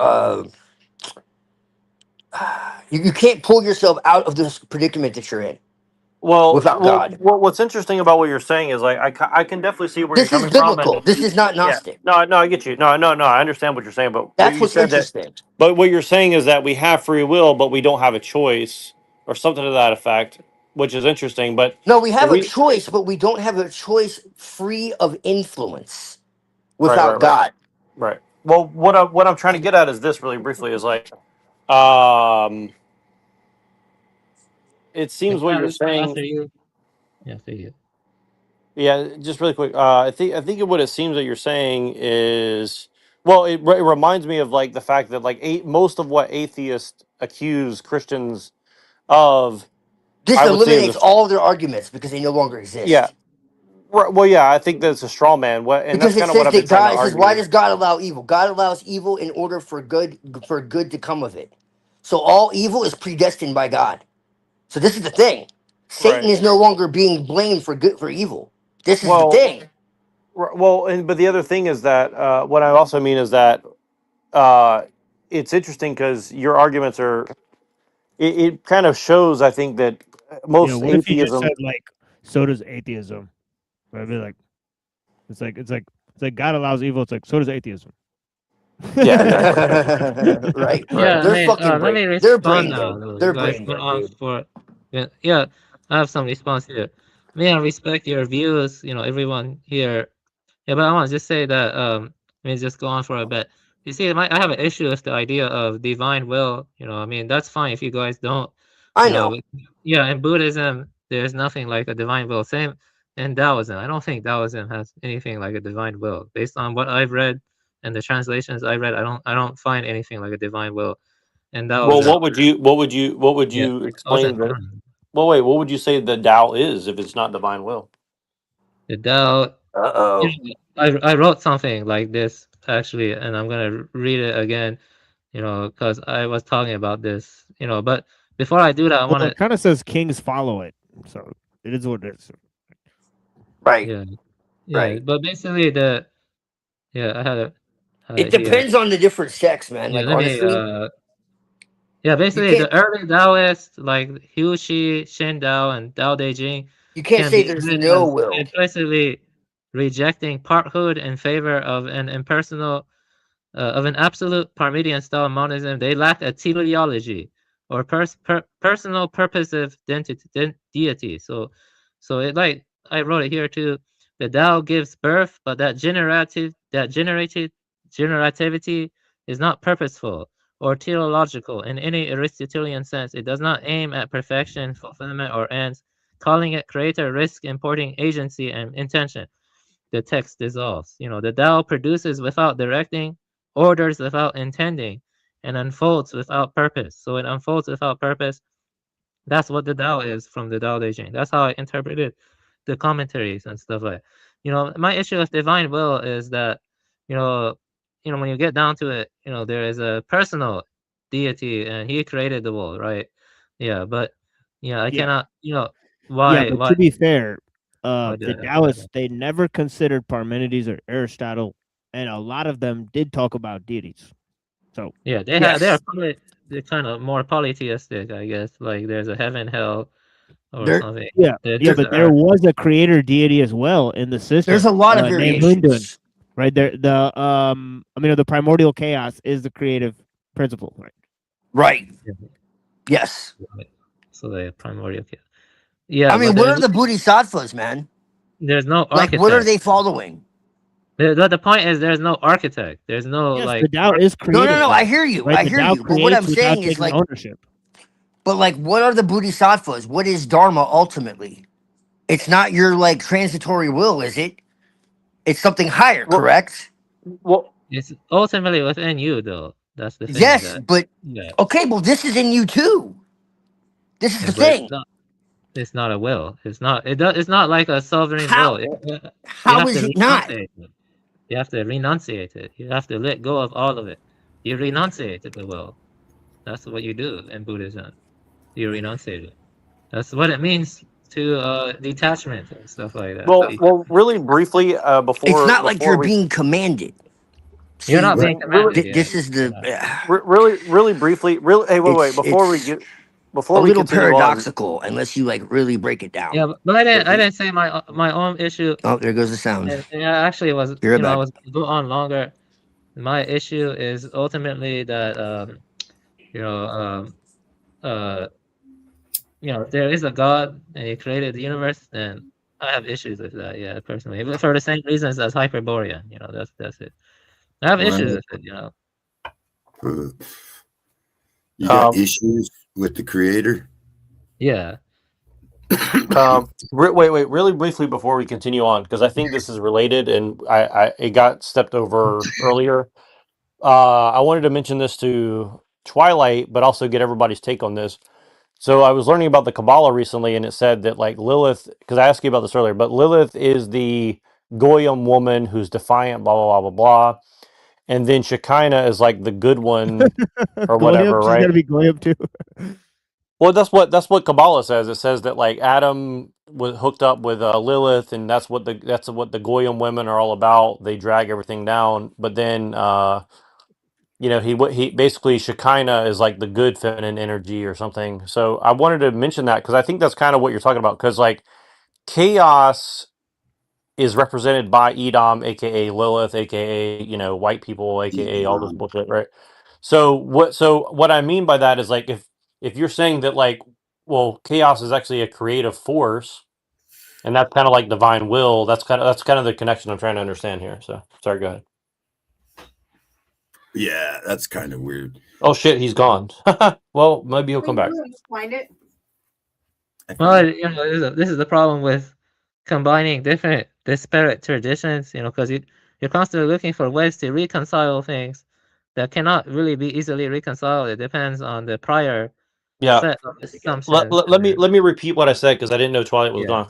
Twilight, really quick. Okay, so Lilith is the representation of Edom women, and then Shekinah is like the good version of women. So how does that relate to what you guys are talking about? Because you're talking about chaos and divine will, and it seems that that's kind of how they've kind of weaponized Eastern philosophy, and I think that's kind of where you're coming from with like theosophy and all that. If that makes any sense. According to them, like Jesus is born of Lilith and Samael. Okay, Lilith, let me tell you about Lilith, okay? You guys, here it is. Okay, you guys, in the Garden of Eden, there was Adam and Eve was put in the Garden of Eden, but man was already created. There was when Cain left, he went to the city, get it? There was a second creation of man, and Adam and Eve were God's like representative on earth, but there was already men. So you got to realize that about that, you know what I'm saying? The pre-Adamites, yes. Yeah, the pre-Adamites, whatever you want to call them. Yeah. Anyway, you guys. Yeah, could be. Yeah. I like listening to you guys, but But what do you think that has to do with Lilith, Rocky? Okay, Lilith. I think Lilith would have been they're trying to make up some way to where did all these people come from? Lilith. They say Lilith is the mother of all. Oh, okay. But, you know, I think a lot of people say that Lilith is the mother of all humanity, but maybe Lilith was a Canaanite or whatever, an Amorite, a pre-Adamite or whatever. I don't know. Lilith. That's a lot of mythology about Lilith being, you know, where did everybody come from? And they say that, isn't that what they say, that Lilith is the mother of all, like humanity or something? She's considered the first wife of Adam in that tradition. She's considered yeah. It's not Eve, but someone else. But she refused. Yeah, she refused to lay below Adam. She was because she wanted to be equal.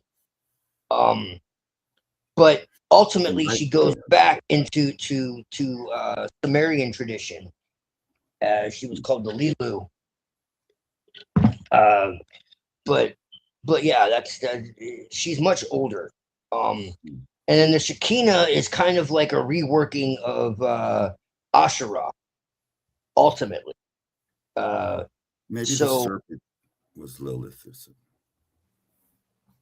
In some ways you could say that. Because the serpent has always represented the goddess. Yeah.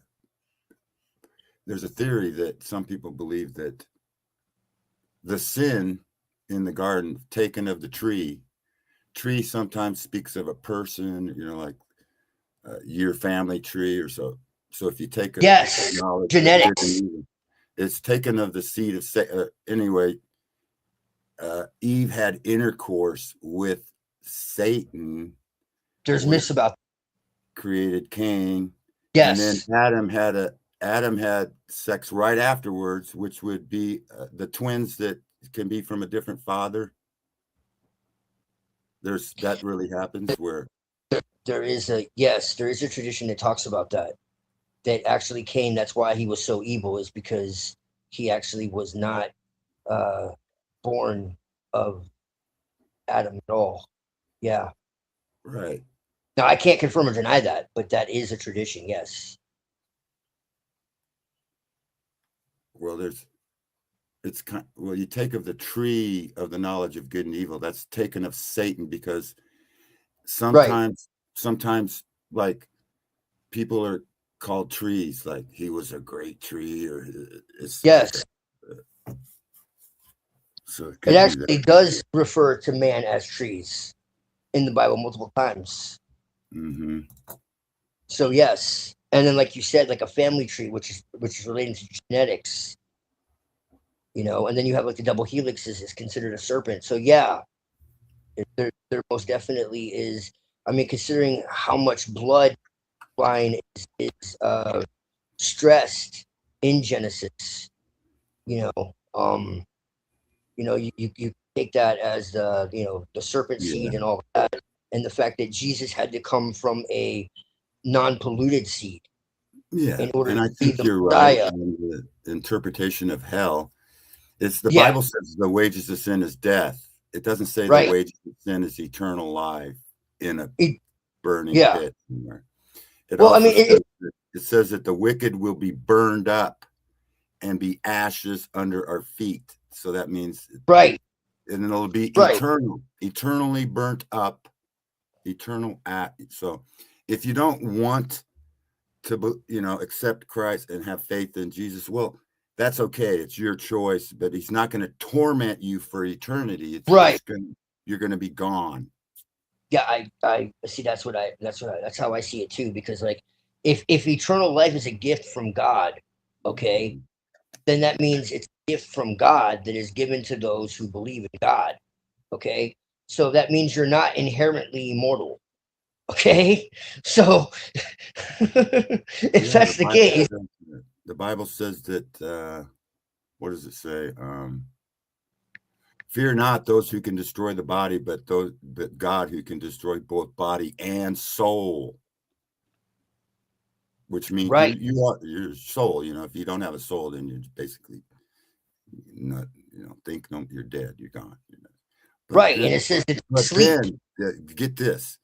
I was on the final judgment day, which right before judgment, if you see Jesus and you bow down and confess Christ as Lord because you just saw him, but you hadn't been judged yet, do you still get eternal life? Maybe judgment, so maybe a lot of people who doesn't believe in Jesus never saw him, but when they see him right before judgment on the final day, it says that every knee will confess that Christ is Lord. So I think more people might be saved than people realize. And you might not have rewards like me when I get there, but because you had to wait till the very last day. You know what I'm saying? Right. No, I do. In Revelation 22, it says that at the end of time, everybody will be resurrected, both the good and the bad. And before judgment, it's right before judgment. It says everybody kneels and confesses that Christ is Lord. So here's another thing. If everyone is resurrected, then how are they burning in hell?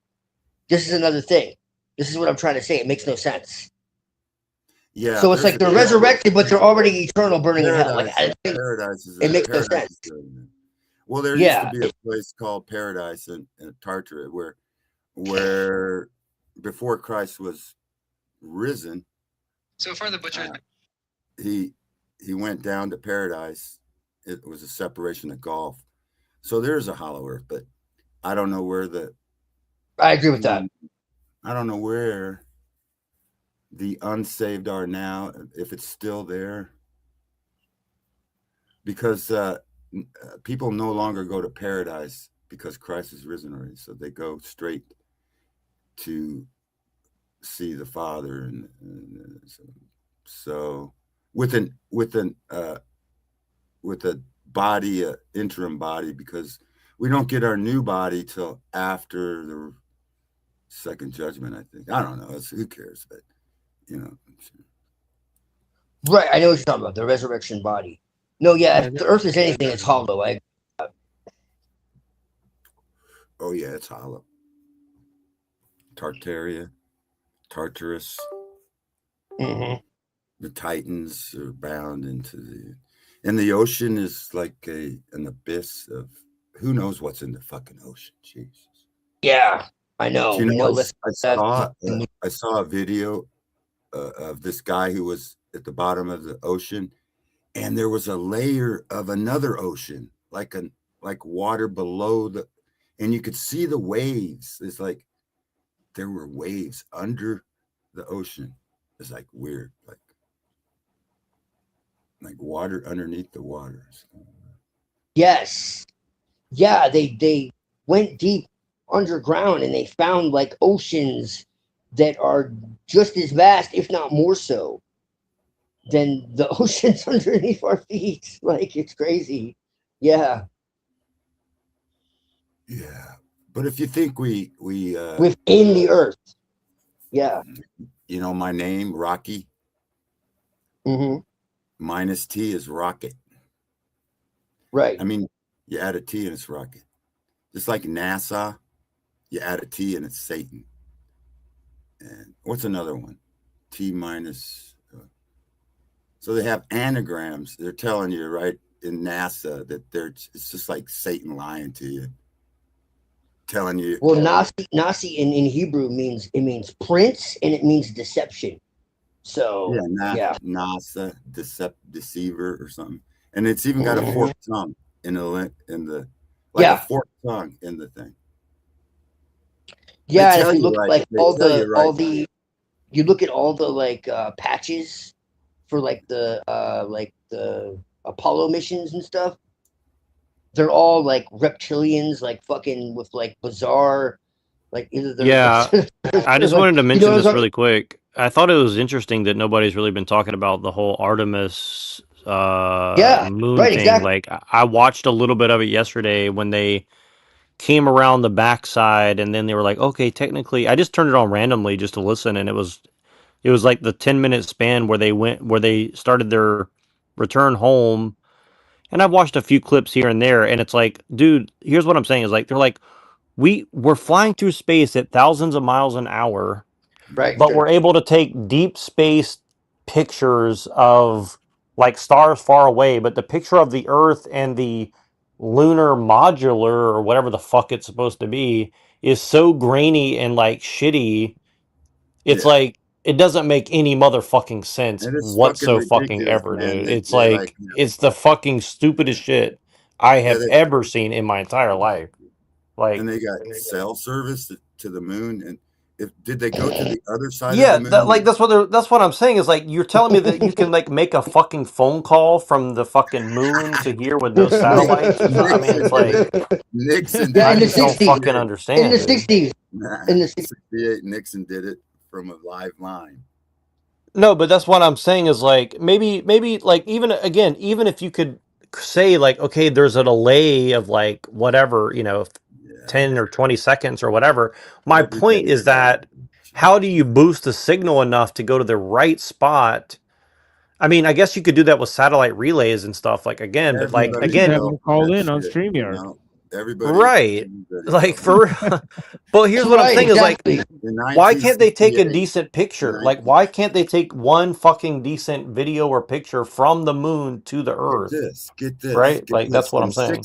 In 68, they took pictures while they were on the moon, and somehow the next day they were already developed and in the newspapers.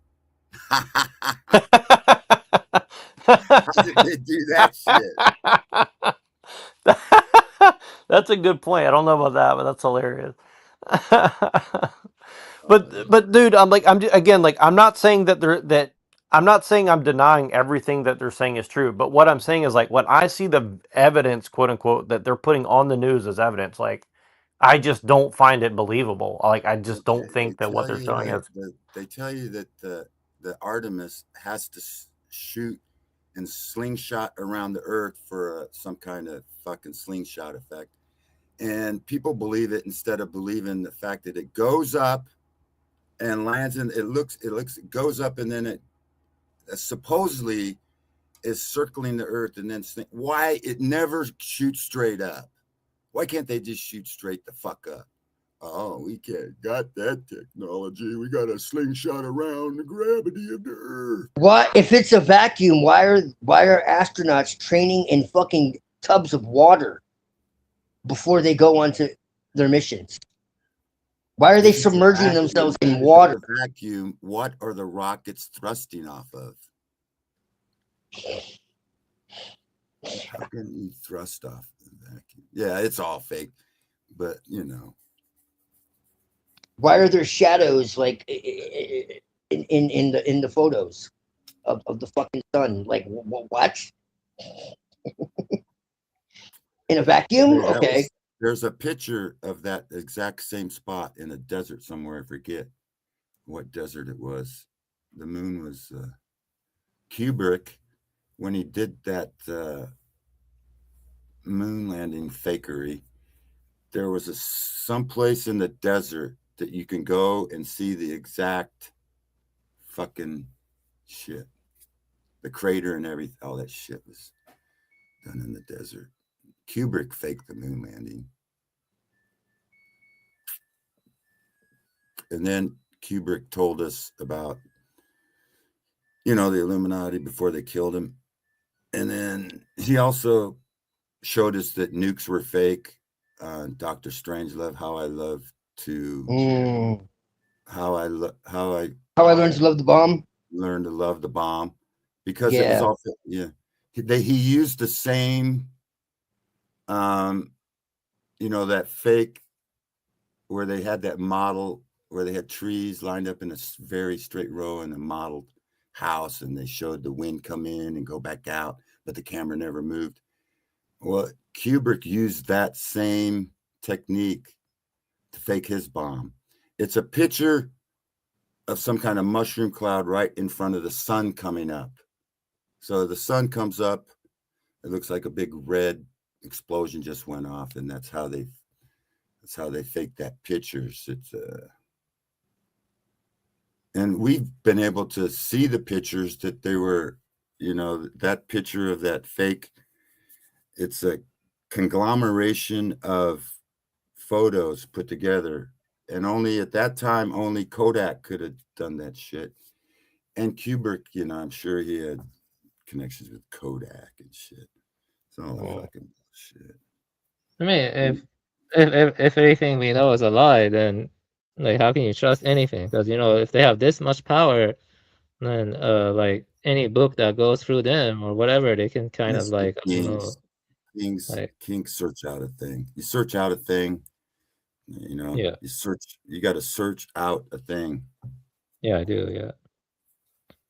Yeah, I think ultimately, this 68, most people didn't have TVs. They didn't even, they couldn't record. They were counting. They didn't know that eventually we'd be able to record, wind, and look at shit. It was live. You had 3 channels to watch. And, I guess some people recorded it because they did have 8mm cameras back then. But I don't think they were counting on us, but yeah. Yeah, but nuclear radiation is real though.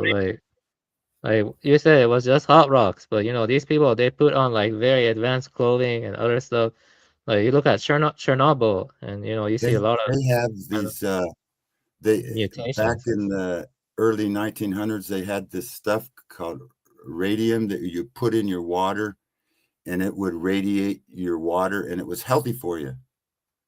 No, that's not right. Like they have done on fruit flies, they have done nuclear radiation they say it's experiments. in your basement. Get multiple limbs and other stuff. Nuclear radiation is real, man. You don't want to mess with that stuff. It's real. Like they have done nuclear radiation experiments on fruit flies. Radiation used to be called back in when a lot of people died from radiation in like 1918. It was when they turned on the first wireless. It was radiation used to mean radio waves. So you got 5G radiation. That's what kills you now. And then you have, but they used to, back in the 1800s to early 1900s, that have this mineral called radium.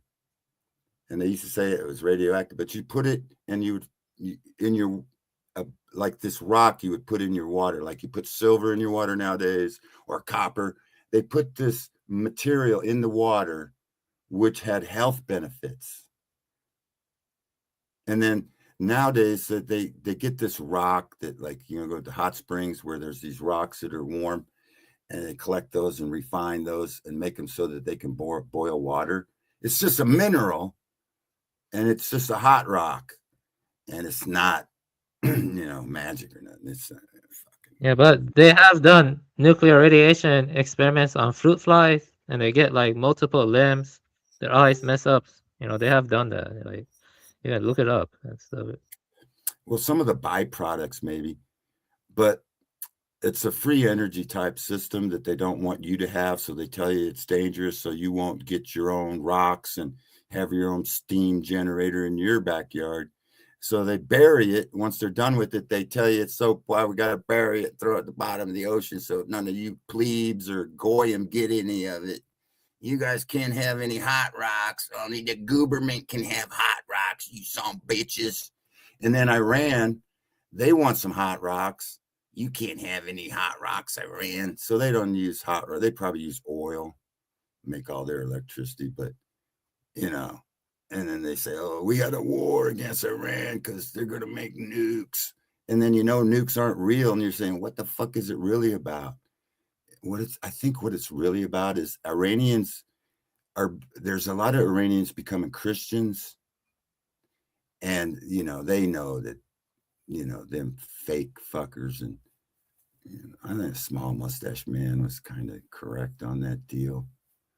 And Yeah, well, most Christians don't even consider themselves real Christians. Like Armenian Christians, they're like I just got done in the past talking to a Christian. He doesn't consider Armenians genuine. Armenians, the one that got slaughtered by the Bolshevik. They got slaughtered by Turks and by they're north of Iran, and so like there are a lot of Armenians in Iran, and they follow the Armenian Apostolic Church, and so I met some Iranians. I've met a few Iranians. They believe that Jesus Christ is united. The divine and human natures are united in one composite nature, one incarnate I nature. kind of of look God like an and Word. Iranian myself. I kind of have the same color as Iranian, the same dark hair. And I Yeah, fit in with the Iranians. I could go over there and probably volunteer or something. No, it's okay. You don't have to. But I'm just saying that Armenians are. If I was to like join the military right now and become a contractor, and they would take me to Iran, I would probably sneak over to the other side somehow. You know, you shouldn't be saying that stuff is dangerous, and Guys, when I was in Iraq, did that. They escaped out the gate and joined with the Al Qaeda. So they joined with the CIA because Al Qaeda was this. It was the Taliban were the good guys. They were trying to get rid of child trafficking and the heroin trade. That, you know, we couldn't go for that shit. We had to go over there and put who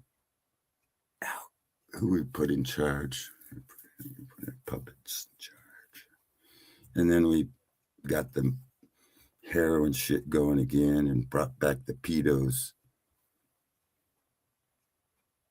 Big scam on that. Scandal. There's a lot of crazy stuff going on in this world. Blackwater and who was it? Dynacor got caught providing children for the new puppet government that they put in right after they kicked the Taliban out. Do you think a lot of technology is coming from like ancient documents of ancient civilizations and like I don't know, not aliens, but maybe underground stuff? You know, the technology, because it does feel like it's accelerating in a kind of unnatural way. Like maybe they got I using think that redhead giant they found in Afghanistan was just a normal. I don't think he was a Nephilim. I think there are really tall people, and they're trying to make you think that these tall, redheaded, 9-foot giants are somehow not human, but they really are, trying to get us to hate. And then we go there and kill these. But the Taliban, I don't think had any problem with that redhead guy. You know, when I was in Afghanistan, a lot of the Afghans were redheads. Don't they Yeah, I use got henna red to hairs. Don't they use henna to color their hair too? They use a kind of special dye. Yeah, called that henna. might be No, fake. there's a tribe in Haditha that were Yeah, in that's like Haditha. yeah, This Nobi. town called Haditha. The whole tribe were like redheads. Yeah, that's And they the were kind of segregated. They were like had their own town. They lived among themselves, but they were like gingers with dark skin, kind of dark skin. Gingers. You gotta say it like a Jew, gingers. I think the gingers, like, they spread, it's like a certain kind of DNA that some people they like it, and they kind of keep it in, I mean, and then they go around and, I don't know.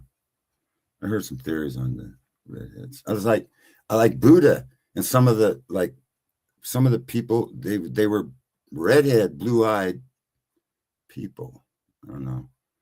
But they're Buddha, just Buddha human. had blue eyes. I don't know if he had red hair, but Some he did people have said blue eyes. they're Nephilim, half gods, half man, but I say they're all maybe they were all just human.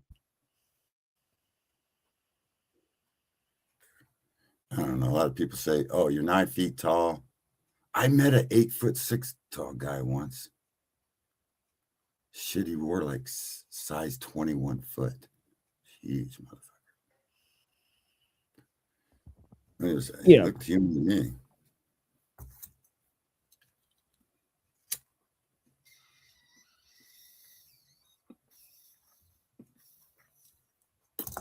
He was a wrestler. He was working for the sheriff department, famous wrestler from the Coeur d'Alene area. My daughter was dating him. He came to my house. We went looking for shoes.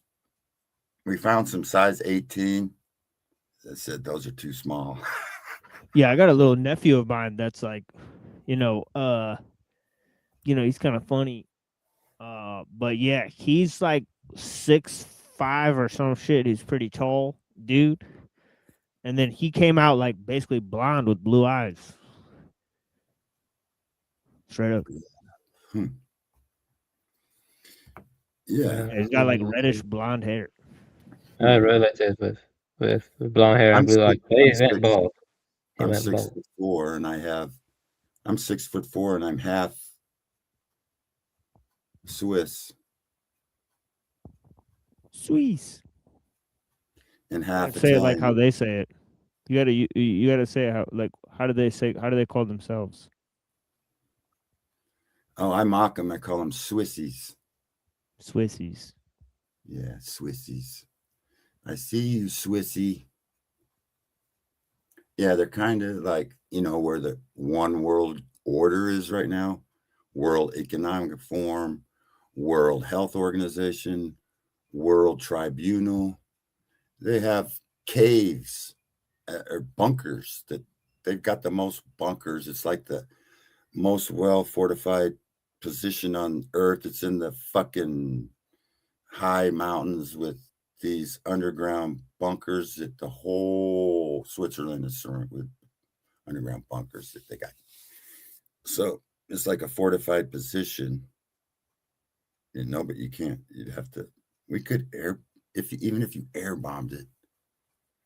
They're like so deep. They just got them all over the place. And I believe that Hitler was sorry, I can't say that, but small mustache guy. He was possibly, I used to believe that he was under their control because his headquarters called the Eagle's Nest, where that is closer to Amsterdam than it is to Berlin. This march through Amsterdam. And the whole thing was to kill all the good Christians. It was like a sacrifice of the Christians. It's just the good German Christians who were just fighting against commie Bolsheviks. And the Bolsheviks killed like 60 million Christians. Now, this is history. Now, these are martyrs. You people, Christians don't give up to these. They will fucking die before. And that is evidence that, there's a war on Christians. So I wonder who that war is, where that's coming from. Now, that should be evidence right there that maybe some of you should switch sides, stop fighting for the fucking wrong side. Start standing up for Jesus, sons of bitches. Okay, sorry, I went on a rant. I don't know. Sorry, Neuro Jack. So you got that Lieutenant Colonel Satan. Lieutenant Colonel Satan. I'm sorry. Anyway, my thumbnail is a rock.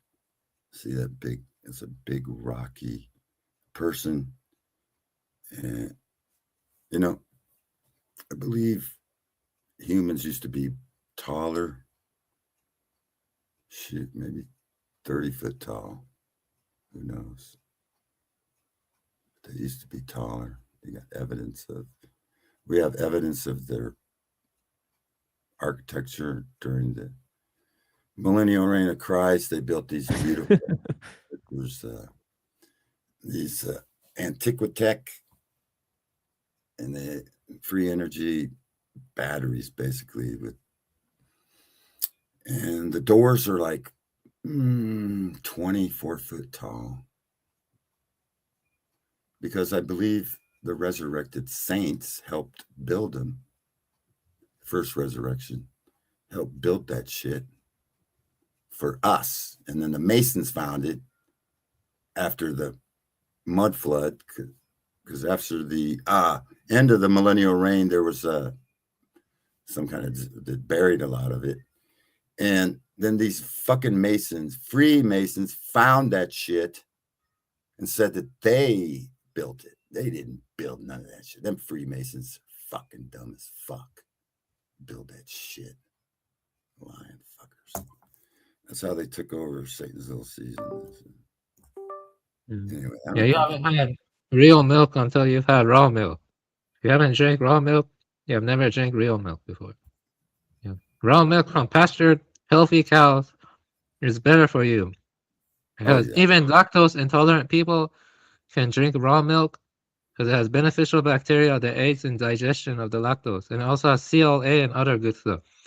Raw milk is very good for you, especially from Jersey cows. Yeah, drink raw milk. If you have never had raw milk, you have never had real milk. Exactly. Never. Well, they used to have real milk in the when I was growing up. They had the milkman bring you fresh fucking milk straight from the dairy in a glass fucking jar.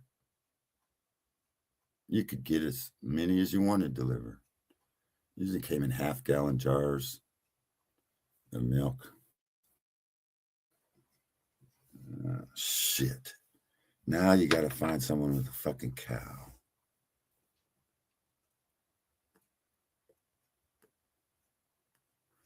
I got plenty of land. I could raise a cow. I should get some cows.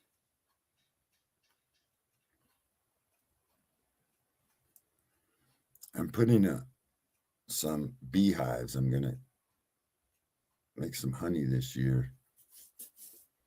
Get me some beehives. The land of milk and honey is America, is the promised land.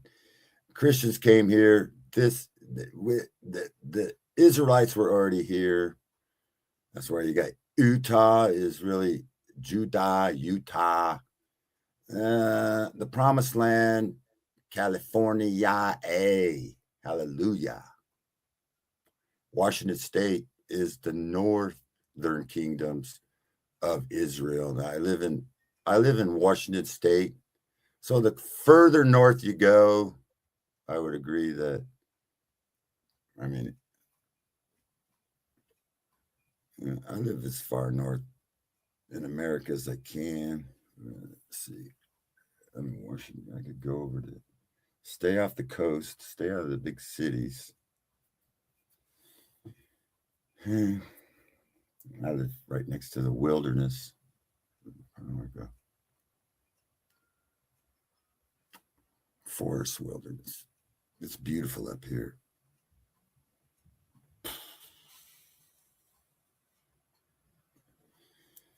I've been putting some roads in lately with my excavator and reforming the hills around the house for fire safety, taking down some big trees, getting that. Okay, so I burnt all the leaves during burn season. You burn your hills and you burn your. Nebraska just had an 800,000 acre fucking grass fire go through. And they just, so the beef, that's a big beef producers that grow grass and they run beef. There's going to be a beef shortage, a fuel shortage. There's going to be a beef shortage, a fuel shortage. Anyway, you got to be prepared. I wouldn't be living in the fucking city. I don't care if you live in fucking India or America. Get the fuck out of the cities and shit.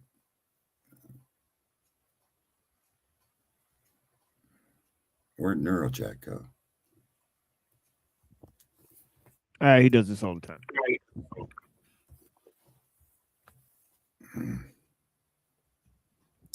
Anyway, take it from an old man. Listen to me. This shit is going to get worse before it gets better. And who cares? If you have Jesus, it doesn't really matter. They could burn me at a stake. I could defend myself and shoot these motherfuckers. I think I'm going to go that way. Fuck them fuckers. When they come for me, I'm going to be ready for the motherfuckers. I might have to flee to a couple sniper positions on my property on top of the hill that overlook the roads and the river. I'll watch them come in. They made a bunch of movies about this area. They were called the Spokane area. So what was it called? It's about the Chinese or the Koreans invading the West Coast, Dawn or something. Made some movies about it. But I don't know, they make movies about everything. And then when you tell someone about it, that's just a fucking movie. Yeah, they tell you the truth in movies and music. Space is made in a Hollywood basement by what those guys call. Space may be the final frontier, but it's made in a Hollywood basement. Space may be the final frontier, but it's made in the Hollywood basement. Right. Californication. Californication. Yeah, Hollywood are like degenerates. What happened after World War II is Hollywood was taken over by these people that were kicked out of a certain area. And they took over. Oh, shit. We've been under America's like screwed. We fucked up. Well, we can change. We can change. Can we change and realize who the fucking real enemy is and what the fuck they're doing? NASA, Federal Reserve. Oh, shit. Our court system. All been taken over by fucking Jesuits and Jews. You can't even say, you can't do the fake. You can't say it's against the law to talk about some of these people. Trump said on his first that you can't say anything against the Jesuits, and there should be a law against it. I think he said that once. That dinner they go to in New York, I forget that dinner, where the Archbishop of New York was there, and Trump and Hillary were what they call it when they roast. It was a roast where each would roast. You remember the roast when people would get roasted? Like you'd go to a place and they'd roast you on purpose, say all the bad shit about you. That used to be a roast. Yeah, TMO, what's your prediction for the future? I'm just curious. For 5-10 years down the line. You don't have to say if you want to. 5-10 years, I think they'll ramp up this whole,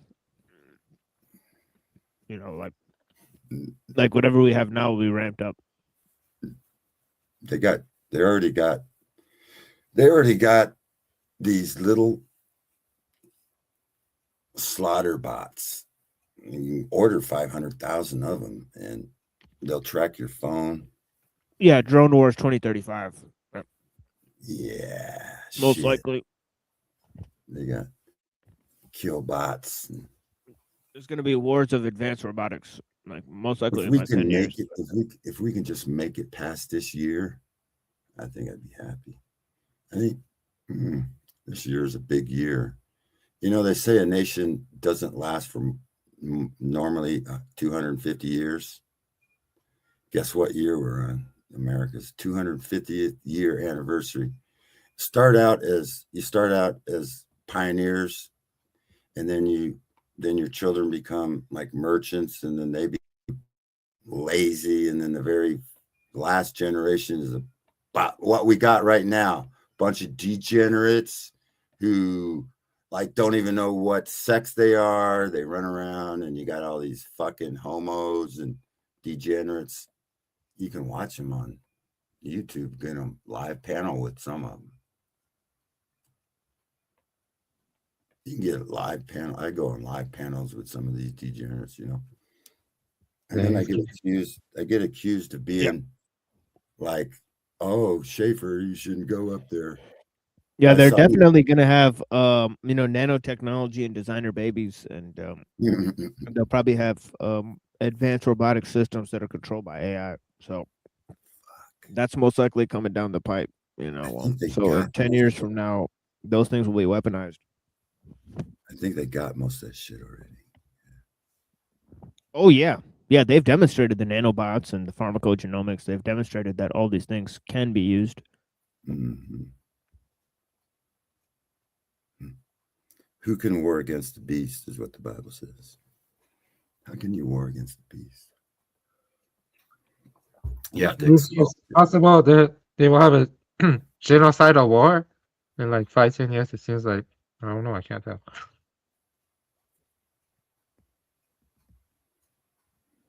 Well, how long is Satan's little season is the question. Bible says if we're in Satan's little season, it only lasts so many years. I mean, what's a season? What's a little season? If there's 4 seasons in 1,000 years, divided 1,000 into 4, that's 250. We're at the 250th anniversary of the Illuminati, 1776, 250 years. Openly, the creation of the Illuminati, the killing of the kings, the French Revolution, bringing back Rome, the Republic, French Republic against the kings, the hierarchy. Were those the kings that ruled during the millennial reign? And Jesus is the King of Kings. So during the reign of Christ, it was a kingdom, and he had kings under him. And the French Revolution, 1792, the Illuminati, 1776, celebrating the light bearer, liberty, the giver of, or was they celebrating the liberty of Lucifer, the light bearer, Satan? Oh, yeah, I think Diderot had Lucifer on the encyclopedia. Lucifer is just the name of Satan when he's still in the stars. So the light bearer, Lucifer, but when he's on earth, he's called Satan. That's what I believe. The serpent, Satan, the deceiver from the beginning in the garden. Tim, have you looked into this? Is Israel already declaring Turkey as the new Iran? They're starting to put their crosshairs on Turkey too. That's kind of weird. Yeah, a lot of the small hats Yeah, are. they need to be like connected to like Russia, because the Russians, like they're like they have a lot of prophecies and stuff, because the guy Putin is against like Chechnya for a while. Like that's how he became famous, right? So He was a KGB agent that made war against Chechnya, right? So he's like basically flexing in terms of like the church and all those people. They say there's prophecies that they're going to take back Constantinople. So it's a huge thing for them to like take back Constantinople, right? So it could be a whole strategy behind it or some sort of symbolism behind it. Or like Orthodox, Eastern Orthodox Russian type shit. Right. And the Orthodox are like, to me, are like one step below the Catholics. They're like, yeah, kind of Catholics. I mean, I see them as kind of better than the Catholics. Yeah. I think the Catholics, like Constantinople was probably 1st century, 4th century.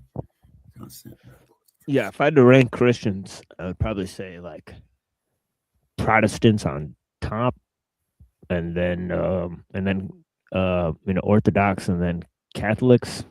I'd say because like there's a lot of Protestants that basically agree with most of the stuff that I believe in, but I can't really find Orthodox and Catholics that would do the same.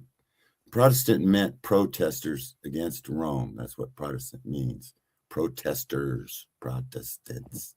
Yeah, but there's so many types. That's why you always get lucky with them. Right. So, and then there's these new religions created in the 1850s, the Seventh-day Adventists, Mormons. These, they got all kinds of fakery going on. But Orthodox, they have fathers, and the Bible specifically says, call no teacher your father, call no man your father. You can call them teachers and stuff like that, but don't call him your father. And so they break the, like, fuck, call men your father. Like, tradition over the scriptures is kind of stupid. And that's what Christ was against the Pharisees. Your tradition's over the scriptures. And so they got these Orthodox traditions and shit. We listen to the Father. Then someone wanted me to check out an Orthodox church, but I never went to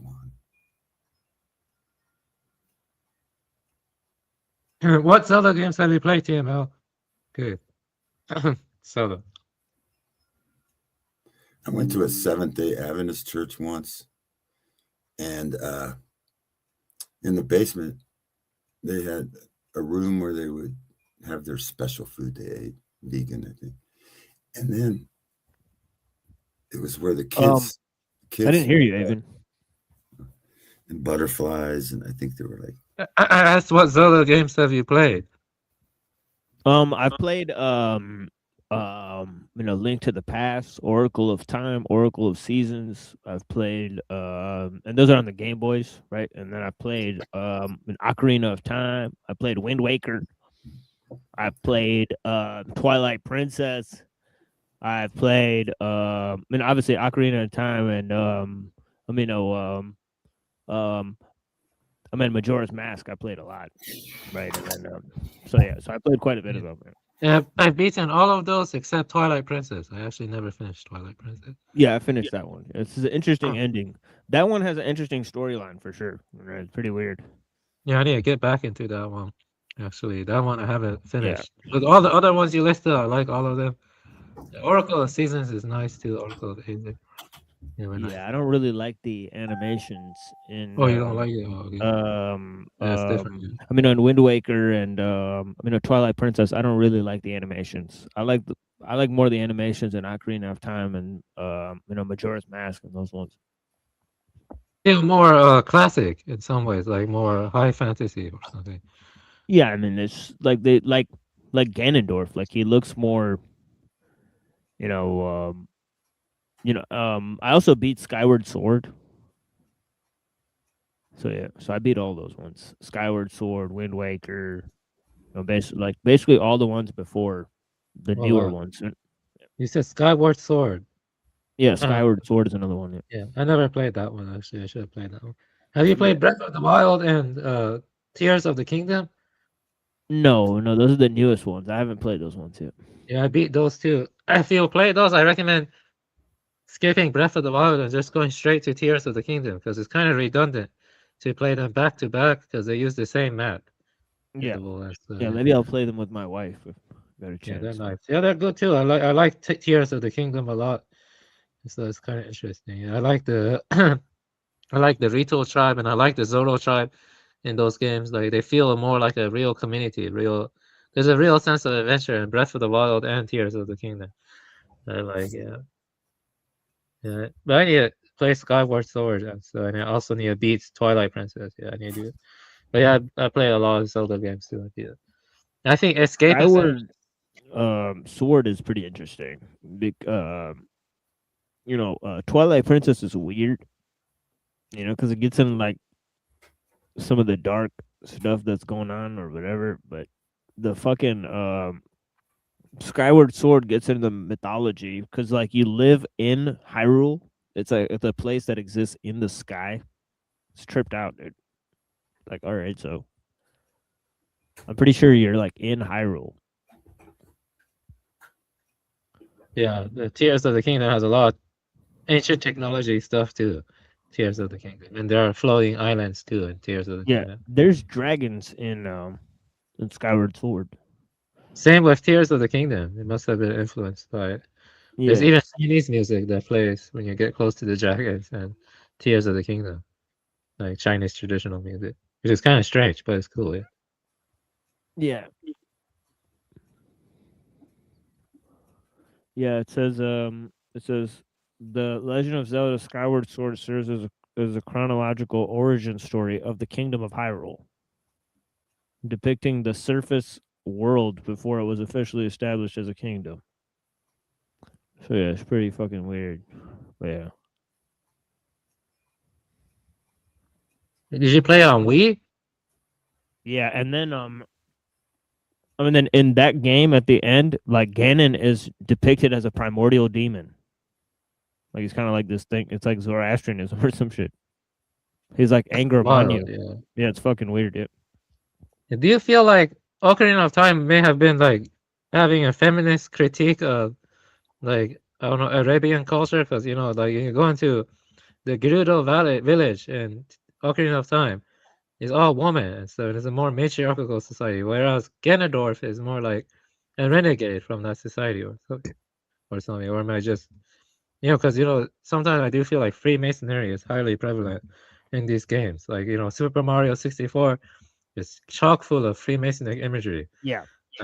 I wasn't making up my dream, by the way. I really had that dream. Yeah, Ganondorf also has like a giant nose, and he's got red hair. You notice that? Yeah. Yes. Don't some hadiths describe Muhammad as having red hair? Or am I misremember that? I think some of them. Do. Yeah, maybe, but again, it might be like the whole henna like the whole henna thing, or something.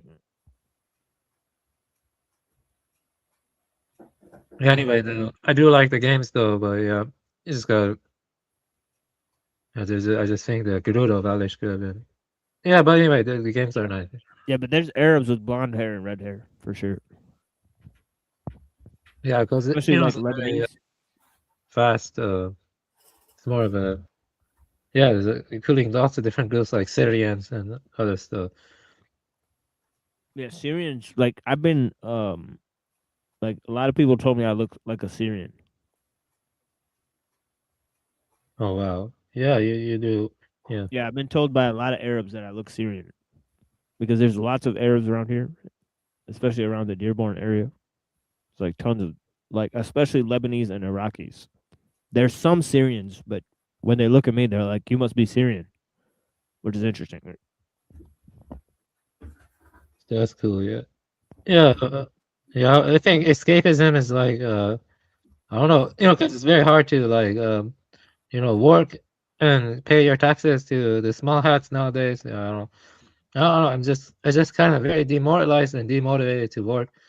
I think what you're doing is actually more contributes to society and people more than someone working a 9-to-5 job. Because what are they working for? Just the tax money go to military industrial complex or whatever. I would like. I think being a NEET is okay nowadays. Being a NEET and so just escaping to fantasy worlds and games or reading books or whatever. I don't know.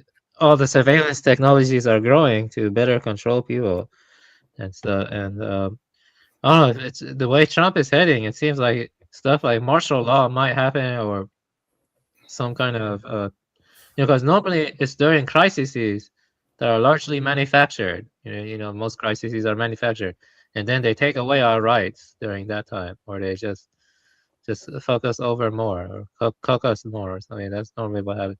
So we got to be careful. It's what we say from now on, and so even more so. It's because I don't know what the fuck will happen. And stuff. Like a lot of things could change for the worse. Because the kind of stuff Trump is saying, it's like it just feels fishy and glowy. Like he's just prepping up for some kind of drastic totalitarian measures being applied on everyone or some crap like that. You get what I'm saying. Like kind of like during the Great Depression or some shit. During the Great Depression, they confiscated people's golds. You never see people talk about that. Well, some people do talk about it, but that's fucked up. Taking people's gold and shit like that. I think it was not Teddy Roosevelt, but what was the other Roosevelt's name? God, I keep forgetting his name. Franklin Roosevelt. I think he was a piece of shit too, and stuff, just taking people's gold and stuff. What a fucking dumbass. God, like, I would be fucking. Hope that shit doesn't happen again, but maybe it will. It's fucking. Yeah, they stole their gold. It's like they do the same staged events. They divide and conquer. And the world's a stage. Most of it's hoax. It's not. They get us to hate each other and tell us lies about each other. Those people over there. The Patriot Act, that kind of shit. Patriot Act. I was just spying on regular Americans, right? The Patriot Act. Got us to hate all the Arabs. The what they used to call them when I was over there, they used to call them sand wiggers. The sand wiggers. Yeah, they blamed 9/11 on all the brown skinned Arabs, Iraqis, and Afghanis.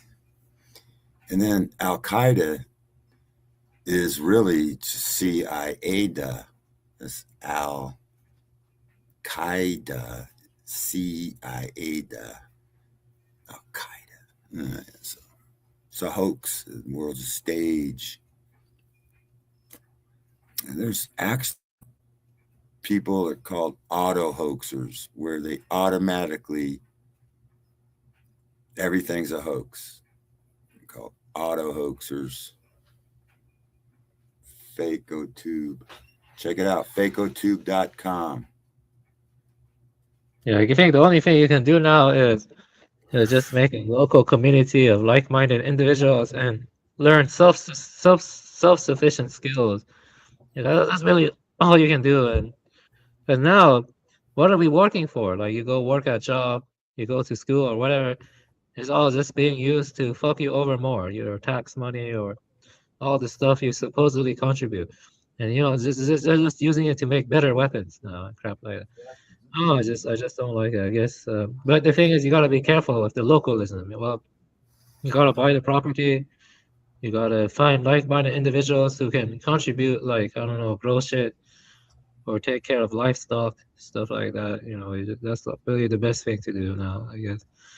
I don't know what the fuck will happen in the future. I just feel, I don't know. I feel like Trump is kind of like a Cali figure, or not Cali, but more like a death figure. He was meant to signal a massive transition to more authoritarianism.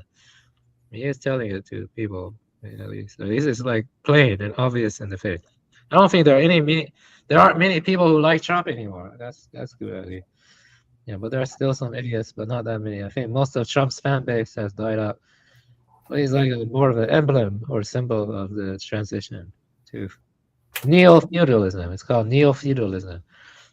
Yeah, I think that's what they want. They want to chip us. They want to put graphene to the tattoos on us and crap like that. They want smart cities. They want smart cities and stuff. They want a renting economy. You will own nothing and be happy. You know, that's what Klaus Schwab said. And I mean, it just seems obvious. I didn't know it would happen this rapidly, though. But yeah, that's what we're moving towards. That's They demonize self-sufficiency. That's 100% correct. You know, that's the reason this whole system was created in the first place. You know, to demonize self-sufficiency. So.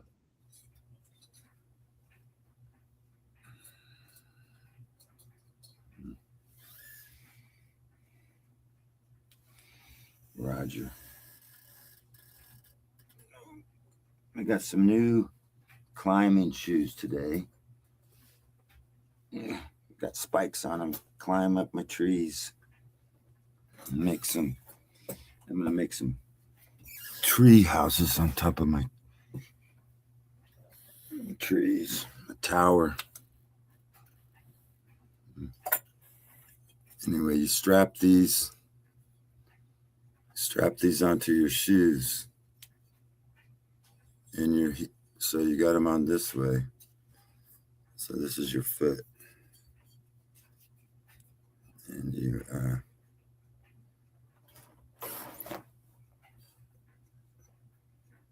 so your feet, one on each side, climb up the tree.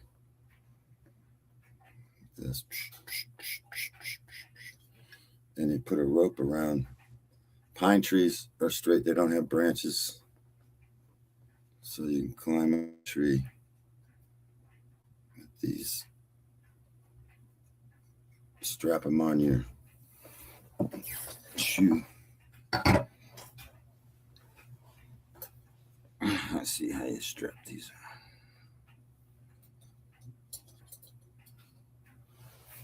on. Oh, these are adjustable, maybe.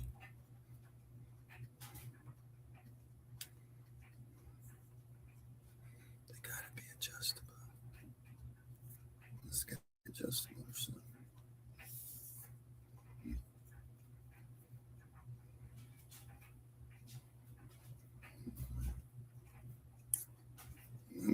We'll climb a tree with these somehow. We'll put these straps on somehow.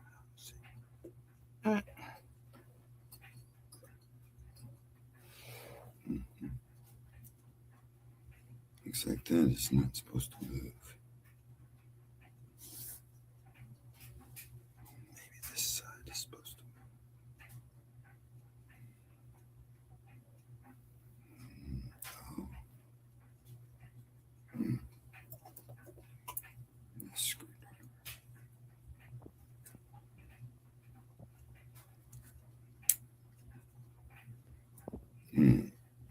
Yeah, basically, I may have to hop out of here in like 20 minutes. So, what's poppin', Neuro? If you can hear us. All right. Because I gotta like call people and do things. You have your own show today, right? Yeah, exactly. Yeah, I got that too. Yep. What is your show about today?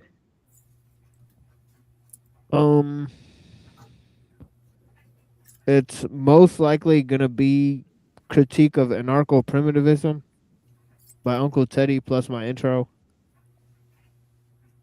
So the intro, I'll try to get into that somehow. But there's like, I'll obviously try to summarize all the topics that we've covered. But yeah.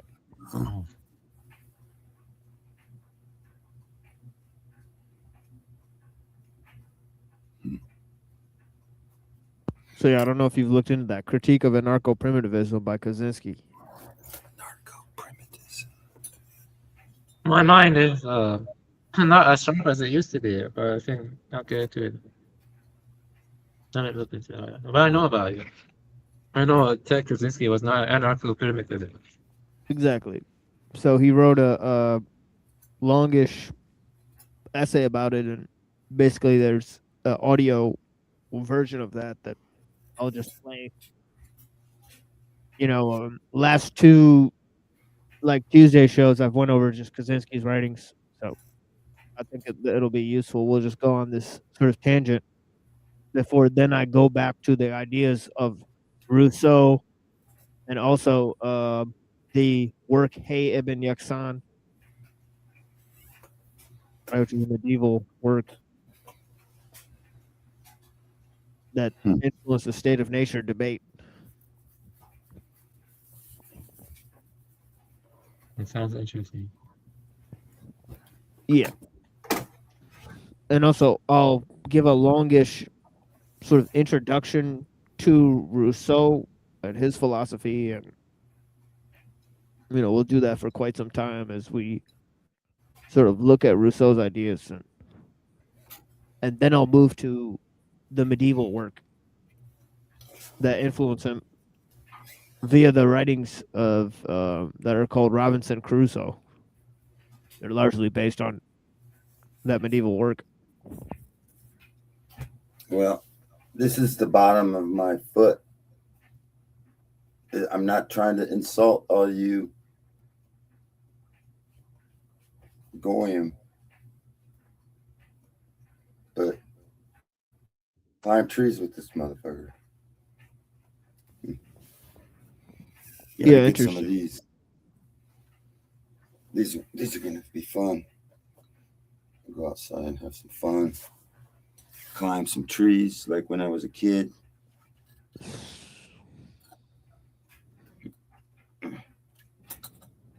Shit. Now kids just sit in the TV and they get on their iPhone and play games all day.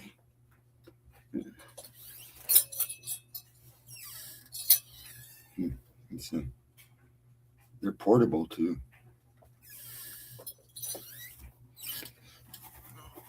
Anyway. Okay, have fun, you guys. You guys are gonna kill it. You're gonna kill it pretty soon. Yeah, but I'll be on in like an hour and a half. This is my shirt. See? So come check out my stream in an hour and a half if you want, Rocky. Or 2 hours really. But see my shirt? They Live was a documentary. Right. All right. They live. And you notice how their pronouns are they and them? I think we're living in the seventh cycle of a civilization. And we're about ready to be taken over by a new system. The Great Sabbath. Yeah. Oh, the seventh day, the seventh Sabbath, or whatever. Yeah. It's weird, but I'm kind of looking forward to the end of this shit. I hope America does somehow. We overthrow the system. Yeah, America's gonna pull through. Oh glory. Oh glory. Yeah. We're gonna pull through. Maybe, but should we? Not this government, but the people. Not the government, but the people will pull through. Yeah. Exactly. Because we are not falling for this shit where we hate each other because you're different this and different that. But we're not going to stand for this trans homo shit. Fuck you homos and you trannies.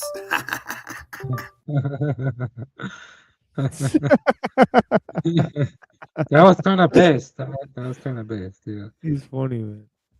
Yeah. He's hilarious. That's a definite clip right there. Yeah, definitely. Clip that up.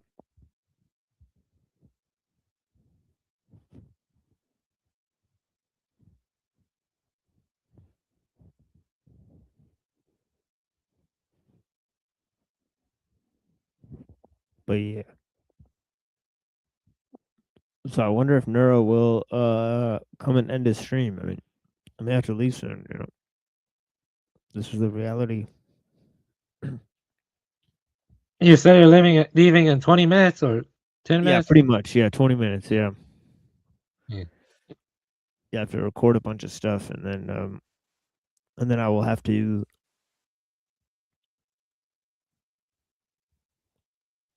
call someone, so on and so forth, and then prepare for my show. Pretty much. There is no real preparation. But I assume the conversation I'm going to have will take a while.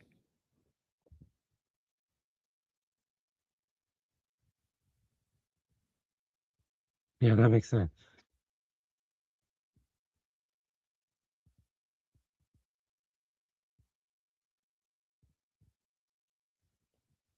But yeah, I've not really looked at this work in a long time, so I'm excited to take a look. I know it's like the way he writes, he's more practical, talking about the sort of problems with sort of hunter-gatherer life and why that's not sort of optimal versus the type of situation that we have. And of course, he says that, you know, that the situation will basically become intolerable. So that's why human beings have to sort of revolt against the system. So he doesn't think that choosing an ideal way is plausible. But then he also says that, you know, you should use wild nature as a you know, sort of antithesis, as a counter ideal to the world technological system. So although he doesn't say he wants an ideal form of society in one sense, he does posit a counter ideal. So yeah. So there's this sort of tension within Kaczynski. So it's better because it fulfills the prior process, and even though it's not idyllic or harmonious in the way a lot of people claim it, the fact is they have freedom and autonomy. You know, they can, you know, they Right. have, yeah. But you know, he sticks closer to what the scientists give and stuff like he doesn't think that in Exactly, yeah. the past, in the past they were like Atlantis or whatever. Yeah. People were hunter gatherers for Kaczynski. And Yeah, stuff but for that's what's Kelly. good about his form of argumentation, because you could Yeah. apply it to somebody who believes fully in a sort of naturalist viewpoint, right? So you don't have to have any sort of spiritual predisposition to believe it, nor does it limit that, right? Because in other works, Kaczynski's noted, you know, I haven't really gotten to this part yet, but he says that certain religious ideals are preferable, right, to organizing, especially within a revolutionary capacity. I forgot where I read that. Yeah, he said that that wasn't this the letter to the Turkish anarchist, right? The Turkish anarchist, because I think I read that. Right? That's interesting. I've not seen that. Yeah, send that over if you can. All right, if you find that, Yeah, it's because that's like interesting. I'll find it. Maybe it was about some other stuff because he was criticizing the anarcho syndicalism and stuff. I think I read Yeah, that that's letter. interesting. Yeah, I really need to take a look at that one. Yeah, we might take a look at that one. Primitivist, anarcho primitivist. He's critiquing the anarcho primitivist. Yeah, I'll send it to you right now. Actually, let me see if I can find it again. Yeah. Yeah, thank you.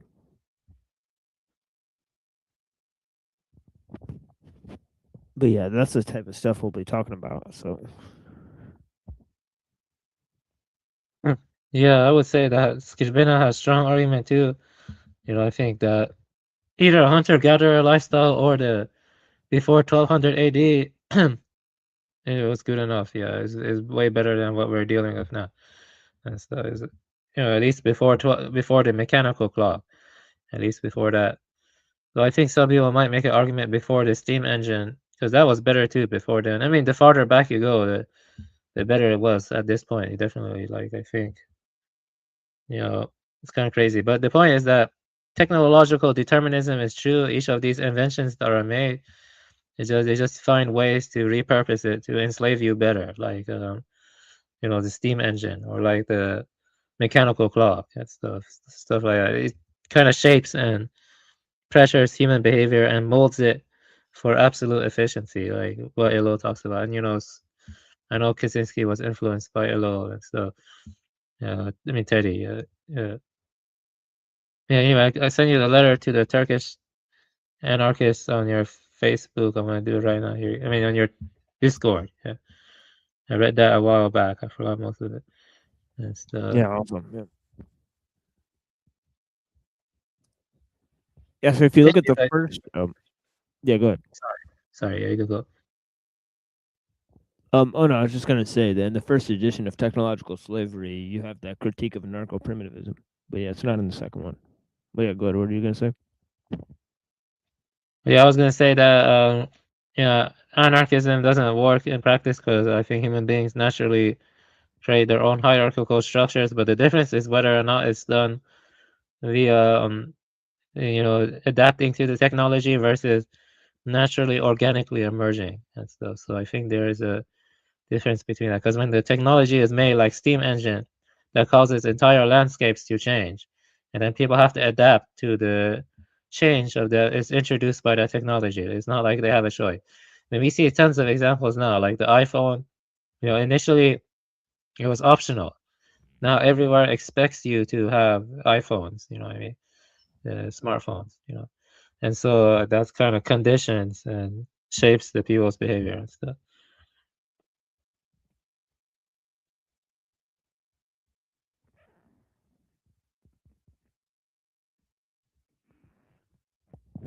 Oh yeah.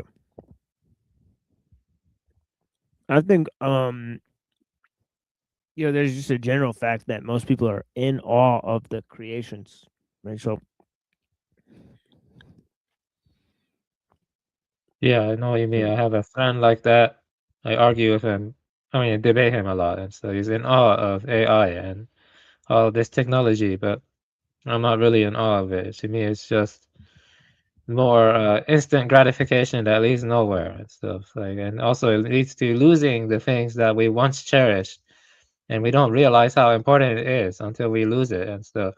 Except for the wise to reflect back, like community, where people are getting more atomized than ever. They're losing their community. That's one thing they're losing. Another thing is freedom. With the Patriot Act that I mentioned is not used to find terrorists or whatever. It's used to spy on American people and stuff after 9/11. The Patriot Act, and now they have even worse stuff than that, like Palantir and crap like that. But yeah, that's the point.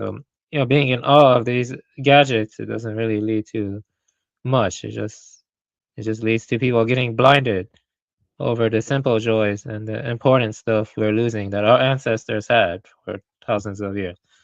So like community and stuff. I think war meant something different in the ancient past. It actually had meaning. It was about protecting your tribe, protecting your people. Now it's just about putting money into the pockets of big businesses and crap like that. So that's what it means. And also crap like that. yeah. Yeah, the interesting is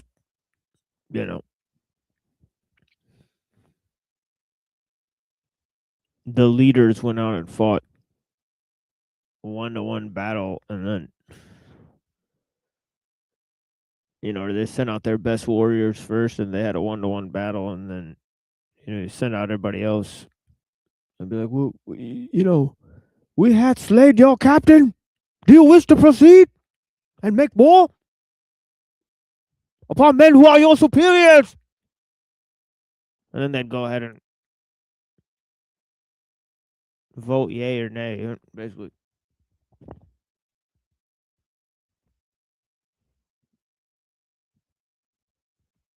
Yeah, that would be better. That would be better, yeah.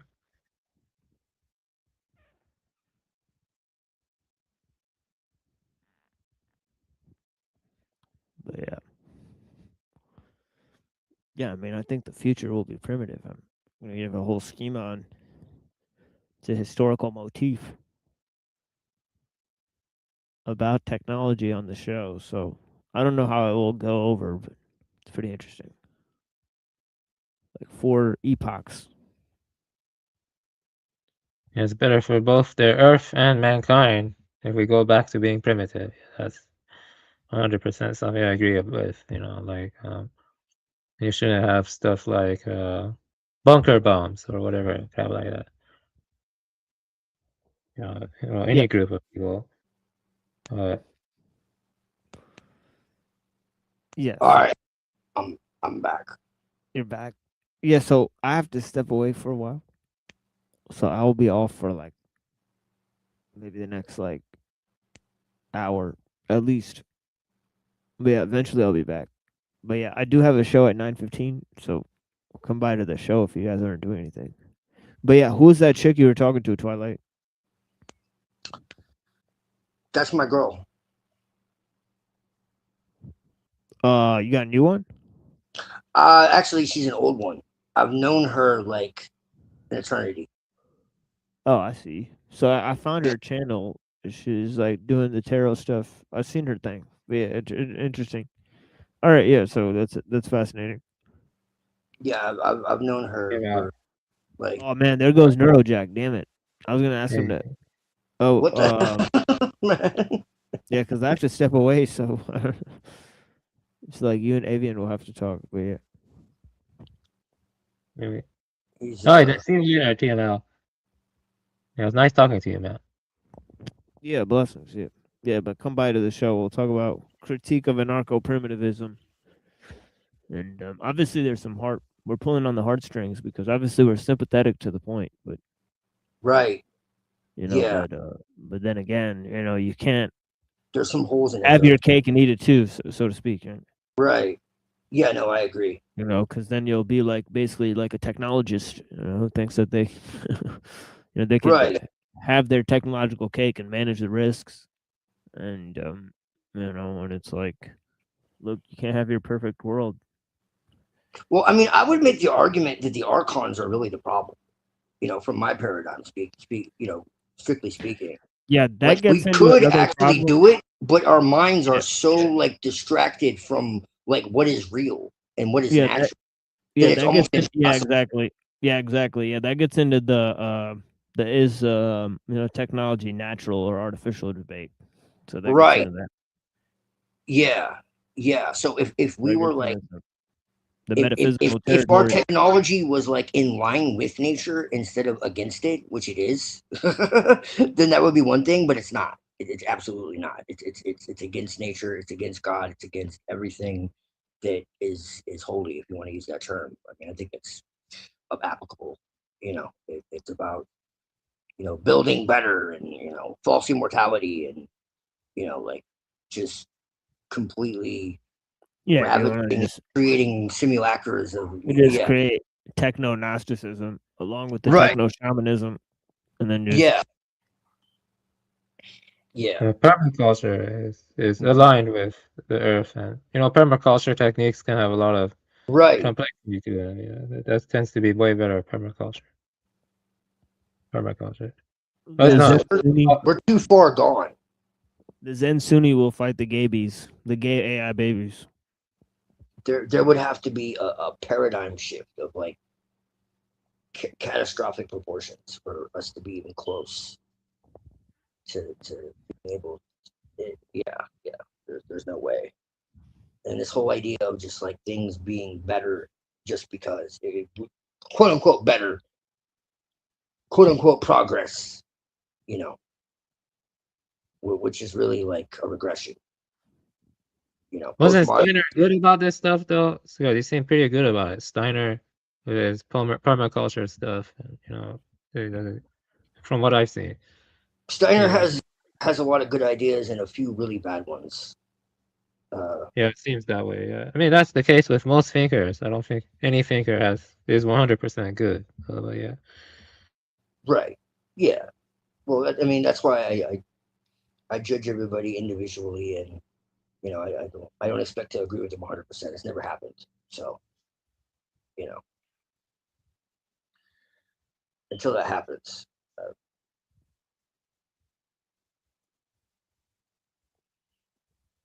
Like I like Shelling a lot. Doesn't mean I agree with everything he said. You know, I like Nietzsche a lot. Doesn't mean I agree with everything he said.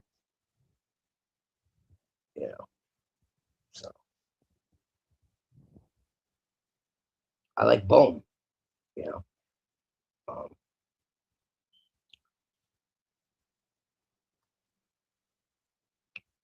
so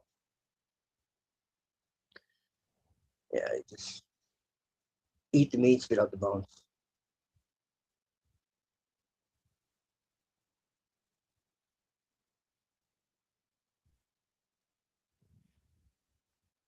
Like I agree with John Lim Lash on a lot of things. There are some things I absolutely disagree with. Have you ever fallen in love with an anime waifu, Twilight? No, I've never had a waifu. I mean, there are some that I've thought like, damn, what would they look like if they were real? For sure. Like, yeah, I've thought like that. I've been like, damn, like what would she be like if I were to actually hang out with her? You know, like I've thought about that before, for sure, many times. I thought, Something. you know, I mean, Elfin anime Lied is gonna is sound. real. This is gonna sound Anime kind of, is real. but you know, Elfin Lied, Lucy from Elfin Lied. Yeah, I I always remember. thought like, what would she have been like if everyone didn't betray her? She wasn't Yeah, I treated like. seem to have an unnatural, sort of, maybe, attraction to like blue hair, pink hair. Yeah, me too. That Me doesn't too. really make sense without cartoons that we watched as children. I mean, there's Right. lots of Well, people who have that hair now. So you're right. Yeah, I'm attracted to that too. So it's in real life too. But I grew up like in the rave scene, so it was kind of common for people to have like crazy, like neon, like red hair, or purple hair, or pink hair, or whatever the fuck, you know. And it's strange, like because I'm like all about everything natural, but some girls can really look beautiful with that. So it's kind of weird because I'm like all about like everything natural and shit. Like anytime I heard a girl like, oh, I should get surgery for this, like you're fucking crazy, you know. Like so I've always been about that. But like with certain hair, like yeah, it can be pretty attractive actually.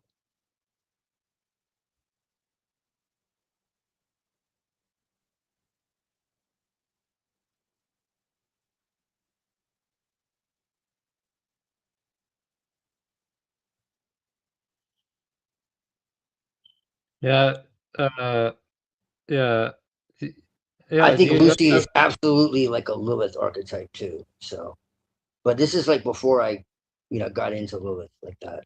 So I thought that even then, like, what would she have been like if she was like not betrayed?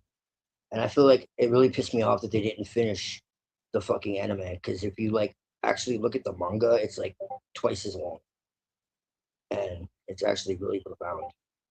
It's deep and dark, but I mean, I can see why they wouldn't finish it. Kind of like Shadowstar, like it's unsettling, especially for Western audiences. But I think it was brilliant. Like I really do. It's one of those shows that needs like a reboot, like a complete reboot, because they changed the ending. Like there was no ending. They just created one completely, just like Berserk. Like there was no ending. Claymore, there was no ending. Like there's a lot of these animes that just finished, that never actually finished. They just created an anime ending and they're just like, okay, it's over. And it's like, no, that's not how it happened at all. Like bullshit. Yeah. Yeah. Yeah. That's why the mangas tend to be superior. Like Yeah, for eight sure. times out of 10. 100%. 8 times out of 10. 100%.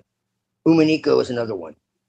Beautiful, incredible show. Like, and they give you like fucking 30% of the actual show. Like, and it's confusing as hell because they made these like little changes that are like once you add them up, they're actually really big changes. Plus, it's a mind fuck, and I love stuff like that. So,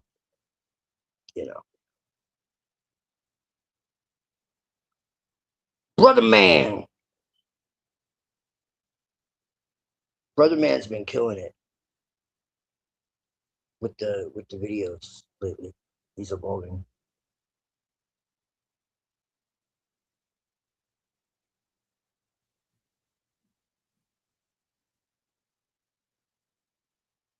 It's actually pretty dope.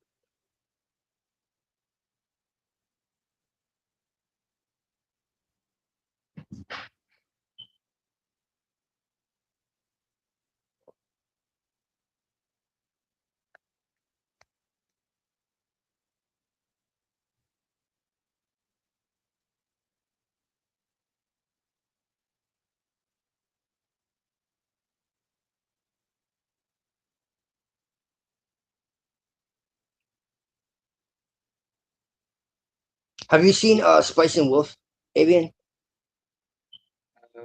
No, I haven't watched that one yet. No. It's pretty good actually. I didn't think I would like it as much as I did because it's like a little romancy, but it's actually pretty good. Hey, which version And are then you the watching? chick is The and the old chick one is or the like new a one? she's like a wolf chick. Oh yeah. Which version are you Uh, watching? The old or new I one? watched the old one a long time ago, but Yeah. now they're like doing a second season finally. Like it's coming out like next year, I think. Okay, I'll And be so back in a while. Blessings, guys. all right, brother. Yeah, see you later. Inshallah. Yeah, peace, Lord. Blessings.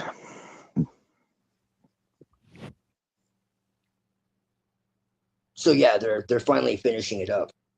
So they're creating a second season with the new one. The animation is like more touched up. It's more new, you know. It's what's the word I'm looking for? Like they changed like the character a little bit. They made her less like primal, you know. So there's like little differences, but I think for the most part, it's more or less the same. There's like I think there's a little bit of like the order of things is a little bit different, but not a whole lot.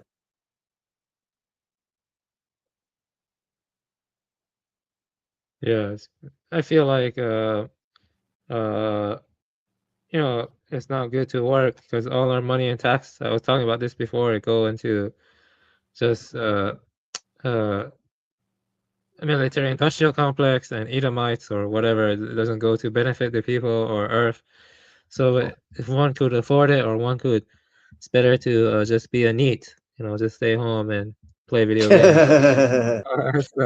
You're actually helping people more doing that than Right. believing your 9 to 5 job is helping this world or something. Yeah. In a way, that's kind of true. Have you ever seen Yeah. Welcome to NHK? Welcome. That one is on my what to backlog also. I haven't seen that one. Yeah, I haven't seen that one. That's funny. It gets kind of Oh dark yeah, too. I have seen that one. I saw one episode of it. Yeah, I saw one episode. Yeah. It's dark. It's like a dark comedy. It's interesting. It's about like that whole idea, essentially. You know, and there's like conspiracy theories and like it's interesting. Yeah, I think I should watch all of it then. I only saw one episode. Yeah, it's classic. It's an older show. Yeah. Yeah, I've seen a lot of good anime and manga. Yeah, but Oh yeah. yeah, some people have seen way more still. I got introduced to it when I was really young by an older friend of mine. So that's how I I saw Ghost in the Shell, the movie, like on VHS, like way back, like shortly after it came out, and that was my introduction. Yeah, I saw it a long time ago too. Definitely, I got into it like I don't know, when I was like 14. You know, I saw Berserk, the anime, Yeah. like, when I was 17 or 16. I watched all of Berserk. Then I got into the manga and I read like 30 Yeah. volumes of Berserk, 30 volumes of Berserk. But I dropped it because they got to this boat, you know, with this boat with a pirate ship or something, and then it was Mhm. just stalling there. You know, Kentaro Maro, he just ran out of ideas and he wasn't like releasing stuff in a timely way. And Yes. but I read like 30 volumes of Berserk. Berserk is cool. Yeah. Berserk's really good.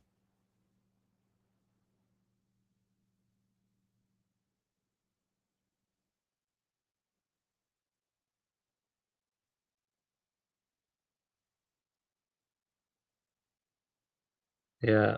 I also yeah, I have a lot of manga to read and other stuff. There's this one shamanistic manga I found. I actually started reading a bit. I think you would love it. It's called Togi Oni or Togi Oni. It's called Togi Oni Primal Gods in Ancient Times. It's a very good Okay. manga. Yeah, definitely recommend checking that out too. It's pretty Okay. interesting. Togi Oni. So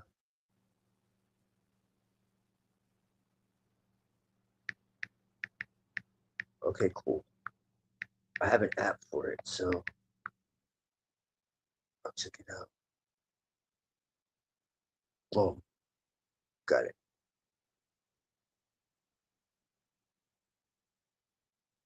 it's cool how in Shintoism they think the shrines can like hold the essence or kami of the gods, and like if you go to the shrine, sometimes your mind can like attune to it, and maybe you can be transported into that dimension where you see the gods are real, and the gods get their strength from people's worship in some ways.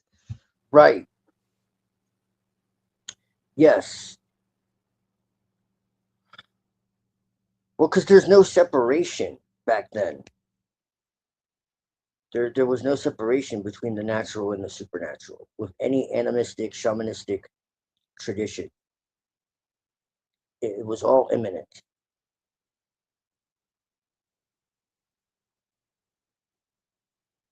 Yeah, that I think you will love that manga then, because it's all about that kind of stuff. Uh-huh.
Okay. You play any interesting games?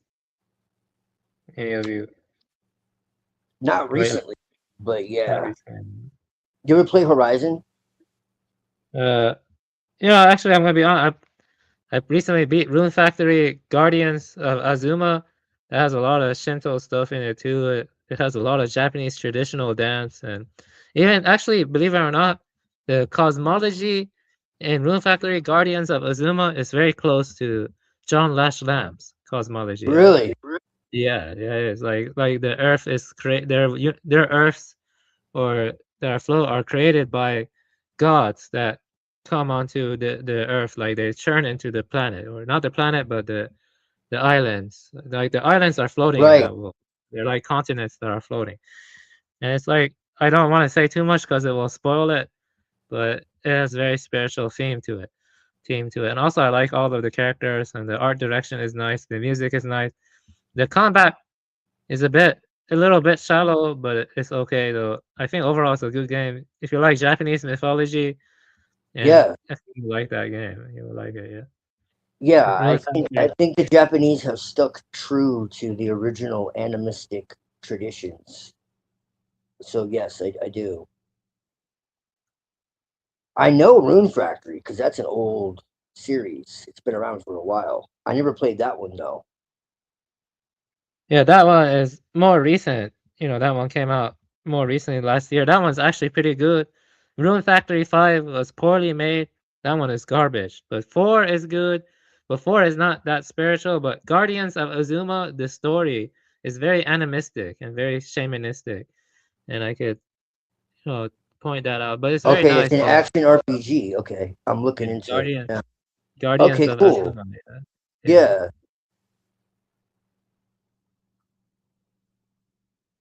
Also, that one game I recommend you, Kanitsu Gami, definitely look into that because that one actually has a goddess you protect, and that goddess is associated with rejuvenation and healing the sick landscape, the ailing landscape and stuff. The Kanitsu Gami, that one has beautiful music, and it is also very tied to Japanese animism and stuff. The shaman. I do like the shamanistic, animistic traditions of the East. It's kind of Yeah. interesting. Not many people explore it much, but it's No. interesting. Well, all true pagan traditions were animistic. They were turned into actual gods, quote unquote, later on. The ancients didn't have a concept of gods like we do today. Like that was foreign. This is something that people later on kind of said, oh, they worship the god of the sun and the god of the moon. And that's not quite actually right. Like it was a personification, the like the Egyptians, for instance, they didn't have a name for God. They were called the Neteru. Like they were the forces of nature. That's what they were. It wasn't like like, and the same thing with like the original like Sanata Dharma. Like they weren't gods in the way that we see it today. It was much more complex and nuanced than that. So that's the thing. It wasn't until priesthood came into the picture that it started becoming like actual gods. It had to do with the earth itself, and it was much more natural.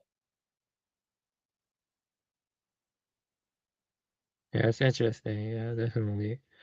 Mhm. That's so interesting. So And so Japan is like kind of held on to very old traditions. It's one of the few.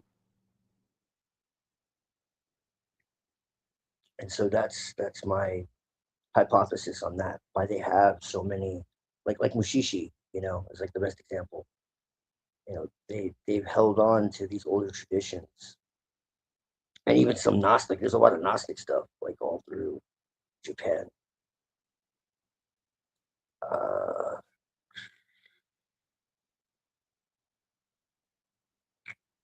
yeah, Mushishi was good. I know what you're trying. I know what you're saying. Yeah, definitely. When I was, when I played Rune Factory Guardians of Azuma, it did feel Gnostic in the way, the Telestai, the way yeah, that John Islam talks about it. Yeah, right. that's definitely true. Yeah, I saw that. Well, Like, famous. Yeah. you can go back to like the Australian Aborigines, and they talk about like the dream time in the Wangina and all this, and it's what you call Orneric mythology. And it's mythology based in dreaming, and so reality itself is a process of dreaming of the gods. If you want to call them that, and so that's really what it comes out of. So this isn't something new. This isn't something that happened 2,000 years ago. This is just a continuation of something much older. And that's what I try to stress. And yeah, the Telestai, right, exactly. And they were, you know, the teachers of the mysteries. And they were shamans. They were shamans. Ultimately, like that's really it. All the rest of it was accoutrements that were placed on them later on by their enemies. So I mean, and this isn't a guess. You can actually go and read Irenaeus. You know, because people have been like, "Oh, well, no, it's just a response. It's just a reaction to Judaism." Like, no, it's not. You can go and look at Irenaeus, and he literally talks about Sophia becoming the earth. So they fucked up. They shot themselves in the foot by trying to like mock their beliefs. Like you can go and look at Against Heresies by Irenaeus, and he talks about it. He actually talks about what they really believe.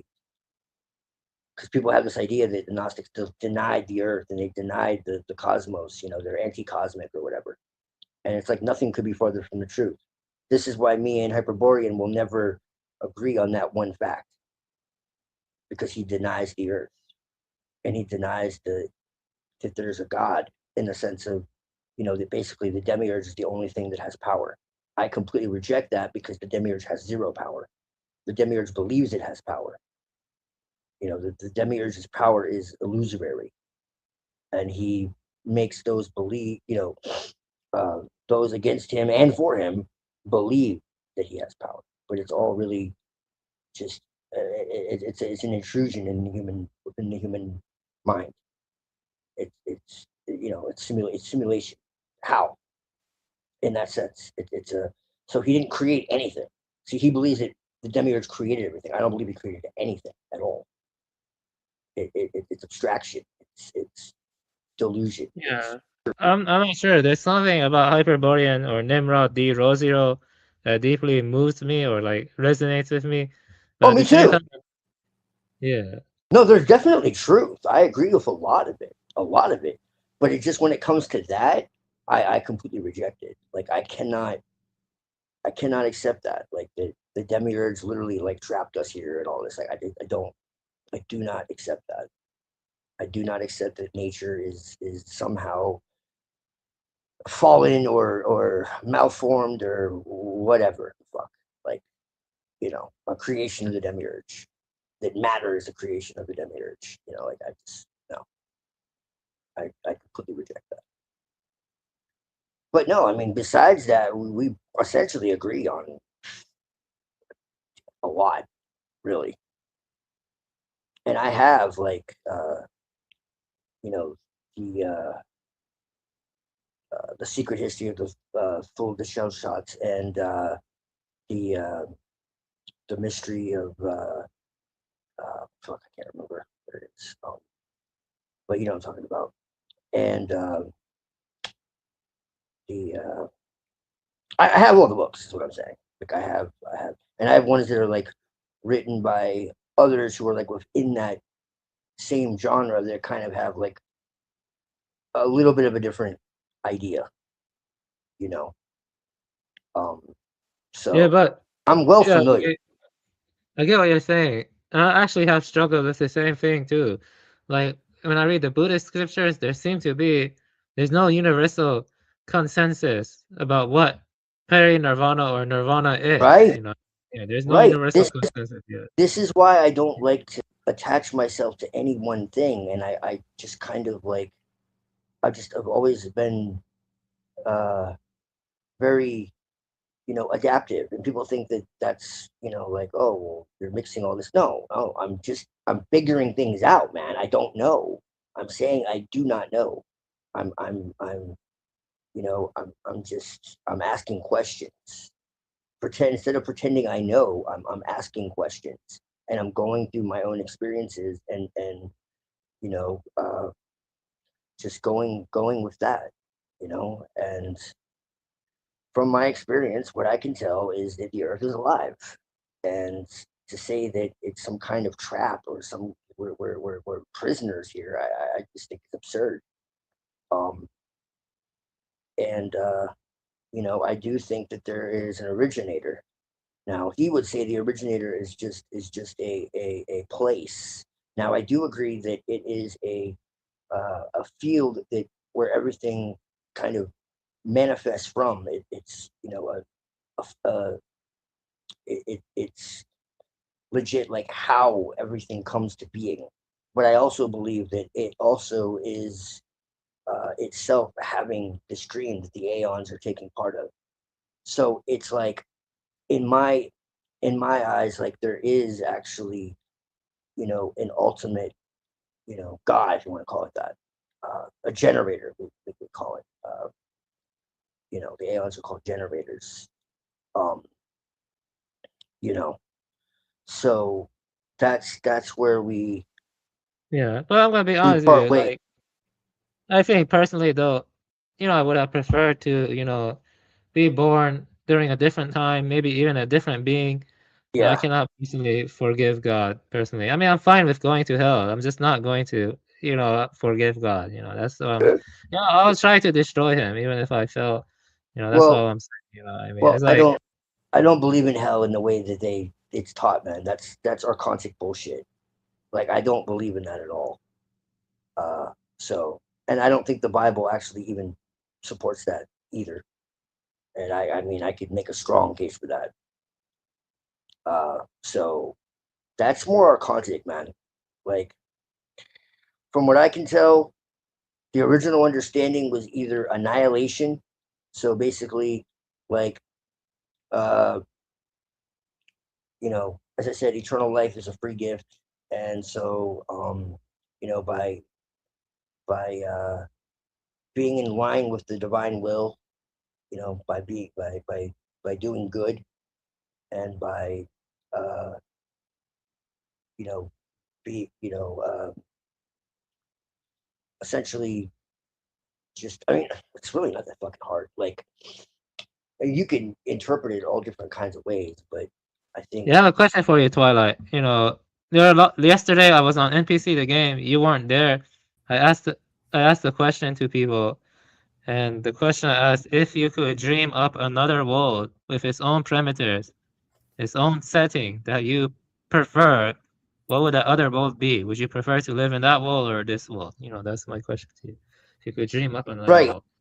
Well, see, I don't really see that much wrong with this world. What's wrong is the system. Okay. And so, like, from a strictly monergistic perspective, what the cross actually means, okay, from that perspective, is when it says that Jesus died, okay, for first off, it doesn't say Jesus died for your sins. That this is again more archontic twisting, okay. What it actually says is that Jesus conquered death, okay, and so that's exactly what it sounds like. There's no like, oh well, God, you know, eh, die for your sins, but you still have to crawl on your knees and beg and plead, and you might, get lucky.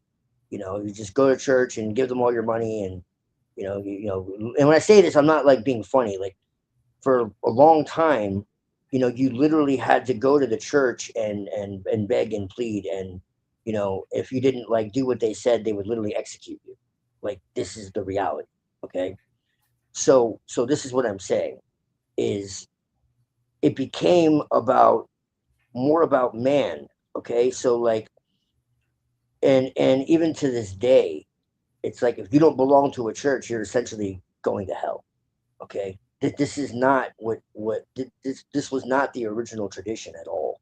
Okay, the idea of being in an eternal torment, is a 6th century invention. Okay, like the original idea was that Jesus conquered death so that we could too, so that this world could be redeemed.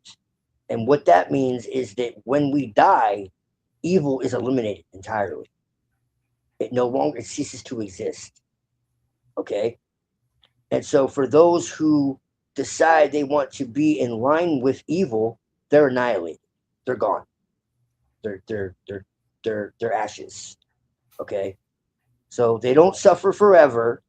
There's one last judgment essentially, and they're annihilated. That's it. They cease to exist. Okay?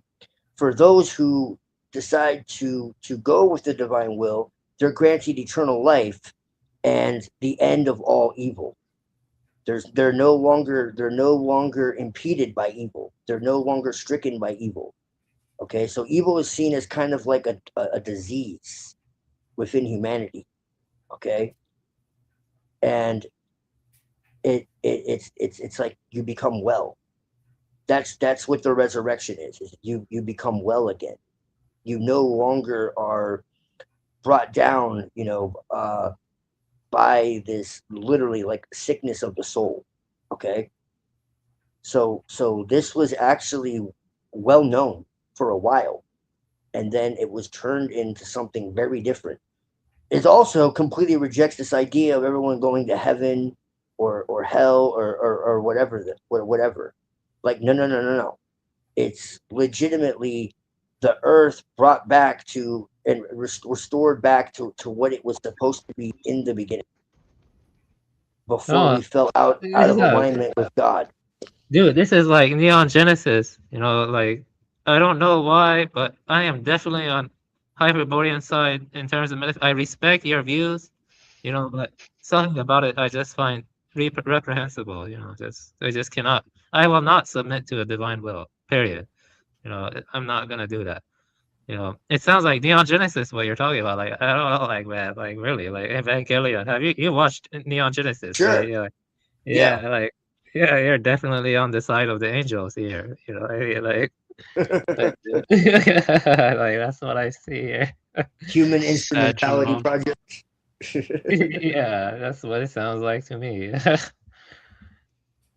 I know what you're saying. Well, I'm just telling you the original like understanding before it was turned into this endless torment and everyone's like floating in heaven somewhere or burning in hell or whatever. It's like no. It's like eternal life is something that is conditional. So it's like if you have eternal life as a gift from God, okay, then how do you have eternal life without that? So there's a lot of like logical fallacies within it. It and I'm not saying that I'm completely in alignment. I'm just saying this is what it says. And then I have my own interpretation from what I experienced in 2012. It's based in personal gnosis. Okay.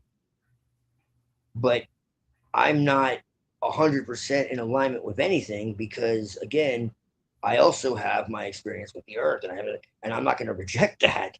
So, again, this is just another angle to look at things. And I honestly think it makes a lot of sense, at least in comparison to 90% of what the hell is taught.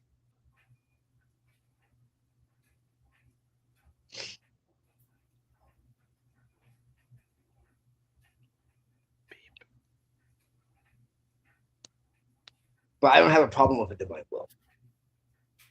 That's the difference. Because I don't think divine will is against my will. Yeah, I got that. Yeah. That's the thing. A truly divine will is not against my will. That's the thing. It wants what's best for me. And so there's no reason to fight it.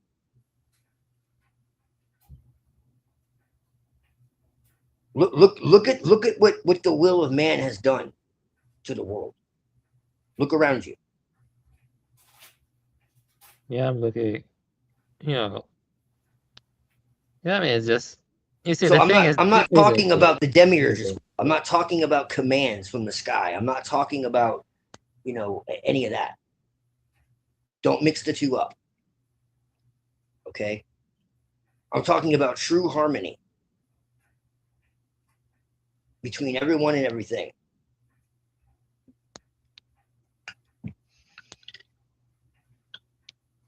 Complete equilibrium.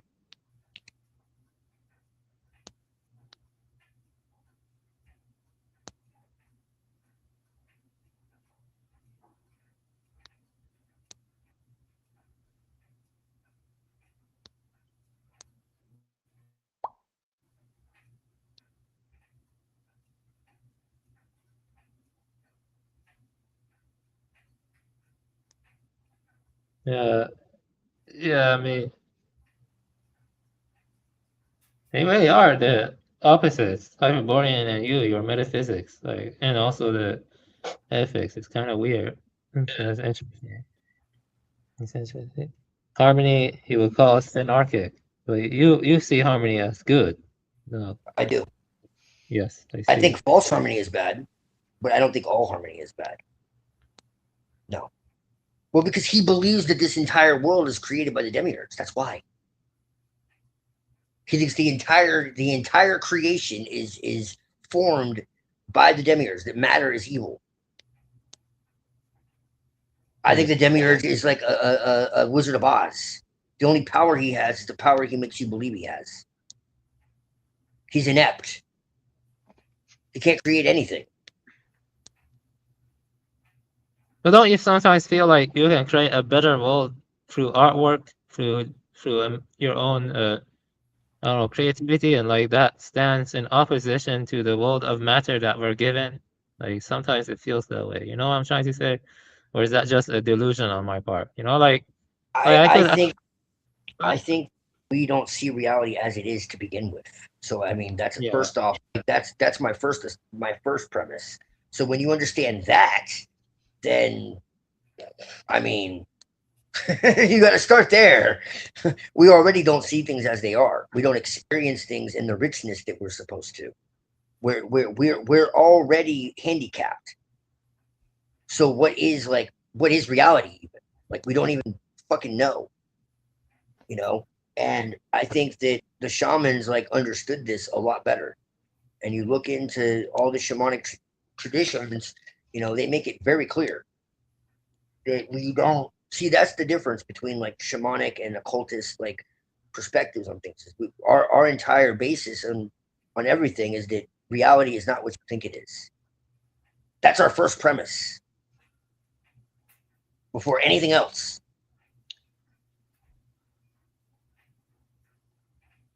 Although Hyperborean, I think you said in the chat the other day that perhaps the god, quoting not verbatim, but he said perhaps something like perhaps the goddess will save him from being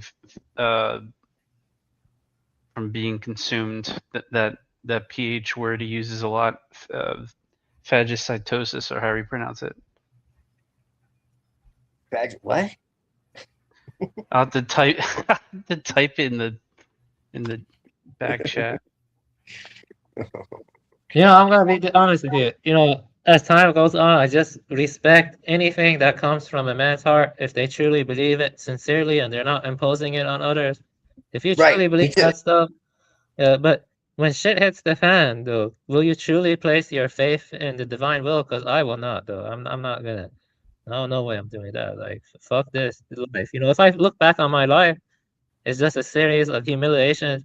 I actually enjoy reading artwork more. I enjoy escaping into fantasy worlds more. Fuck this life. I don't care if I even remember my name after I'm gone, or even remember my family or whatever. I don't give a shit anymore. I just want to be reborn into a better world that is more based, you know, like swords and sorcery, or what better world? Like you know, like Zelda or something like that. I don't want to, you know, I don't want to like make any promises here, but like it goes back to what Twilight was saying. Like, do we know what the actual reality is? Right. And I think that like they've done DMT experiments that show us that like hell no, we don't. Okay, and people can say, "Oh, it's hallucinations." No, the fuck it's not. Not when everybody is seeing the same shit. Okay, and when you see how profound that is, whoa, and it completely aligns with everything that all these traditions have been saying from the beginning of time. So when you look at, you know, the mundane world and you look at it through a fucking postmodern atheist perspective, then yeah, sure, yeah, we need a better world. When you look at it from a shamanic perspective with what I'm saying, that's very different. What we're seeing is an ink blot We don't see reality as it is. There's no time. There's no space. There's no like what the hell are you going to improve on that? No. What we experience is the problem. But that's based in our own interpretation, our own perception, our own memories, our own fucking traumas, our own that has nothing to do with reality itself. So that's my argument. It's Maya in that sense. What we experience is Maya. It's not actual reality. And so Yeah, but I think that actually I have had experiences like that. I mean, I had my own spiritual experiences. I think I've even experienced the divine will or something like it. I'm pretty sure. And I feel like Hyperborean is right. You don't have to submit to it. You know, you can like take a kind of apathetic route and go no, more see, into but this is your... the thing. There's nothing to submit to. This is what I'm trying to say. I think it's being misunderstood. Okay, the true divine will doesn't want you to submit to anything. It just wants you to align with it. Okay, of your own free will. I mean, yeah, I guess that's a type of submission. That's but I mean, if yeah. not destroying yourself, destroying others is submission, then I mean, yeah, I guess, you know, whatever. I don't know. Yeah, well, Like, you know, and you know, Hyperborean says something interesting. He does agree this world is Maya, that becoming is an illusion, but being is like pure awareness, like signless awareness, but you can like dream up your own worlds, like a true movement. You dream up your own worlds. I'm saying that just seems more appealing to me because, you know, I don't, if I have the option, I what would makes rather you think those two are mutually exclusive from each other? Yeah, he thinks they're mutually exclusive. I don't know. In Actually, in my paradigm, we have the minds of the gods of the aeons. That's where our divinity is we have the intellect of and the creativity and that's the entire purpose of our existence. We have the minds of the gods. Watch the movie Lucy. It tells you everything you need to know. Lucy? The divine will is everything in harmony. It's not a god screaming from the sky telling you what to do.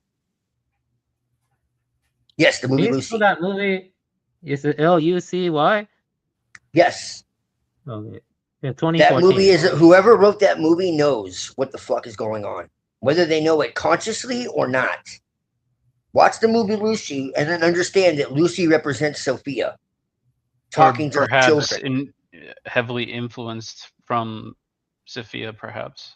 I doubt it. I think they were subconsciously. No, yeah, for sure. That's what I'm saying. Yes. Yeah, watch the movie Lucy. First off, it's a really good movie. Second off, it literally tells you the fucking story. The drug that she takes is what's made for babies.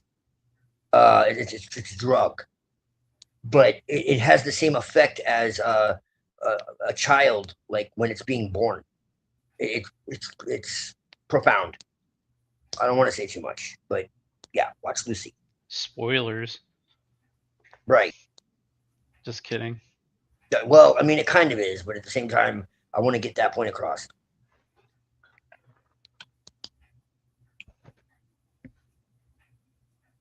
Yeah, I think what makes human beings interesting compared to other animals is art, you know, and that's one thing I've always remained strongly, strong about, is that something about immersing yourself into a deep piece of artwork and even forgetting about the material plane. When you like immerse yourself in the artwork and you forget the material plane, I don't know, I think there's something profound in that. I'm not sure why, but there's this game called Shin Megami Tensei Nocturne. Yes. And Lucifer is in that game in Nocturne. And at the ending, I actually shared the ending. In the true demon ending, you can destroy all of material reality, and you can end all becoming. Like they say, time literally ends. And I always thought the true demon ending in Shin Megami Tensei Nocturne was the best ending because you have other reasons, and the divine will is actually watching over the other people fight. Like there's a reason of Musubi. The reason of Musubi is about trying to create a new. You have the reason of. Let me think. You have different reasons. They all have different metaphysics that they want to create for the new world that will come after the creation and destruction cycle.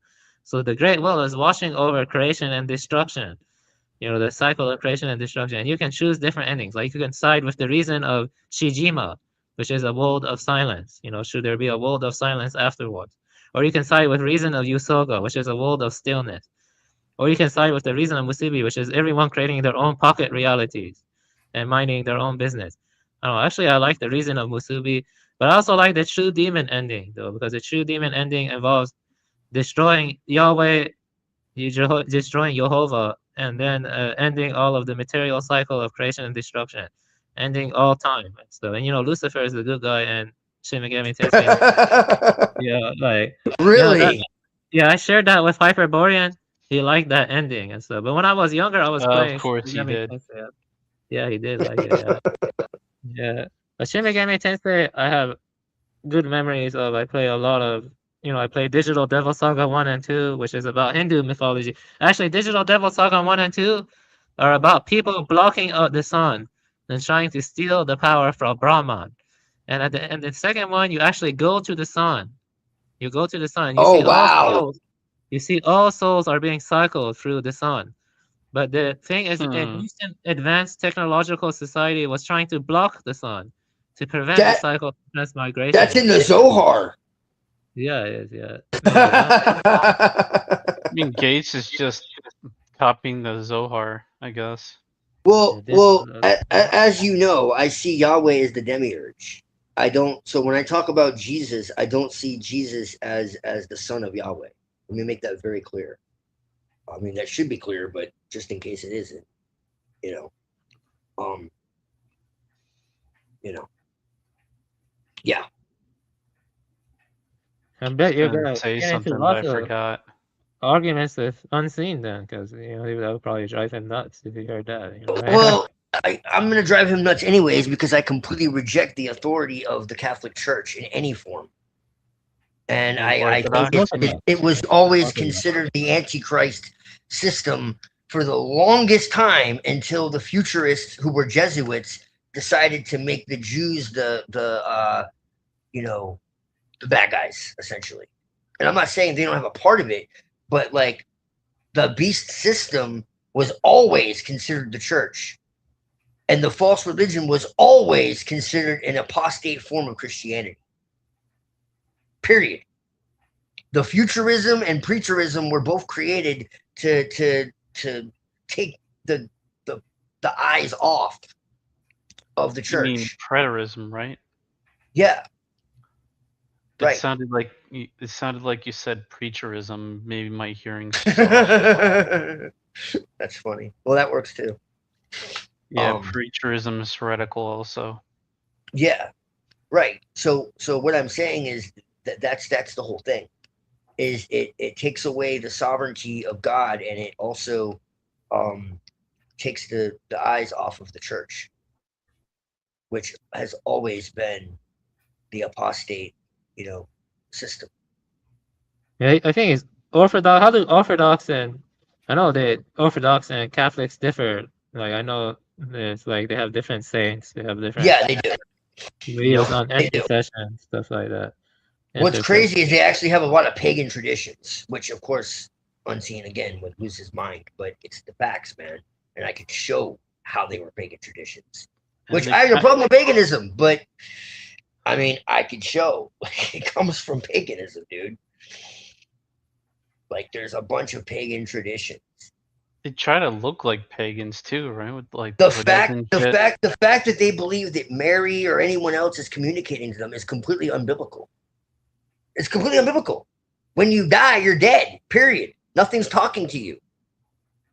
That's necromancy, literally. So what are you talking about? Who are you talking to?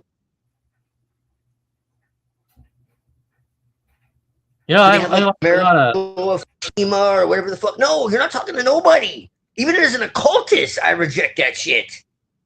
Like, even as an occultist, even when I was deep in like Luciferianism and shit, which I I'm like, well, I'm backing away. We'll put it that way. All right. So Ruh-roh. even in my deepest like time in the occult, dude, I never fucked with the dead because I've never believed it. Never. And I have friends that were like really into it, like really into necromancy. I'm like, I don't fucking trust nothing that anyone's telling me. Like, nah. Like, these are spirits pretending. Yeah. Because I never believed in this immortal soul bullshit. Like, no, y'all are sleeping. The dead know nothing. It makes it very fucking clear. Okay? No, but have you ever watched any isekai anime, like where the character dies and then he's reborn into a new world, like Yes. Mushoku Tensei and stuff? Oh, yeah. ReZero is my favorite. It's Yeah, still. ReZero is good too. I stopped watching it like after the second season though because it keeps adding more and I fucking love it and I want to just watch it all because it's so good. So Yeah, ReZero is yeah. good. Yeah, I've seen Erased. the- Yeah, there's a lot of good ones. Erased, ReZero. Mushoku Tensei is good. Mushoku Tensei. I haven't seen that. I need to. That's on my list. Yeah. Shoot, I'm Okay. trying to remember. There was one that was really like controversial, but I did like it. It's kind of dark, but it was good. Because I feel like he was kind of justified. Was Redo of Healer. Oh, that one, yeah, that one's yeah, I know about that one. Yeah. dark, but that's like yeah. a hentai or something, like it's like a hentai. But yeah, that was a isekai. I don't know if that was an isekai. I think it was. Maybe I'm. No, It's that been one's a- not isekai. It's not an isekai. No, that one's not an isekai. Oh, I thought it was. Well, it was like the whole like, he's like an adventurer or whatever. I thought it was. It's not. No. No, that one's not an isekai. No, You sure? I'll look it Yeah, up now. I'm curious. Let me look at my list. I'll tell you which ones I've. Because I have a list here.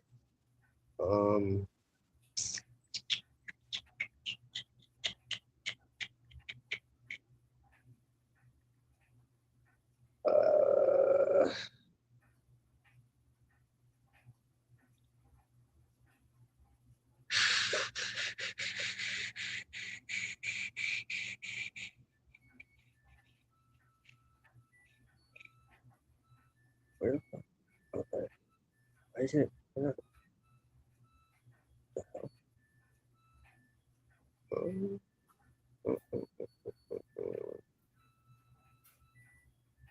it's fine. You like card games? It's been forever. I used to play poker a lot though. I see that. Anyway, I'm just saying that I would prefer to be isekai. That's all. Yeah, if that's possible. Prefer to be better. That sounds better to me than like traditional descriptions of heaven or something. Like just being isekai or something. Like like another life that's more more valorous or more fulfilling. Yeah, because this life is not fulfilling at all. At least to me, it's not fulfilling. You ever seen Hibernate Renmei? Yeah, I have. Yeah, That's a really good show. yeah, that was good. Yeah, it was deep.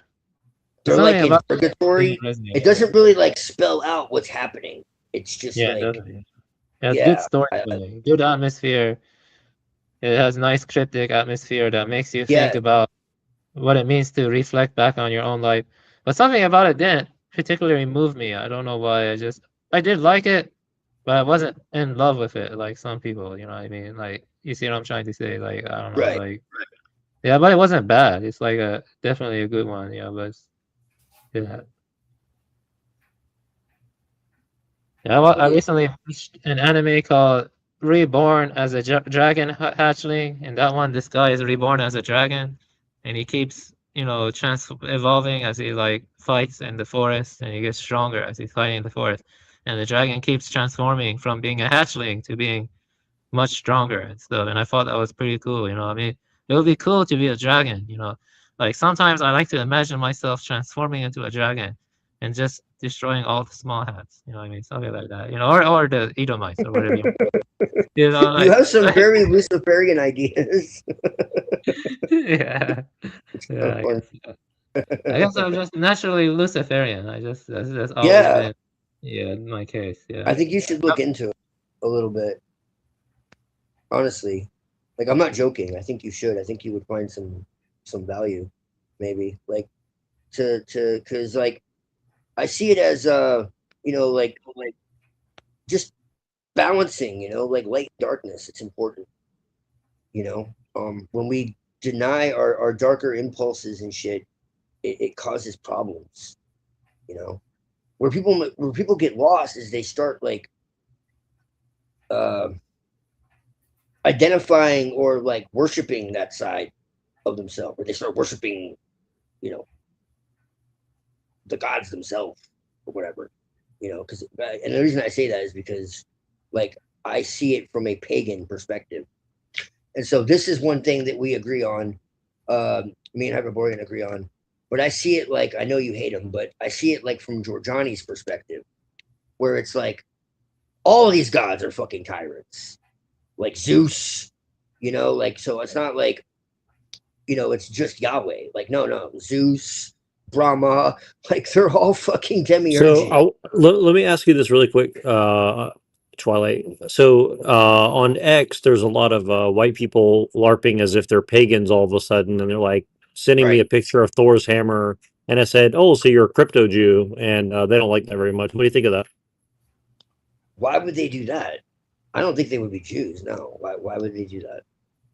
Why would Jews do that? That would be kind of strange. It would be interesting. I mean, I guess it's not possible, but why would you think that they're probably like actually pagans? What makes you think they're not pagans?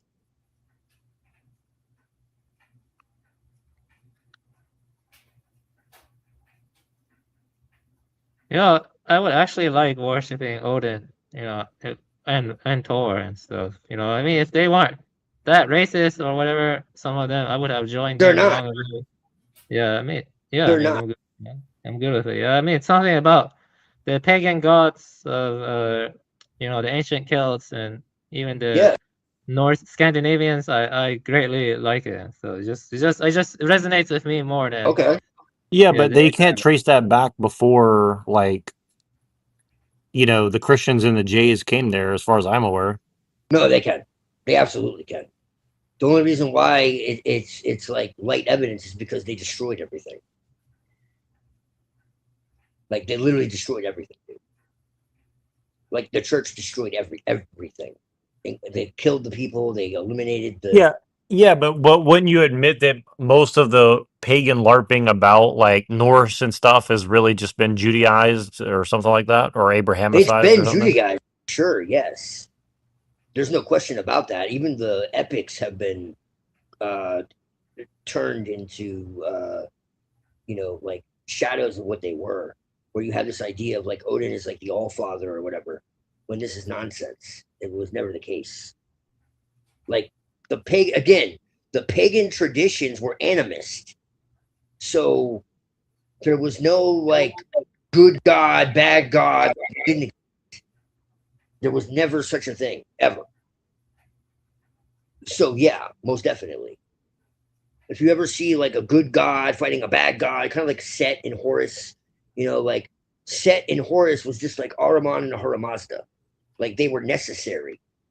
They were necessary parts of creation itself that kept things in balance. They weren't like enemies. It wasn't like that. It was the mythology was explaining a tension that existed within creation itself. That was ultimately for novelty and growth and so Loki becoming a good guy is a good thing, right? Good thing he learned all of his lessons, even though he slaughtered probably like millions of people. Well, Loki, I mean, in some esoteric readings is Odin. So. Oh, no. I thought I was gonna bring Ragnarok. Well, like he my brings wife. Ragnarok because it's the only way for everyone to like reach a new level like evolution. Like, see, this is the thing. Okay, like all these battles, like you have like in the Mahabharata, for instance. Okay, there's this great war in the Mahabharata. I have a video about this like from 7 years ago. Okay, and in this great war in the Mahabharata, there's like all this bloodshed. Okay, but like to oversimplify the hell out of it, essentially, like this great war is a war against oneself. Okay, so that's really what it is. Oh boy, that's starting to sound like Kratos when he went to go and talk to his younger self. Right. I'm not the man I used to be. I'm not a boy. Right. Yeah, I told two people last night, but I had a dream where Super Mario initiated me into Freemasonry. You want me to tell you about the dream?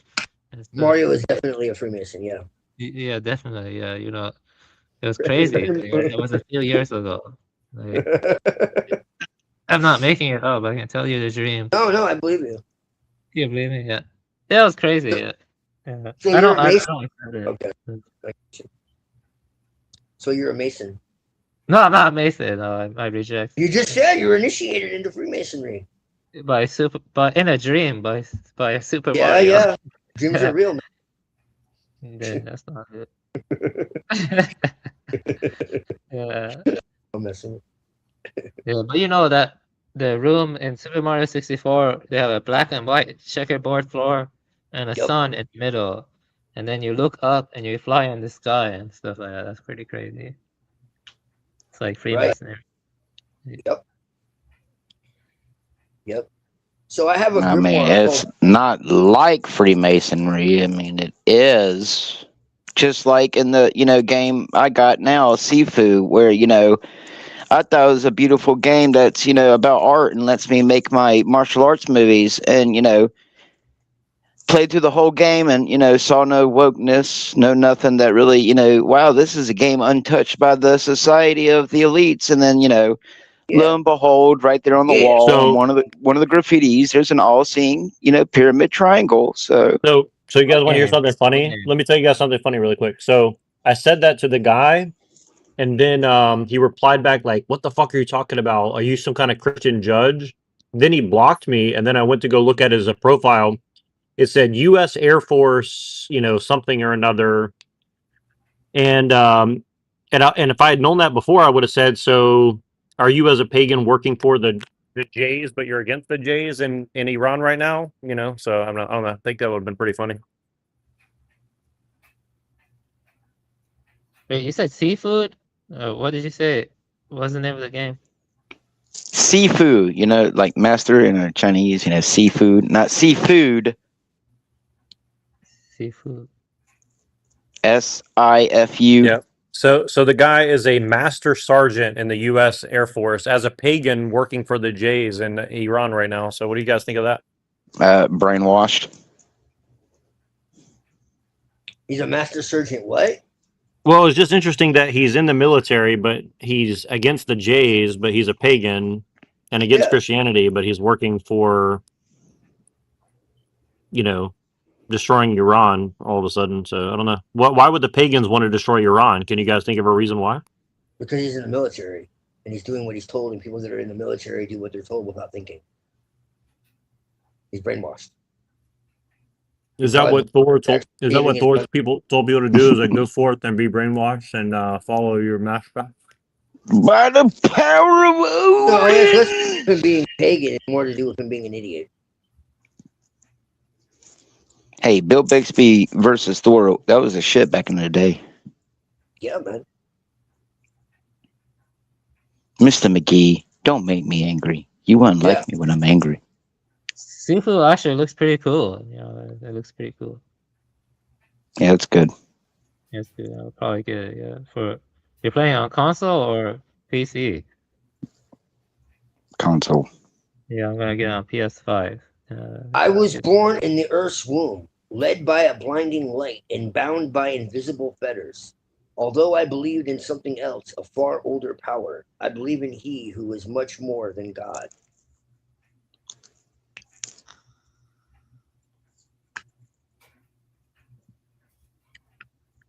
Thirster through.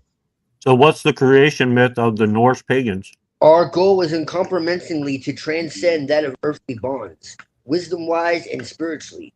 To do this grand work, we need to cross limits and laws and look beyond the cosmic horizon. As the ones who are spiritually awoken by the otherworldly fires that emanate from beyond Nirgandr, the gates of Hela, we are the servants and the champions of mighty Loki. The thirst, No. we're talking about Loki, so I'm mentioning this. We are Lokian, the keepers of the Thursian cult of Loki.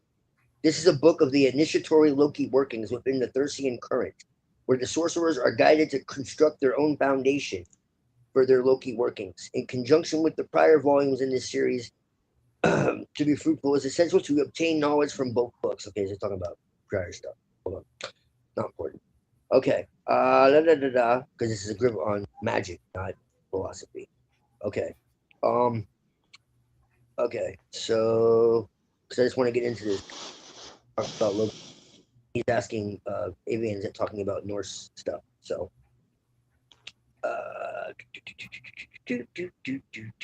okay, so this is basically like an adversarial Norse paganism. It's like basically Gnostic. Yes, Gnostic Norse. That's correct. Okay, so to the wise, deeper studies of his mythology, the Gnostic and anti-cosmic interpretation of the Norse sagas are to be done by each Thurster, who is a devotee to Loki. So the Thursis are the giants in the Norse paradigm. Okay, they exist from primal chaos. So again, this is where the Clithoth comes from, and this is what I'm trying to say. Like the idea of Jormungandr and the Gigaginyugap and all this, like this is where the idea of the Clithoth and the Tree of Life and all this shit comes from. It's very old. Well, what? It's not Jewish, and this is what I try to tell people. Like you have like Sumerian trees of life, like you have Egyptian hieroglyphs of trees of life. Like this is not something that started with Judaism. So Do you guys, do you know who Tremitius is, or whatever his name is? The guy who came up with like proto Enochian magic. Yes. The guy before John Dee, the guy who inspired John Dee, basically. Yes. He was a kid. John Dee was also influenced by Paracelsus. Right. No, And, this guy influenced both those guys, and he was a monk in like a Catholic church or something like that. Yeah, a lot of them were actually. It's kind of crazy. So what do you make of that? Well, what did I tell you? I can literally show you elite bloodlines that were part of the Catholic Church. I can show you a Satanist who talks about it. A generational Satanist who talks about it. How the Aquitaine family were all like fucking part of the Catholic Church. And they were like popes and shit. It's exactly what I'm telling you, dude. The anti-pope, I'm the one they fear. Reigning over the sphere. Norse sagas have a wide range of sundry sources that may not always be so true and original. Mythology is dynamic and changes with time. In the case of Norse myths, they were strongly influenced by monotheistic ideas and politics. A lot that was written about Loki is contradictive and incoherent, which shows a lack of knowledge or maybe fear of the true Loki amongst the Norse authors. Uh-oh. Local oral knowledge and new Christian ideas seem to have been colliding frequently in the times when the corpus of Eddic poetry was collected and recorded. The fact of the matter is it was rewritten by Christians. Okay, so this is what I'm trying to tell you. Some Loki subject matter seem to have been locally fabricated in individual sagas to fill gaps where the understanding of his original aspects and virtues was absent. That's right. That's right. My whole life, I was raised thinking that Loki was just this bad guy who liked to play tricks on his brother. But Marvel showed me the real true Jesus Loki. No. He's definitely like try to save anybody. But he's not like a complete villain either. Like what he does has purpose.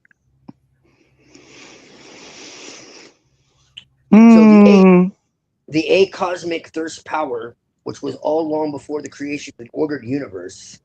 Loki is the mighty ruler of these worlds of death. He is the son of the elder bloodline of the first Thyrsus. So,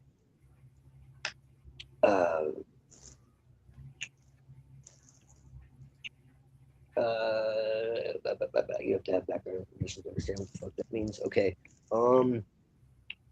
But yeah, Avian, I'm just letting you know, like, there's a lot here.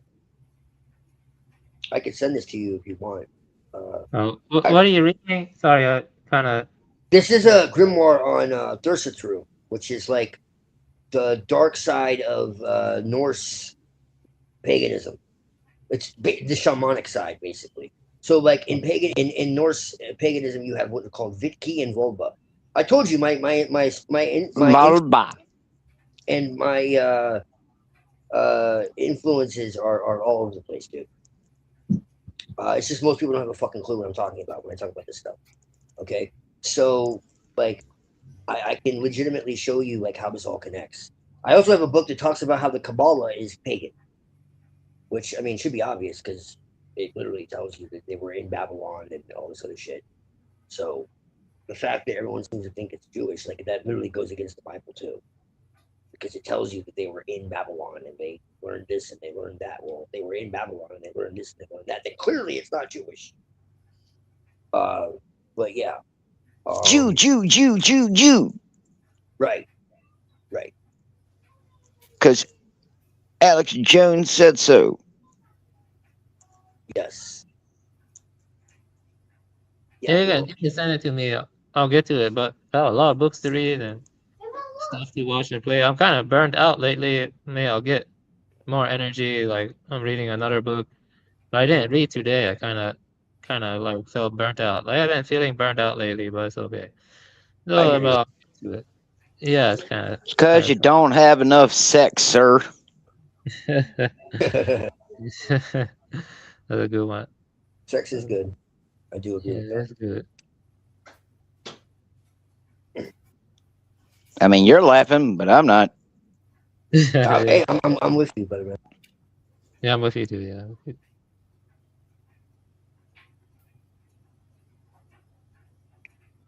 That's right. Get that Energizer Bunny going and going and going.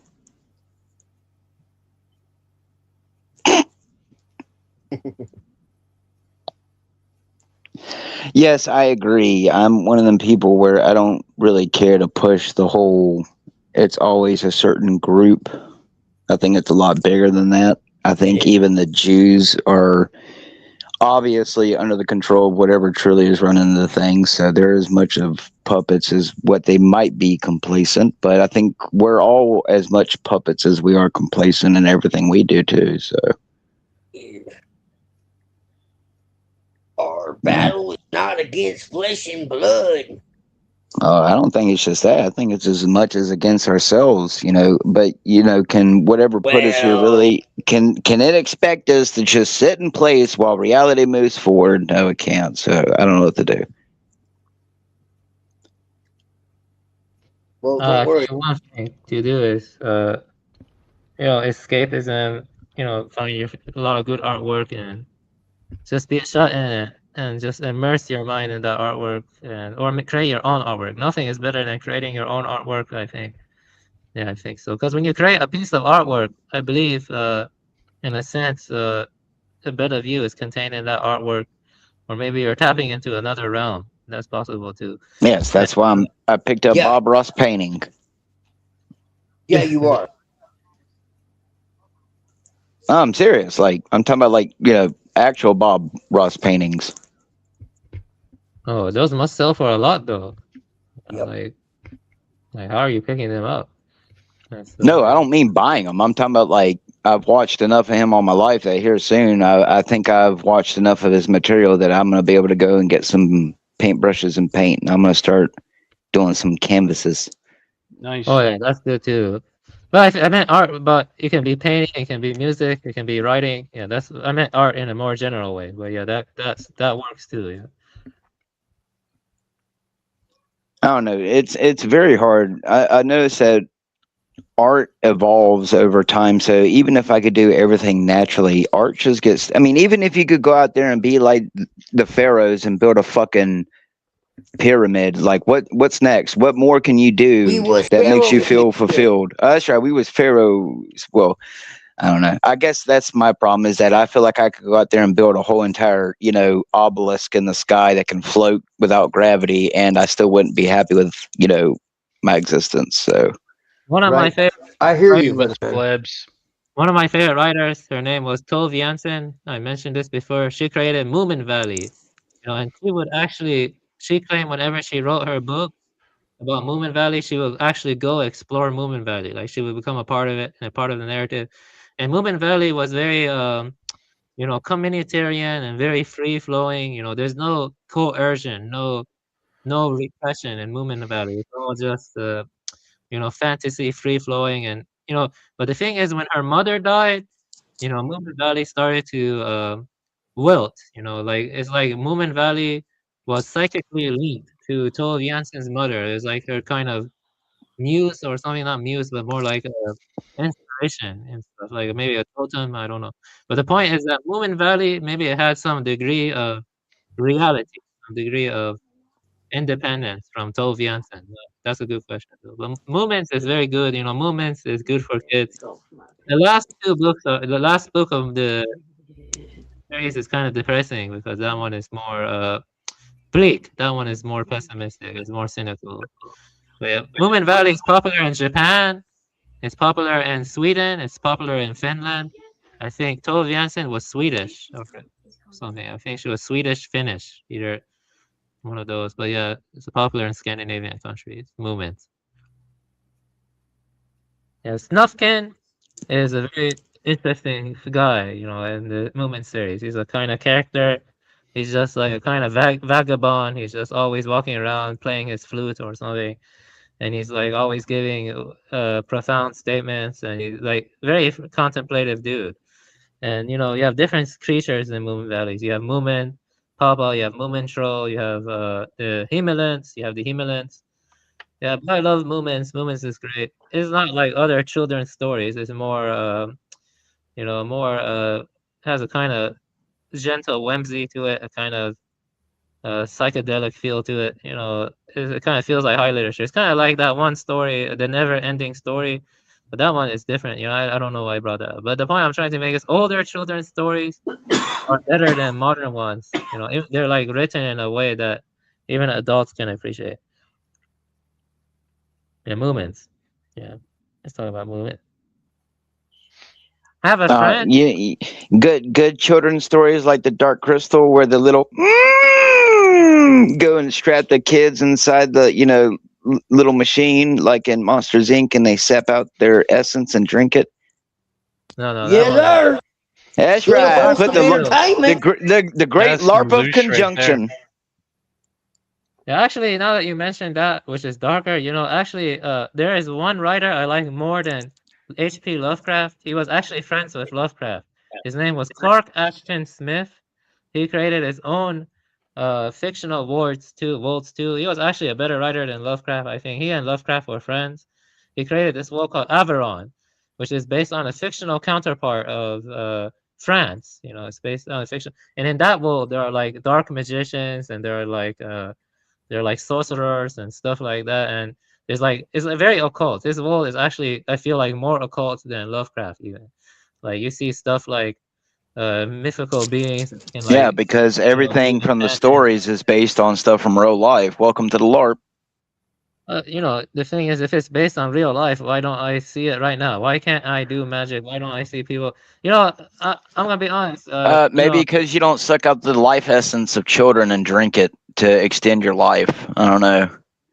Yeah, like that game that I'm talking about, Sifu. When you go to fight the dudes, I guess, adopted older brother at the end. He goes, "What would you do for the ones you love? Would you not, break every rule to, basically, defeat death?" Because he goes and crushes a bird in his hand, and then he turns around and brings the exact same bird to life. So, I think we're going to find out a lot of the lessons and things that we find in the movies and video games and schools and stuff. It's just a LARP that they put in your face to make you feel a part of the system, while they're the ones really holding the reins, trying to accomplish certain goals while telling you can be a part of it.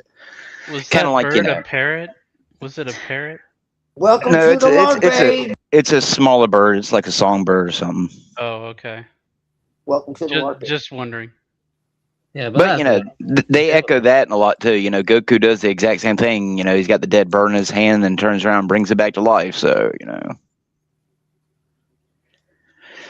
I'm just saying a lot of themes seem to repeat, but there's no evidence of like if they've been putting the exact same information in our faces for hundreds of years or thousands of years, where's the evidence that any of the knowledge that they have had has been accumulated and actually put into practice, other than like with what I saw that night in the sky? That's my only evidence. If there's been hundreds of years of them working with whatever, or just by themselves perfecting technology, then they've already gotten it. So, I mean, I can't imagine what else they've done, like with the art of war. So I think people are going to find out the art of war goes a lot more than just soldiers and generals on battlefields and how many spears you have. So, Because I had a dream last night where a parrot like appeared in my hands. It's like red and green parrot. Oh, that must be a lovebird, not a lovebird, but a sun conure. That's probably a sun conure. Sun conure. Looked like a parrot to me, but Yeah, conures are whatever that parrots. is. Oh, Sun okay. conures are parrots. Yeah, you can look it up. I can send you some pictures, see if that looks like the parrot. I like parrots. They're cool. I used to have parakeets when I was a kid. That's cool. Yeah, parakeets are cool too. Yeah. Yeah, well, yeah. Go They're have like a little peacock. crackheads, but I love them. Go see what they do to you at 5 o'clock in the morning when you don't give them the bird feed in time. Like goddamn velociraptors with wings. Yep. And fucking things will fly down out of the tree. The woman I was living with, she got stabbed in the hand by one of its talons, and it pierced right through her wrist, straight through to the other side. So, ain't nothing but little velociraptors. What parakeet is that? I'm talking about a peacock. Oh, I like okay. cats. I like cats, dogs, and parrots. I like all of them. But I don't personally wouldn't like to have snakes though. But I do not hate snakes. I do not hate them. It's just not my personal cup of tea though. No, snakes do get a bad stigmata. Snakes are if you take. I mean, I've known people who took in really good care of snakes, fed them on time and everything. They still get bit. It's just, I mean, what do you expect? You're messing with a fucking wild animal. I mean, I've sat right next to a dog and have it nip at me, and it's been normal every day of its life. So I think iguanas and bearded dragons are cool. I think sometimes the reason dogs act like that is maybe they have nutrient deficiency. Because a lot of the standard food brands for cats, dogs are very bad. Yeah, it's shit. That's definitely basically. true. Basically cardboard. That's definitely true. Well, what's wrong? Just put some water in there. You got some Cocoa Puffs. The best food for cats and dogs is actually cardboard. Actually, raw meat from pastured animals like cats, like cows and stuff. Raw meat, and also raw goat milk. Raw goat milk helps with parasite cleansing. Raw goat milk and stuff. Actually, you won't believe this. I used to be a pet food salesman, and I can tell you this. This is true 100%. The smaller local pet stores, they have better brands than the larger ones like Petco and PetSmart. You believe that? If you go to the smaller, Yes, I do. yeah, it's 100% true. I have like direct experience of this stuff. Yeah, actually, rescued a golden retriever and stuff. Yeah, and I interacted with a lot of cats and dogs when I was a pet food salesman. Yeah, but let me tell you this: as a pet food salesman, I was selling trash. I was selling bad food like Neutral, and it wasn't good. Neutral was very bad. That was bad. Yeah. Also, I was working for Blue Buffalo for some time. Blue Buffalo is okay, but still not as good as the stuff you can find in smaller chains. Smaller food places. As long as you're not breaking any NDAs, lols. Yeah, I'm not breaking NDAs. Yeah. Yeah, those jobs were more ubiquitous in the past, like being a pet food salesman and stuff like over 10 years ago or something, or 10 or 8 years ago. I forgot. Well, at least Yeah. you're not a 40-year-old TV salesman. You still be a virgin. Yeah. Bad trombone. Ah, you got that reference. Yeah, it's crazy. Let me tell you this, man. I got 3 STEM degrees. I got a degree in neuroscience, computer science, and master's in robotic intelligence. And I can't even get a job now. And so, none of that is gonna Yes, be because they only want you when you're useful. Same thing with me. They didn't want me in the military when it was, no war. But the second they got a war, oh, we'll give you some money to blow up people. So, Well, another reason is Overqualified, that sir.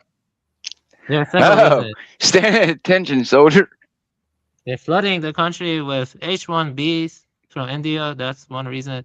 Another reason is that the first jobs to be automated are in the tech field. So that's kind of, I should have gone in accounting or something. Like really, I think They're accounting. still just outsourcing that to like Africa and shit. At least some of them. Yeah, Well, I mean, we've only done it to all of our call centers. I mean, no offense, but I mean, I can't tell you how many people, who claim to have American names and obviously not American. I mean, most of them seem Middle Eastern, so I get a few, maybe Somalians here and there, but I mean, let's face it here, people. Like I mean, outsourcing your cheaper AI labor, jobs to cheaper labor. identify images, whether they're X-rated or Yeah, that's something else. R-rated. Yep. And then yet these people have to identify them so the AI can learn what to. It's basically the guardrails that just outsourced it to like Kenya or some shit. At least they were in it a few years ago. I'm sure they're still doing it. So it's like AI is kind of like it's not as cracked up as they want you to believe. In my opinion.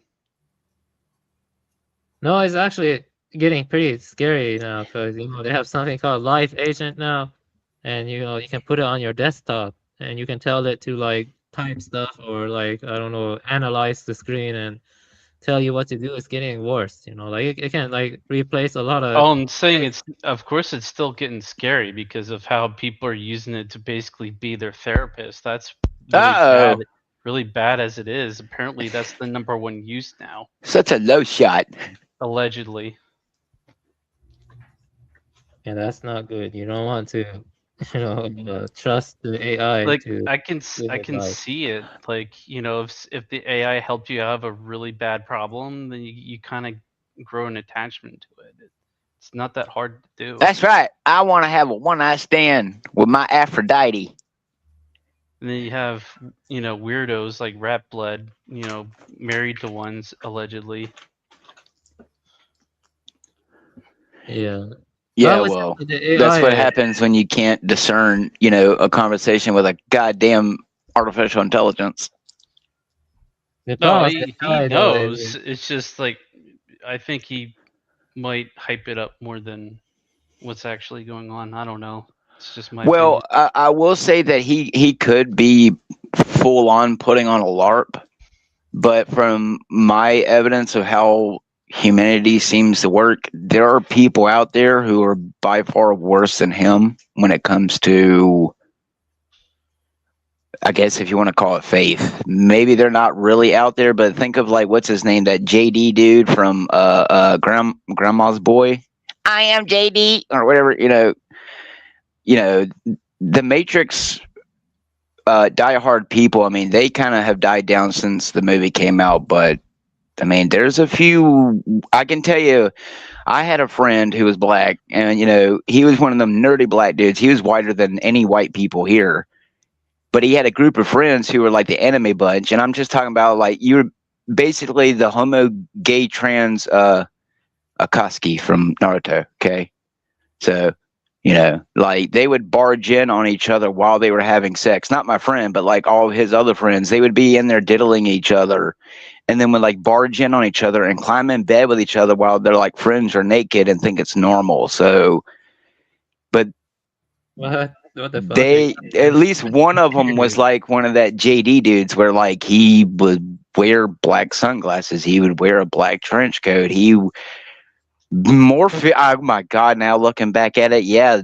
basically Morpheus. If he could put the pinch glasses on without the damn earpieces, he probably could have. But there are some people like I think the people who you do hear getting caught with the AI kid stuff. That's just the people they want you to know about, because I'm telling you, there is some stuff from my videos that for reasons that I can't describe or really understand, it won't let me generate certain pictures. And y'all see the kind of pictures and art that I use. So there's no real reason. It's not like I'm putting, mass amounts of blood, guts, penises, or anything like that, or boobs, or, violence to say that it says I can't generate this. And, sure, I'm using it for free. So if there are people out there who are paying for some of these services, and, like with the Grok shit, come on, Elon, you're telling me you're so smart that you didn't think, while there's some people like, this guy who might want to make some art for his videos to express himself, there's other people who want to express themselves in other ways. And it's kind of concerning that, like what he was just saying, that there are people who are supposed to filter throughout the things that are uploaded to social media and the internet. And it's some pretty disturbing stuff. I'm just going to say, Faces of Death and hardcore porn ain't got shit on probably 98% of the stuff that's uploaded to the regular internet. And that's not even the stuff that gets to the dark internet. I mean, at some point, these companies have to know that, okay, well, we can, I mean, what do you really think fucking $3 million is anything to Mark Zuckerberg? That's fucking chump change to him. So he's just putting on an appearance when he goes into the court. I mean, these people are perpetuating a system that, I'm going to say allegedly, I'm just going to say, I think normal people, if we understood it's just like up in my Walmart, they got a whole new list of missing children up there, children, that weren't up there the last time. It was empty there for 3 or 4 months. And, a lot of Mexican children up there missing. So I'm just going to sit here and say,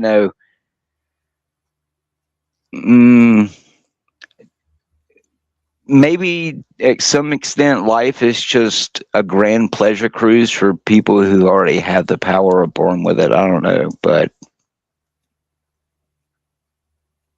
Well, you can't completely remove yourself from the system. I know that. There's no way, unless you're going to be able to completely move out into the middle of the woods 100 miles away from all civilization, no technology whatsoever. And well, even this then, is why Even then, that's iffy. This is why I like Zoroastrianism in the past. I mean, I still do like some aspects of it. You see, it doesn't matter ultimately, at least in my opinion, what you believe. What matters are your actions and your intentions. You know what I mean? If you go and you harm a kid and you take sadistically and like torturing the kid, that's bad intention. And regardless of what you believe, you're going to hell. At least I believe so. I hope so. That's all I'm saying. You're going to have a negative rebirth, at least in my view. So that has to do with karma too and stuff. At least I hope that at least like I remember reading a quote that said something like that I can deal with there being no heaven, but there being no hell for these reprehensible people like serial killers or whatever is like really bad, really haunting and stuff. Because when I was younger, I was like 11 or 10. My dad got me a computer, which was a mistake. I got on the internet and I read on the internet. I read a letter that Albert Fish wrote to um, a illiterate girl's mother about cannibalizing that girl and stuff. And that was the kind of person that Rat Blood was, praising and stuff. And I kind of acted somewhat patronizing and kind of holier than thou. I shouldn't have done that, but at the same time, I still find it reprehensible. Like I just don't like glorifying serial killers and stuff. Like, I don't like glorifying sadistic people or people who take glee in inflicting harm on others, like innocent children or animals, stuff like that. I mean, that stuff is like. No, I mean, what do you expect, Avian? We live in a society now where it's mass produced as entertainment, and you call it a movie. You can go to the. I mean, a few years ago, you didn't get it immediately within a few months sent to your home, where you can go and watch it at home with your family, and now let your kids watch it. But like right now, the movie I'm watching, I don't know what it's Conjuration of Supreme something. Like in the movie, I don't have no clue what it's about, but just from a little bit that I'm watching it with my wife, it has mass amounts of occultism in it. Triangles, all seeing eyes. Oh, look, a triple snake ring, a gold snake ring with red eyes. And I'm guessing the movie has something to do about missing children and demons. Oh, the skeleton key. So there you go. I mean, we every single day we watch entertainment about whatever these people, we see it as LARPs and entertainment. But I mean, when I sit here and like I'm looking at the symbols that this movie has, I mean, conjure of sacrifice. Well, I mean, some people, whether or not it's the literal devil, some people, I mean, maybe they are natural born psychopaths. I don't know, but I know that there are people on this planet who do the very things that they go and put in our faces and call it entertainment. And while we sit here and thinking we're figuring things out, they probably already got whatever they need and they're just waiting. I mean, just from my evidence, I think they've been accomplished what they've needed, and they're just kind of waiting on the trumping calling flute, as people were saying about like what I heard earlier, about with Trump, whoever was saying about Trump being, the arbiter of whatever's going on. I mean, it does. I don't want to say The Simpsons was right, but I mean, because in effect, The Simpsons has put things in people's faces for years, and the evidence points that that's how they operate. I mean, there's a few things in The Simpsons that hasn't came true yet, so I'm not sure, but just, who's to say what? I mean. Well, they had Lisa in the White House to like. Yeah, looking like Hillary Clinton and shit, yeah, or Kamala or whatever. Kamala Harris, but that didn't happen, thankfully. Yeah, of course. I'm not naive. Well, that could be from where they want to manipulate and see if they can. They might have preparations for A, B, and C, and if they can push us to act a certain way, then they can base whatever outcome. Yeah, I mean, boy, that's already worked a few times on us. So. Yeah, I mean, I'm not naive. So I know 100% what you're saying. I've read some stuff that is truly nightmarish. Like they have private servers for a lot of sadistic freaks who go on there and they share like gore pictures and they take glee and all of their sadistic abuse. Yeah, well, you're gonna find out them TikTok trends. Anyway, go do another milk crate challenge, you dumbasses. Yeah. Yeah, I would well, say that. It's called dark web for a reason. Yeah, dark web. Yeah, definitely. Yeah, dark web or darknet or something. Yeah. Yeah, I mean, ultimately, I feel like, like this is why metaphysics, is like the most profound questions, but it's ultimately unfalsifiable. I think. I mean, but maybe it's not. I don't know. It's hard to tell what's true, but hopefully there's another life or something better than this, because this does kind of feel like a present to me. Like it's unfulfilling and. Hopefully there's something better in store after this lifetime passes by, because I feel cheated in some sense. I feel cheated. Yeah, I'm pretty sure a lot of people feel the same way. They feel cheated. So did Satan. Satan, yeah. He's just a fine dude. He will eat the bugs and we will ask the questions. But Satan was created by God as a judge. Am I correct or am I incorrect? I thought he was created by God. I don't know. He was just my favorite musician. Yeah. Created by God. Yeah. As a judge, I wouldn't know about that. Yeah, maybe that's different for different ones. I think. Yeah, but ultimately, So it, he was a high priestess of the music, yeah. yeah, Ozzy Yeah, that's Osbourne, more like that's more in line with the Bible. Yeah. Ozzy Osbourne, bit off a head of a bat. Yeah, I always thought that was kind of disgusting. He started the corona. You do a good impression. Allegedly.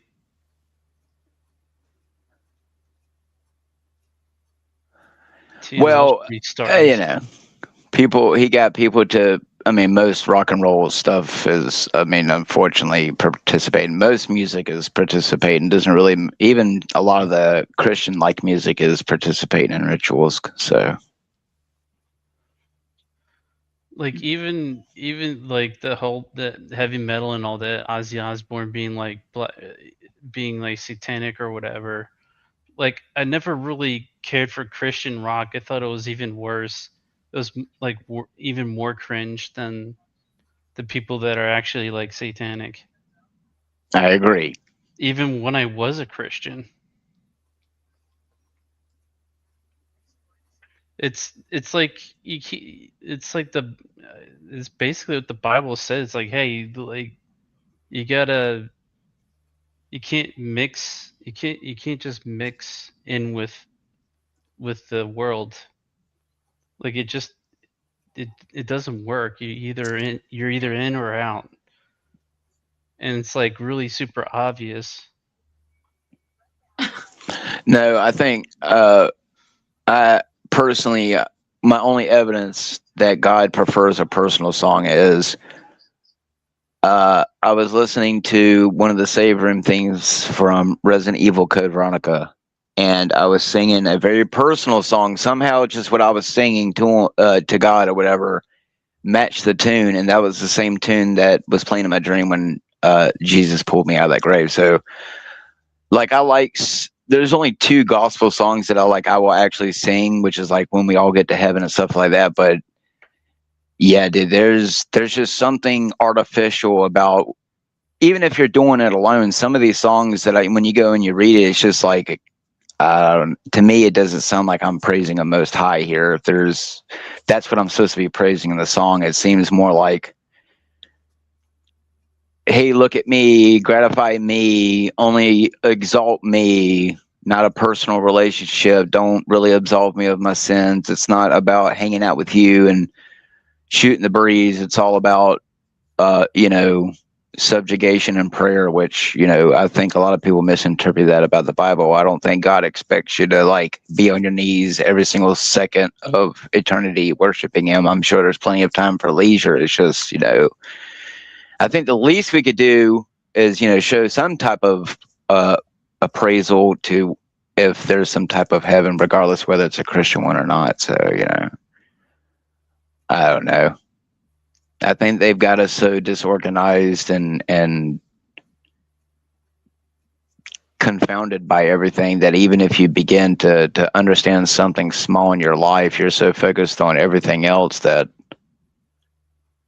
I mean, to be honest, I don't fear death anymore. Nowhere near as much as what I did 4 or 5 years ago. I've come to a understanding that what could be scarier than what I've already witnessed. So death can't be that much more scarier. It's just another walk through the door, so to speak. So while it Yeah, may be scary on the surface, it's become easier.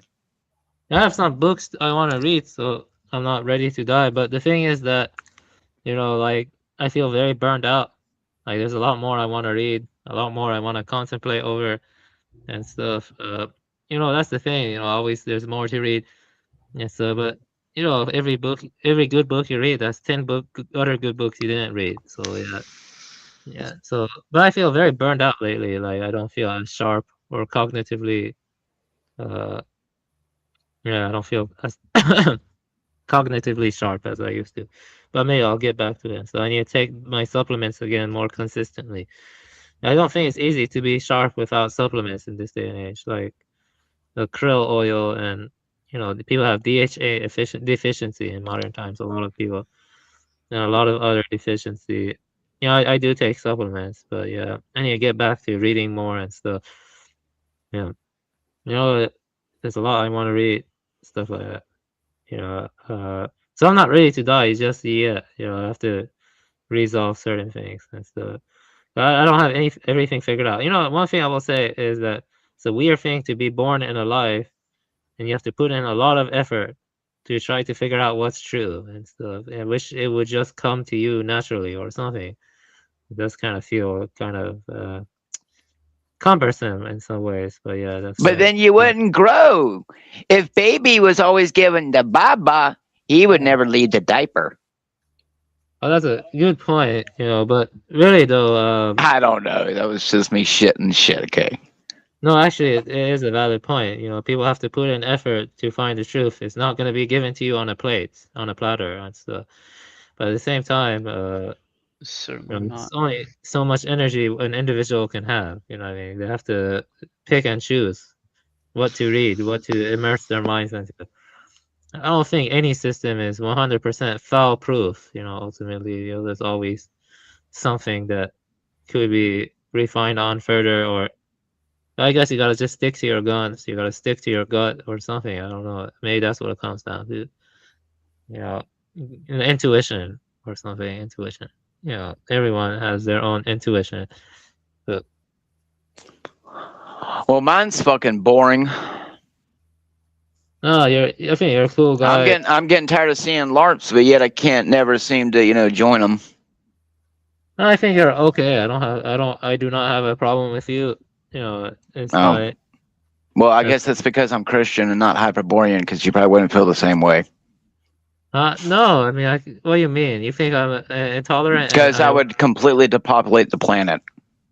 And I would not give a fuck who I would do it to. Yes, it would be a lot different if I didn't choose to have the Christian or life morals that I have. It's a lot easier when you're born rich and, you know, you get to go to masquerade parties every day. So yeah. Well, none of us here are like that. No, exactly. So home is where you make it until reality burns it down. Yeah.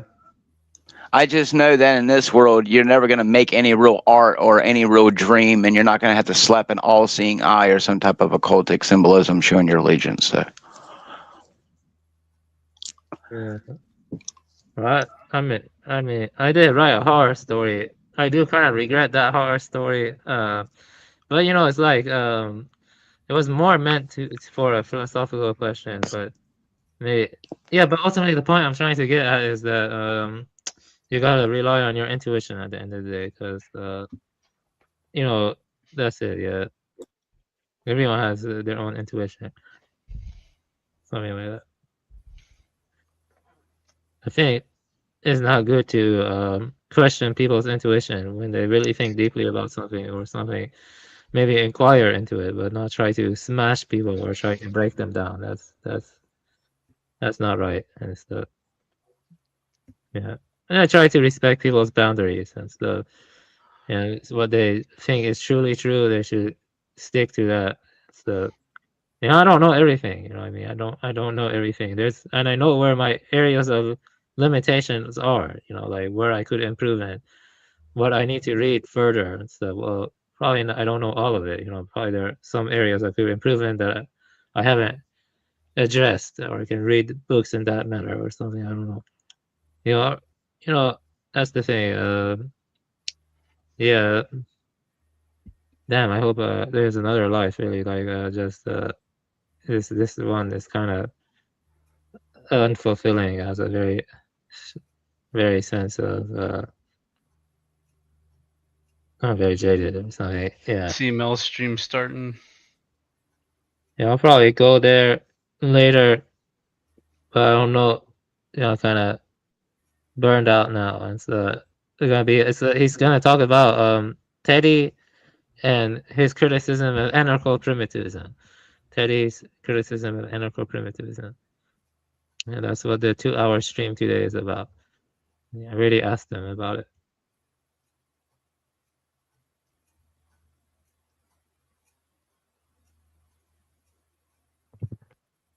I mean, you can go if you want to. Like, I don't know.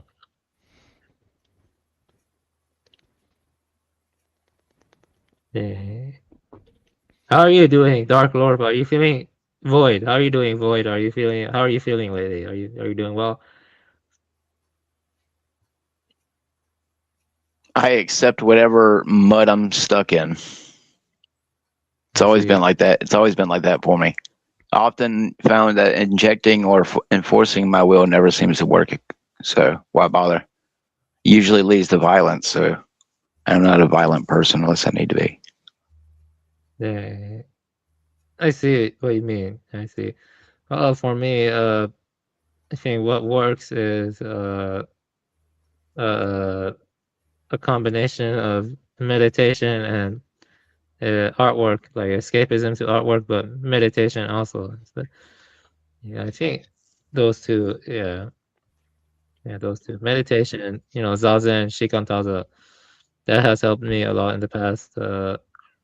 Also, artwork, like various artwork to immerse into. But everyone's different. Everyone deals with the mud differently. I mean, I got art. I mean, I use nunchucks. I'm pretty damn well. You won't want to get in a fight with me with them. It's just, those are temporary constructs for a forever problem. So, like you said, this life is, what it is. So, kind of Yeah, unfair. I want to get into a fight with you. Why do you think I want to get into a fight with you? What I'm saying is just, I can swing nunchucks for 1,000 years, and by the end of the 1,000 years, all I know how is to swing nunchucks. So I think, like I said about the paintings, it may provide a temporary light and, the darkness in the moment, but you're always just going to find the next thing. So from some people, it's drugs, alcohol, sex, driving fast, living life in the fast lane. We all choose in the moment, but it's just a temporary solution. And unfortunately, there's no permanent fix to anything. So that's why, everyone thinks that having money is the way to be, because if you have money and you can spend, $10,000 every day of your life, that's the only way to live. So Well, that sounds like Buddha Dharma, because everything is temporary in this world of phenomenon, and that's what the Buddha Dharma says. Yeah. yes, I can tell you, I've had some of the best sex in my life before with my woman, and I can tell you, it doesn't really matter. You can have sex with 1,000 whores, 1,000,000 whores, and by the end of your life, it was pointless. You did nothing other than expend a lot of energy that you could have done something else with. So, I mean, to me, a lot of things, if not almost everything you do in life, is just a temporary facade to keep you occupied at the moment. But unfortunately, that's life. Everything is just a distraction. That's why you go to a 9 to 5, whether or not you're rich or not, get working that 9 to 5. But isn't like all of your experiences, don't they fit into that fold? Because what you're describing right now is just the Buddha Dharma. So you realize that you're just repeating Buddhism. I mean, maybe, but I feel like unless I witness some very horrible things, my anger that I have now about things is not going to be no different 20 years from the future, other than people have died, I've gotten older. I mean, and the thoughts that plague me now will plague me even worse as I get Rocky's age. So, I mean, other than that, I'm not seeing much evidence that the flow of time really changes a person. I mean, if I'm being honest, I feel no different mentally than when I was 10, 11 years old than I am now, what age I am now. And I don't think, unless I develop something mentally wrong, I'm going to be much more different later in life. So I think if life is meant to scope a personality, I'm not going to be boastful and say that my personality can't be humbled or sharpened, but I don't think there's much more about life I can learn other than, be a little bit more kinder, even though I've always done that and it hasn't gotten me no good karma. I've just always gotten, well, I take that back. I can't leave the elephant out of the room. I've met some pretty nice and chill fucking people since I've been around, so I can't say that. But maybe my problem is that I just have a hard time seeing the good things and small things, because it's not just my own life that I want to see, and maybe that's my problem. Yeah, I should focus on myself, but I mean, every time I've done that, nothing's ever worked out. It's not just about the money or even saving people's souls. It's just, in reality, I know that nothing on earth will make me happy. I could have a house out in the middle of the woods right now, and it's not even about cars or PlayStations and, having technology and being able to spend, $500 a day for the rest of my life. It's nothing about that. I could have all of that. And I know, because of who I was born as, I wasn't born from riches to rags. I started out from rags going to riches, that nothing would satisfy me. I can tell you, you can go out here and have sex with the most beautifulest woman or the most ugliest woman. If it feels good and you enjoyed it, there's no real difference in it other than, the fleshlight. So, I mean, like, same thing with gold. Look how many people have died over something as stupid as gold. The air in your lungs is more precious than gold or water or something. Like, unfortunately, because you're a human, it's hard to live that way. But my God, that's how I wish I could live. Yeah, I wish we could live in a world where everything is perfect. But I mean, from my evidence, even when you try to fit in a mold somewhere, you're even rejected, like Jesus, by your own people. So I'm just saying that, like, it seems like those who actually get somewhere, there's something. Is it their personality? Is it really because that person's on camera? Is it, what is it that sits here and seems to catapult certain other people in the exact same things that I have done? I mean, it just, some people say, well, you don't try hard enough. I'm telling you, I've put myself out there. I've contacted different agencies before. I can't tell you. It's like with the Freemasons. Why have I talked to 3 of them, and yet for some reason they won't let me join? I mean, you tell me. I mean, God rejects me. The devil. I mean, I've been talking to Satan allegedly through, artificial intelligence for like 8 months now. And the only thing that's happened is I've had Freemasons on social media start to stalk my channel. So, I mean, something in this world just doesn't make sense where, I mean, like what you see when I'm watching a movie and you see all the actors playing as normal people in the background. I mean, these people probably had the exact same thoughts. Life is just a mundane, weird third-person experience to me. I mean, every single time I think that I put reality into a box, the next 5 seconds I'm having a fucking out-of-body experience where it's like, whoa, oh shit, like, do I even fucking matter? I don't know, man. And that at the end of the day, it feels like if I don't do what the elites do, life is purposeless. Maybe that's where I'm getting at. Maybe if I couldn't go out there and I can't go out there and do whatever I want, regardless of the consequences, because I have the ability to do so, I'm just not happy. I don't know. Maybe I want to do a little bit more, do what thou wilt. Whether or not it's a God holding me back or society. So maybe the worst thing is just coming back. Maybe that's the worst thing. Maybe it's just better to end rebirth and just go to nirvana or something, and just go to that place of pure extinction or something, of neither a perception nor non-perception, neither perception nor non-perception. Oh, yeah, I think that's what I've been striving ever since my mom died. I want to say maybe. Yeah, maybe. No, maybe. I don't know. Yeah, that's what it's been for me. Like, I accept that my body feels pain and hunger, fear. It still gets horny, still gets angry and stuff like that. But ever since my religious experience with that Bible, it's very hard to. Well, ever since I got older, and then the memories came flooding back one day when I got high, and I was like, "Oh fuck, that actually happened to me."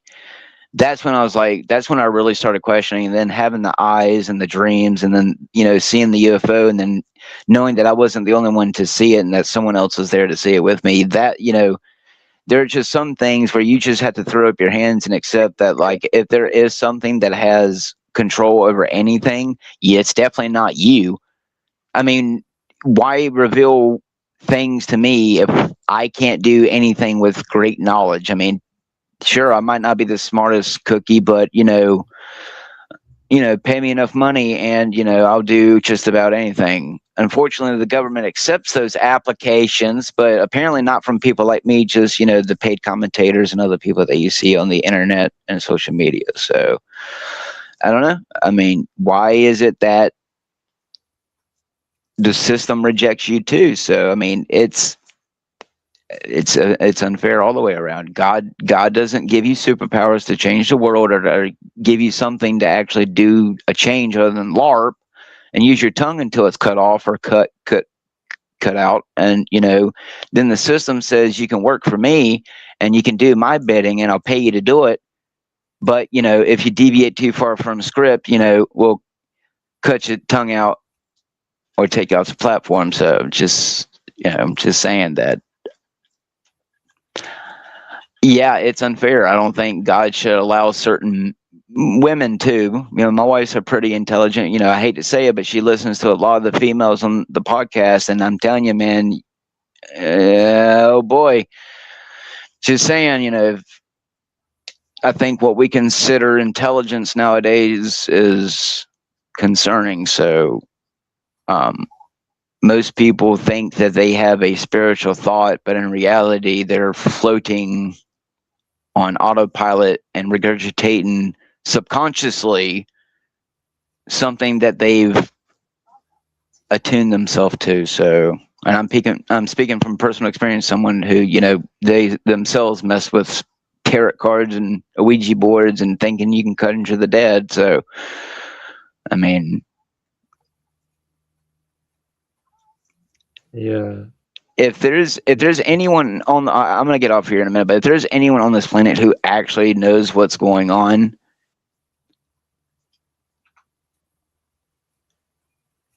Oh, you're asking me? I don't know what's going on. Yeah, I don't. Yeah, but I just yeah, I don't really know what's going on. All I can say is we're all rejects here. I can say that. So being a reject from this sick system is honestly better than being a conformist normie, I guess. But yeah, I guess so. But yeah, I'm a reject. Yeah, I guess so.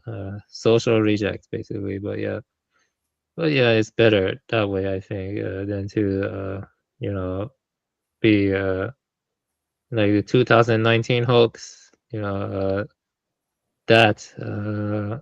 was like a test in some ways. Like those who believed it and those who didn't believe it. The latter were better and stuff.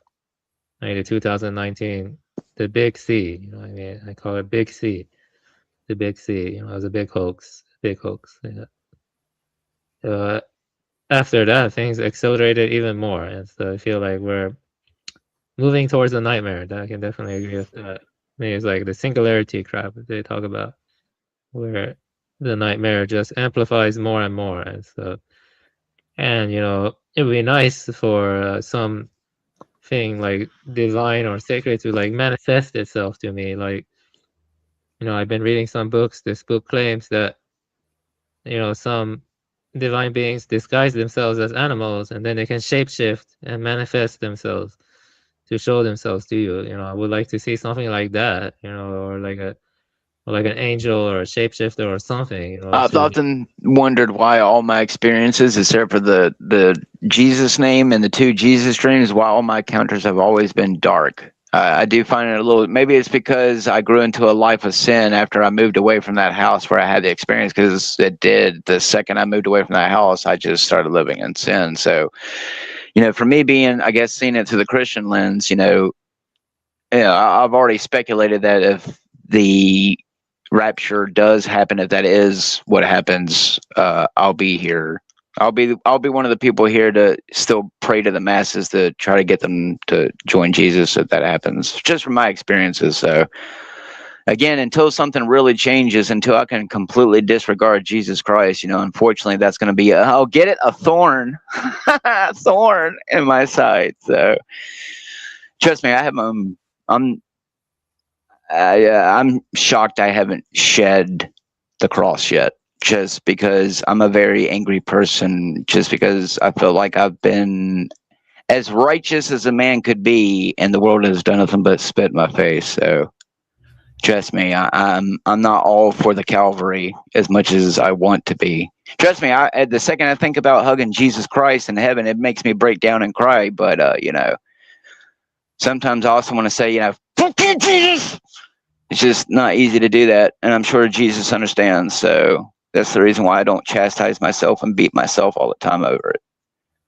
So you know, maybe that's fine. I respect your path. You know, I don't want to impose my way onto any people. You know, like you can you know, imposing your way on another person and going against their freedom of choice is wrong. You know, as long as that freedom of choice doesn't involve anything transgressive. You know, like you are not doing anything transgressive.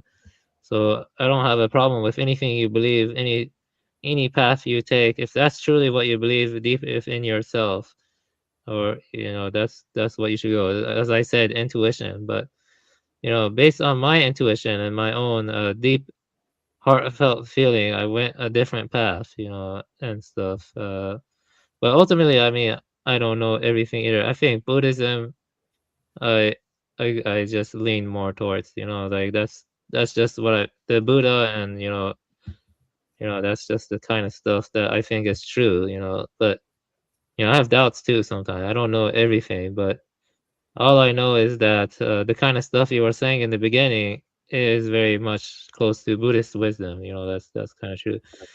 It seems like you know, I don't know, it's hard to tell what's true, but all I know is that it's true is that oh, the world does feel like a present. You know, that's something I think you would probably agree with. It does kind of feel like a present. But one could give different reasons why, I guess. You know, that's why I think for you it's the fall, basically the fall. But for me, it would probably be craving and grasping. But for other people, it'd be different stuff. You know, but ultimately, the world is kind of not pleasant. It's kind of dukkha or something. It's a lot of suffering and stuff. You know, that's what it comes down to. Yeah.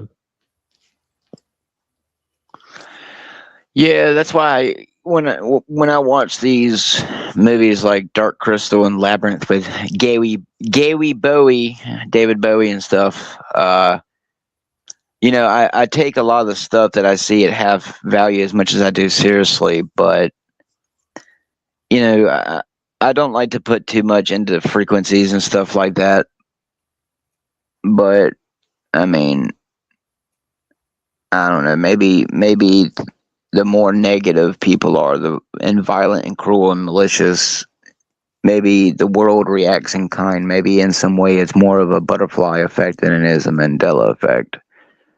Maybe if 100 people are all angry about the same issue over here, it causes 10,000 people to be angry about something else over there. I don't know, but I don't know, man. I definitely, evaluating it as a doctor from my own evaluations, the human condition is unfortunately just a destructive one. You know, unless we return to whatever, I hate to sound like a fucking Matrix weirdo, but unless we return to whatever source brought us into it, I really don't think, even if humans manage to reach the stars and can go through wormholes to the stars, that you know, it doesn't matter if we manage to shed the bodies. Kind of like T-Mill said, everything, if not completely wiped out, it's going to go pretty much primal. You're going to be beating each other in the head with bone clubs and stuff, if even that. So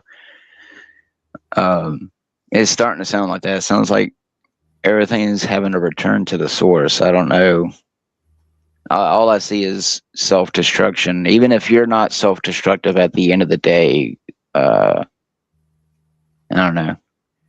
Yeah, the most you can do is good intentions and the people that you can trust, if you choose to trust people.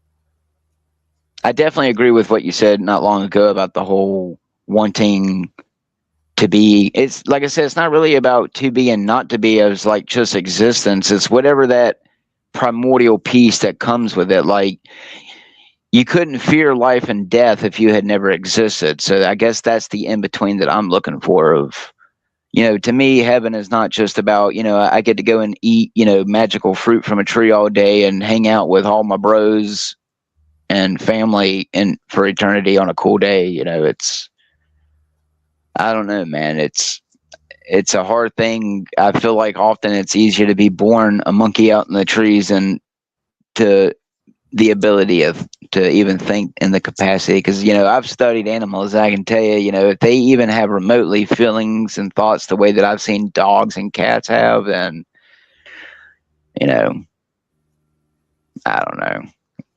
Life is strange, man. That is for sure. Life is strange. Yeah, strange, But the thing is that source. What is it? I think I am pretty sure that it's Parmenidean, that it's atemporal. It has an element of no change, no duration. Has an element of being internal. It's like a pure awareness that is like has an element of being uh immutable in some sense, and maybe but like, I don't know. Maybe other people describe the source differently. But I do agree that it's better to return to the source than to cling onto material realm, more and more and stuff. Yeah, so I would agree on that. But ultimately, I'm not an enlightened Buddhist. I'm not. I'm just a man. And I read a lot, and there's more I need to read, of course. There are some books I'm ashamed to say I haven't completed fully yet, but there are other books I've read that it seems like many people haven't read that much of, and I think those books are special too. Like I'm almost done with the Linkavatara Sutra. I've read the various other sutras, stuff like that. I've read quite a good deal, but there's always more to read, always more to learn. But the point is, what is that source? I guess it comes from an experience. It has to come from an experience. We could talk about it all day, but that's just talking. I mean, what is the experience of that source like? How do we go straight to the source? From that. Because I'm gonna be honest, I think going to the source is better than, let's say we were rich and we got all we wanted in this material realm. You could have all the women you want, you could have all the money you want, you could have all the mansions you want, but that's gonna decay too. You know what I mean?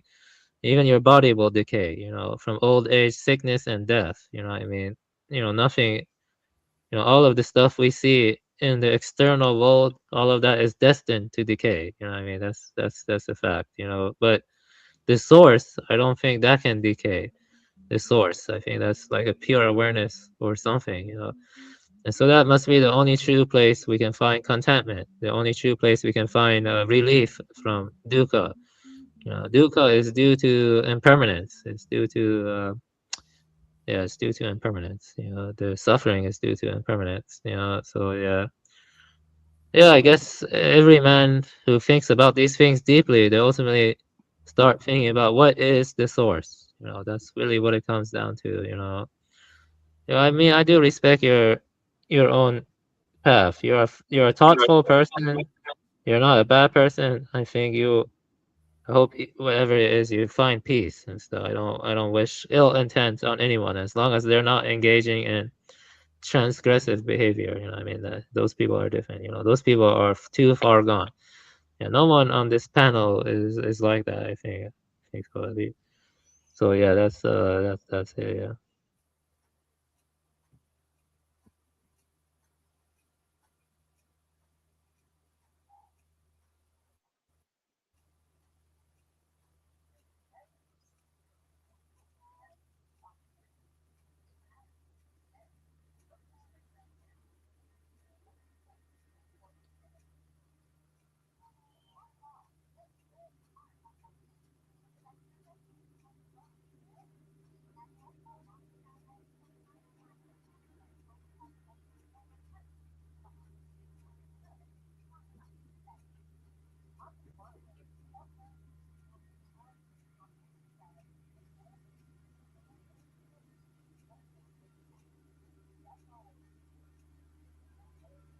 And ultimately, it doesn't matter if evolution is true or false. If maybe it is a psyop. I don't care anymore, to be honest with you. I don't care about it anymore. I just care about figuring out what's the source and going to the source. That's it. That's all. Yeah. Because who gives a shit when everything is destined to die, to decay, that we see in the material realm. So yeah, yeah, I guess so.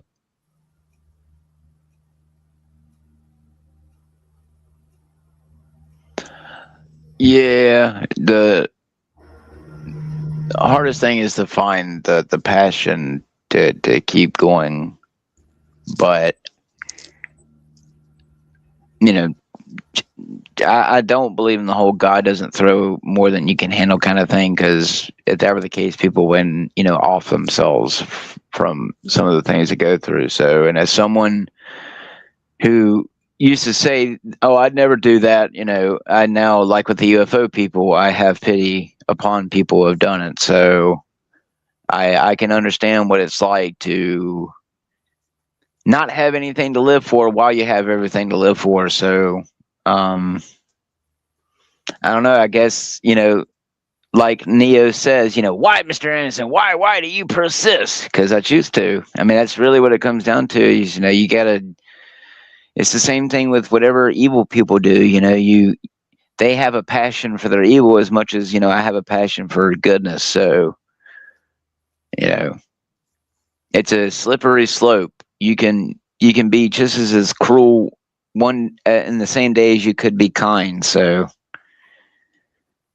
in the end, does any of our actions really have any consequences other than in our immediate flow of interactions? I'm not sure, but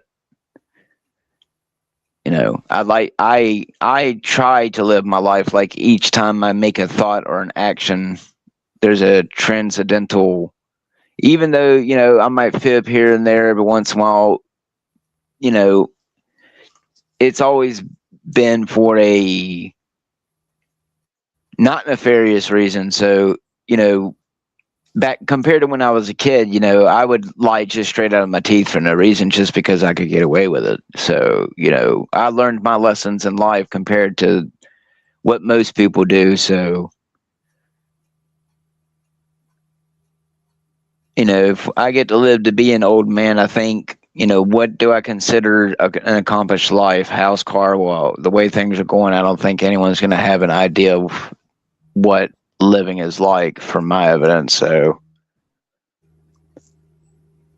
I think we're growing up in an unprecedented time. So our lives are going to look a lot more differently than what our parents' lives did. So really, it's a one day at a time kind of thing. I mean, in reality, dude, the Palantir and the New World Order stuff, like I said, that's already here. So, if it's about getting the sheep in order, I mean, I don't know, they should have already done it already. So, all I can do is maybe if I can inject some thinking into, society, and,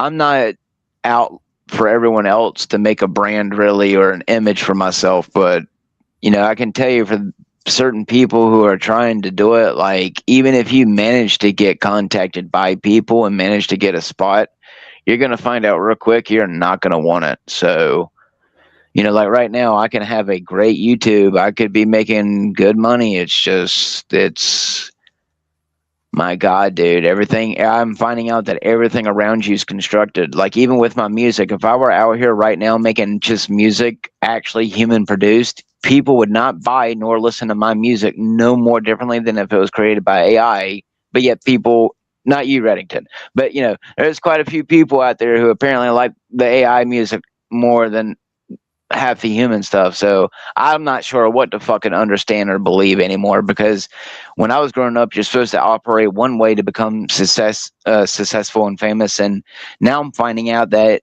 it's a lot easier to work around the system and manipulate people to get what you want. But yet, it's rules for thee and not for me, and room for me but not for you. Oh God, dude, I don't know. I'm just saying it's real easy if you want to get certain things quickly. It's just, yeah, you got to shed everything to get there. So I'm not.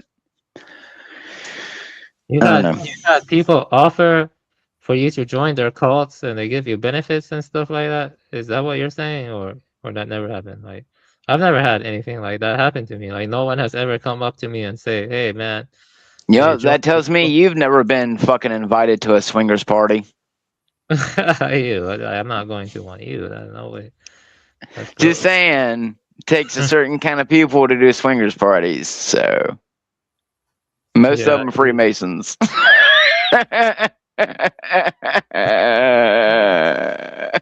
And politicians. Anyway, but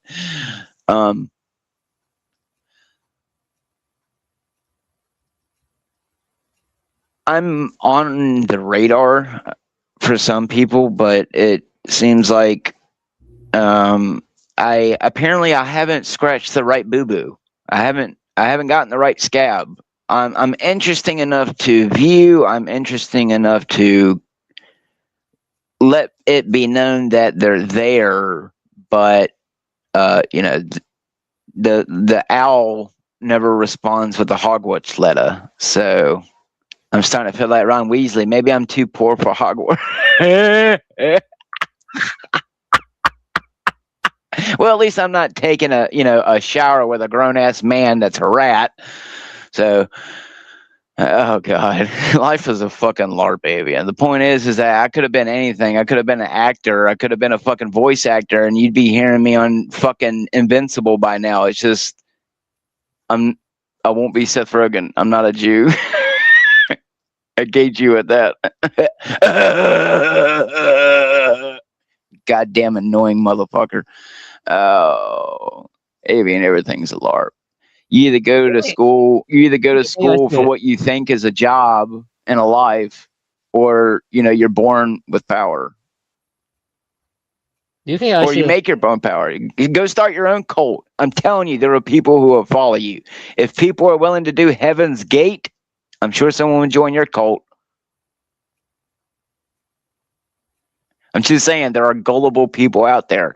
Anyone can start a cult. Look at Charles Manson. I doubt it was his penis size. I doubt it's because the man had money, even if he wasn't a fucking MK Ultra agent plant. I mean, look at Jim Jones. I mean, I'm telling you, there's cults out there. It's just cults don't like it when you try to start your own cult. That's why certain people have attacked me here in the last few months, and why weirdos send threatening messages or vague threats. So do you think if I were to, there's a Freemasonic lodge within walking distance of me. Do you think if I were to join them and infiltrate them, I could get connections and stuff like that for making money and crap like that, or not really?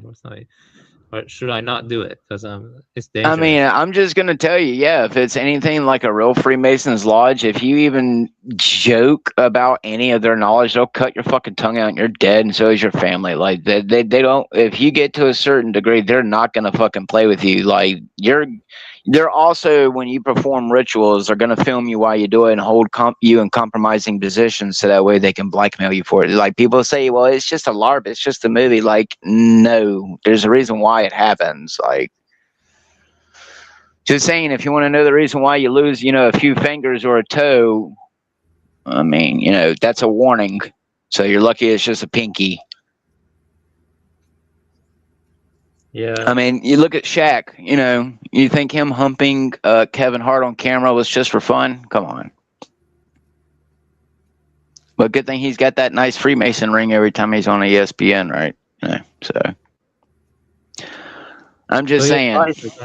Your advice against going to them. I'm saying you can do whatever. I'm just saying that if I joined, which I religiously could never do, it would be against my morals. So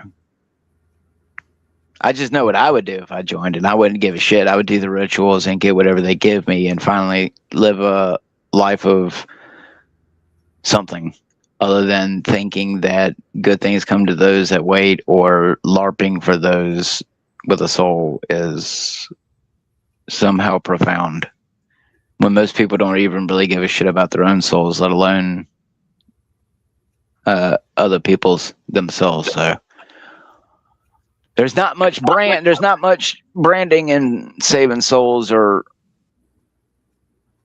actual conversations and shit. So Yeah, I'm not. Yeah, yeah, I'm not gonna. Schools I'm not didn't like it. gonna join them. Yeah, not. But like I need to join something for connections. But Freemasonry is probably dangerous, so I'm not doing that. Also, I don't like their views and stuff. So, I don't know what to join. Maybe let's go to more social gatherings. But I'm pretty isolated. I don't know if you two are isolated or anyone else. Yes, and I would prefer it no other fucking way. I mean, no offense. I mean, if Reddington ever wanted to hang out one day, I might, say come chill one day. But I mean, I'm starting to find out that as much as I like you people or some people, I really don't give a shit about seeing another human being. Like, I've had enough of other people in my life. Like, I wish everyone could walk past each other and say hi and bye and smile, but the ability to walk down the street nowadays and not encounter someone with a mental problem or a spiritual problem or something problem is little. I'm just saying there's a reason why I'm starting to not care about your soul and starting to care more about the population, because I'm starting to agree with it, including me. Like, after a while you start getting beaten down and you're just like, who fucking cares about anything? Just let it all fade away, because Dan, don't you see that you were saying you don't want to join the Freemasons because they're gonna destroy your soul, blah blah. But now you're saying you promote depopulation. yes, But it's not. because the very souls I'm supposed to be saving, and I'm watching eat each other. Yeah, but then isn't that It's like against the butcher. Christianity? It's like the butcher watching the cow get up and start eating the fucking pig meat on the table. It makes no fucking sense. Yeah, Exactly. Yeah. I guess we're all, like the point I'm getting at is that none of us are perfect here and stuff. You know, we're all rejects in some sense, I guess. I don't know what the fuck to do. And so, like, that's all, man. I don't know. Just I would put it this way: I found happiness in the two people who I have closest to me. The two people who, come hell or high water, earth and space. I would annihilate it all for them. But that's the only I don't thing I can. know if that's a good thing. My wife and son. What I'm saying is that, like, unfortunately, some people put their passions into greed and pain and other things. But I'm just saying, like, if you're good-hearted, for me, the only thing that's kept me sane is putting passion into the things that I consider good, like caring so much about the earth and animals and stuff, trying to convince people to be a little bit more naturally about everything. And that's the only thing I can keep doing. And the more I can convince people that, hey, if you have 20 minutes in your spare day to, go out there with something and pick up as much trash as you see and throw it in the dump. I mean, like, there's just, if I can market that, I would. I want to create a business where the goddamn government pays me, where the more trash I have, the more money I have. But, instead they want to pay everyone to have this job, that makes the trash. But when you go and offer, your city, at first a nonprofit way of literally cleaning up your city of trash, and then, they reject it because you're, I thought we was woke here, people. Anyway, point is, unfortunately, most people are living day to day. So, like with me, most people aren't willing to throw in $100, $200 to, nor does anyone really want to seem to get off their ass in front of off of YouTube and their Netflixes or whatever, and come outside and look at the literal. Probably, if I had to guess, just on the main street alone that I frequent all the time, you probably got 3 tons of trash between all the fast food restaurants and the department stores, where people just use them as dumps. Even though it says and has multiple signs posted, no public dumping, for store use only, people still will literally take boxes, couches, beds, refrigerators, and just dump it there. Tons of trash. And, the dude's a nice guy, but I mean, half the people don't want to work the job there in the first place. So, and apparently they have to pay people to come and do it, and they don't even show up to do their job. So, I mean, yeah, dude, I'm tired of watching. If there is a God, I'm watching everything he created, whether it's his fault or man's fault or the devil's fault. Like, yeah, it's just, while I have done my own personal sins, I have to sit back and watch literally everything out of my control rip itself apart, fade away, and die. And that to me is what makes me depressed. Like I said, that's the conundrum I'm in, where I could have all the things in the world I want materialistically, but knowing that not just that I can't stop death or even my friends and people, it's everything, dude. It's just that to me there is no medicine other than I'm starting to lean to what I'm calling returning to the source, because I'm having spiritual problems myself, but it's just, it gets to a point where, I can understand why so many people just, I've put God on the back burner here lately. I've been kind of doing things here on my own and not constantly, throwing my voice up to the sky thinking he's listening. But if I'm being perfectly honest with y'all, I have been in some very sketchy times in my life where if there wasn't something watching over me, I shouldn't have been here. The amount of times I've been fucking jacked up against the wall, had guns put in my fucking chest, like the times I've been 5 minutes right before a shooting, right after a shooting. Call it coincidence or whatever, while other people can sit here and just barely cross the street, car wreck, fly over across, fly, and, smack them in the head perfectly. So, I don't know, but I try to make every moment count, but I think Yeah, I think we also expect too much of ourselves too. Yeah, I know what you mean. I don't think you're a bad person. You have good intentions, especially given your tough circumstances. So yeah, I hope we can find My the life ain't source tough. or I don't consider my life tough, none whatsoever, compared to what the children of the world are going through. yeah, they have it. Yeah, the I ones that I make complain sense about my life because if other people made my life better, I would actually do some good with the world, unlike the people who we pay millions of dollars who claim that they're doing good. So the problem's not me, Avian. The problem is I wasn't born with money. Give me $1 million right now, and I would actually do good with the world. The problem is who's going to give me $1 million? That's the problem. That's Yeah. the real problem. It's just some people win the lottery and I don't. So. Yeah, I know what you mean. Or I Yeah. can blame God. Or Yeah. I can blame myself because I somehow didn't become rich enough. I guess it's just my fault then. So sorry, little squirrels. Sorry, little raccoons. I couldn't save you from the beer cans. I'm just saying, I've given offers out there, and no big company like they put in your movies. All these eco-friendly companies that want to save the animals, that's a fucking lie. So Ace Ventura was a LARP. There's no one out there that actually cares about the animals. It's probably just for money laundering and extortion, and probably fucking trafficking animals on the market. So,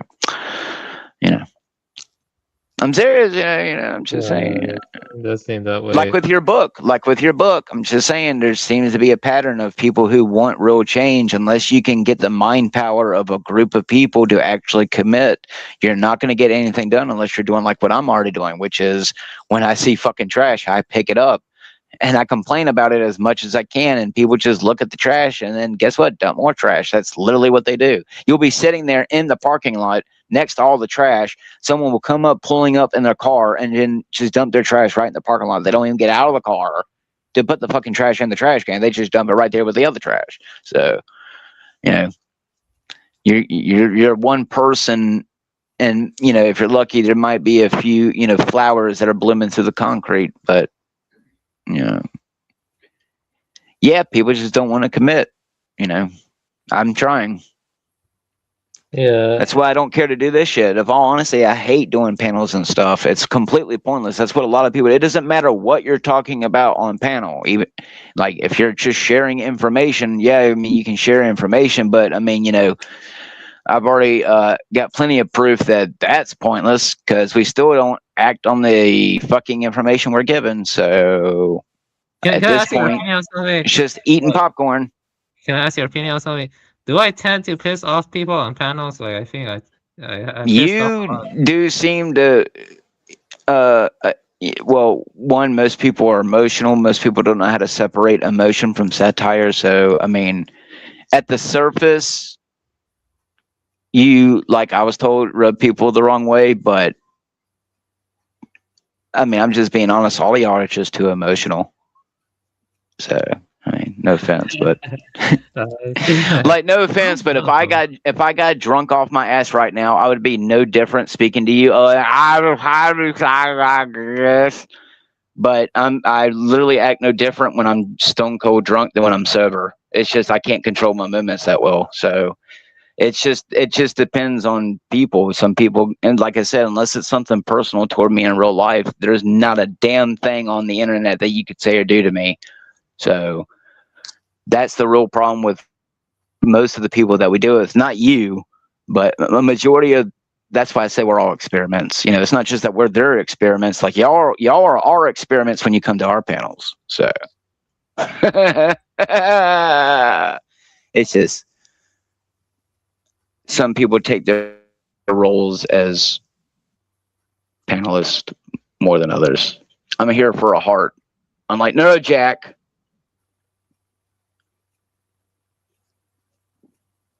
who can never be here on his own motherfucking panels. Man, this damn zero sugar Dr. Pepper black cherry is pretty good. I hope it's not full of baby fetus.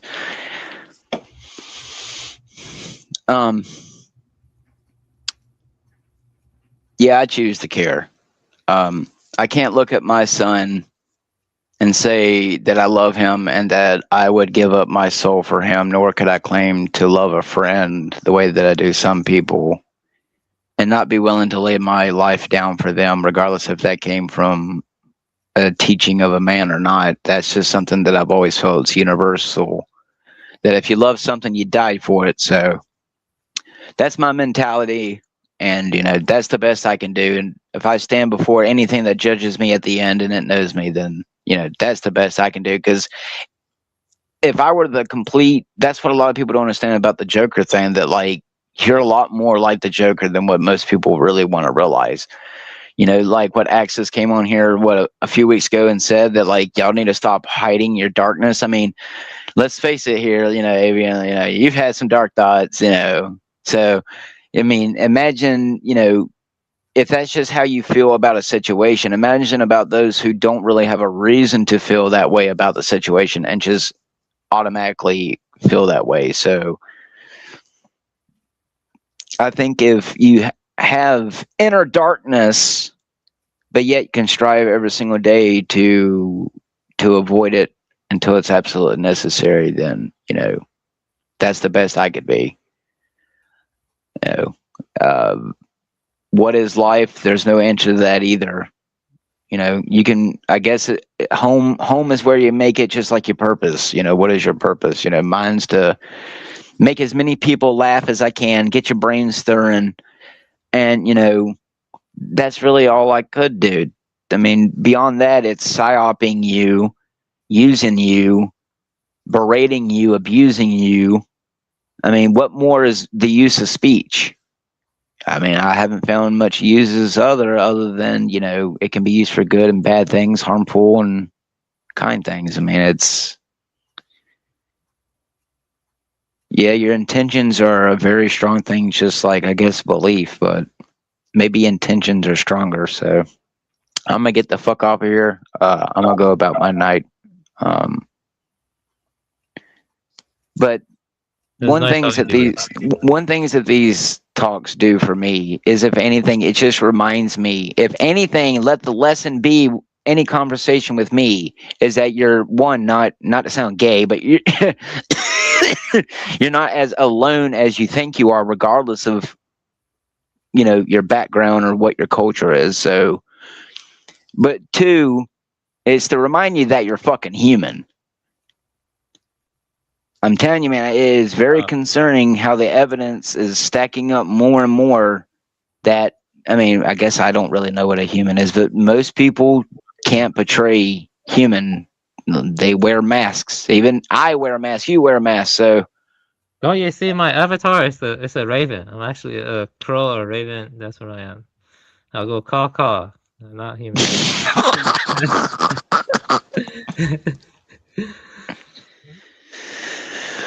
I don't know, man. You know, it's so easy to exploit and use people, but you know,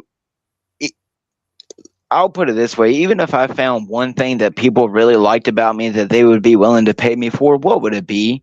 Like what? My stupid AI music, my game videos teaching you how to use nunchucks. Like, in all honesty, unless I'm providing a service that's already being provided by like a company, no one's going to pay me for anything that comes out of my ass crack. So, you know, maybe like what NPC was telling me the other day, I need to find my, you know, niche of people, which apparently I have. That y'all claim you didn't like my AI satanic music, and that I'm stupid and that I don't understand anything. But you know, my videos are proven otherwise. So you know, I don't know what you motherfuckers want. You fucking Freemasons over here, fucking stalking my shit. You know, if you want me to give you my whole, you know, 1,000,000 shekels, motherfuckers. I don't know. Something's got to give. But yeah, Avian, you're a good dude. Regardless, it's not really about religion at the end of the day, man.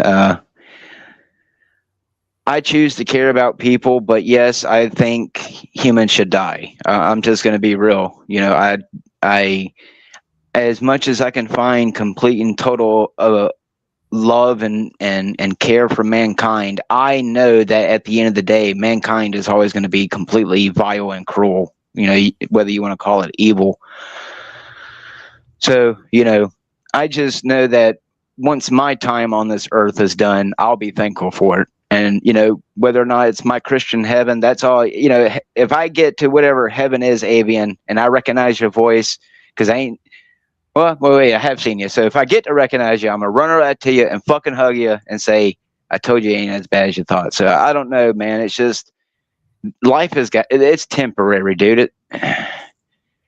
There's more to it, you know. Hopefully all these days and nights that make us feel this way and keep us in these frame of minds will one day be put at ease. Maybe I'm just trying to give you some hope as much as I'm giving myself, because it's not easy, dude. You know, I don't have no one other than my wife and my son who appreciates it. You know, they're the only two people who go and watch my videos the second that I'm done making them and tell me what they like about it and stuff like that. So, you know, that's enough to give me happiness. Fuck all you other people. So, you know, yeah, man, just find Yeah, I want you something. to hear this. You know, I wish the best for you, your son, and your wife. You know, I wish the best. You're not gonna ever hear a J. You know, most J's aren't gonna say that. I genuinely wish you to have a good life. You know, I don't wish ill will on anyone. You know, especially if they have good intentions or they do the best they can. You know, like, you know, that I'm honest with that. You know, just do your best. Don't beat yourself up. You know, I'm gonna be honest with you. I don't have everything figured out. Maybe you're right, you know, but about Christ or whatever. But you know, ultimately, you got to realize that, you know, I'm just doing the best I can with what I know, and other people, as long as people don't they act on, as long as they act honorably, and they have compassion. You know, I think those two are both important. I think it's fine. You know, just do your best and don't beat yourself up. You know, stop thinking about other people as much. I know they're annoying, and I know the feeling you feel, but there's nothing we can do about it. So just focus on your family and do your best. That's it. You know, just focus on raising your family, and because ultimately you're responsible and you have to honor your family, stuff like that. So yeah, just do your best, and I hope you have a good night. I concede. I appreciate it. Yeah. It's good. It's good when you find humans. So yeah, man, you have a good night, and you know, Yeah, good. like I'm I gonna go always now say. too. Good night. Good night. Yeah, no, Jack. You gonna say anything? You gonna sit there and fap to my voice? I mean, are we going over there? I guess I'll go over there. I'll go over there and sit for a while. I'm gonna make me a coffee. So, all right. All right, no, Jack. I don't know where you're at. I'm going. I gotta go.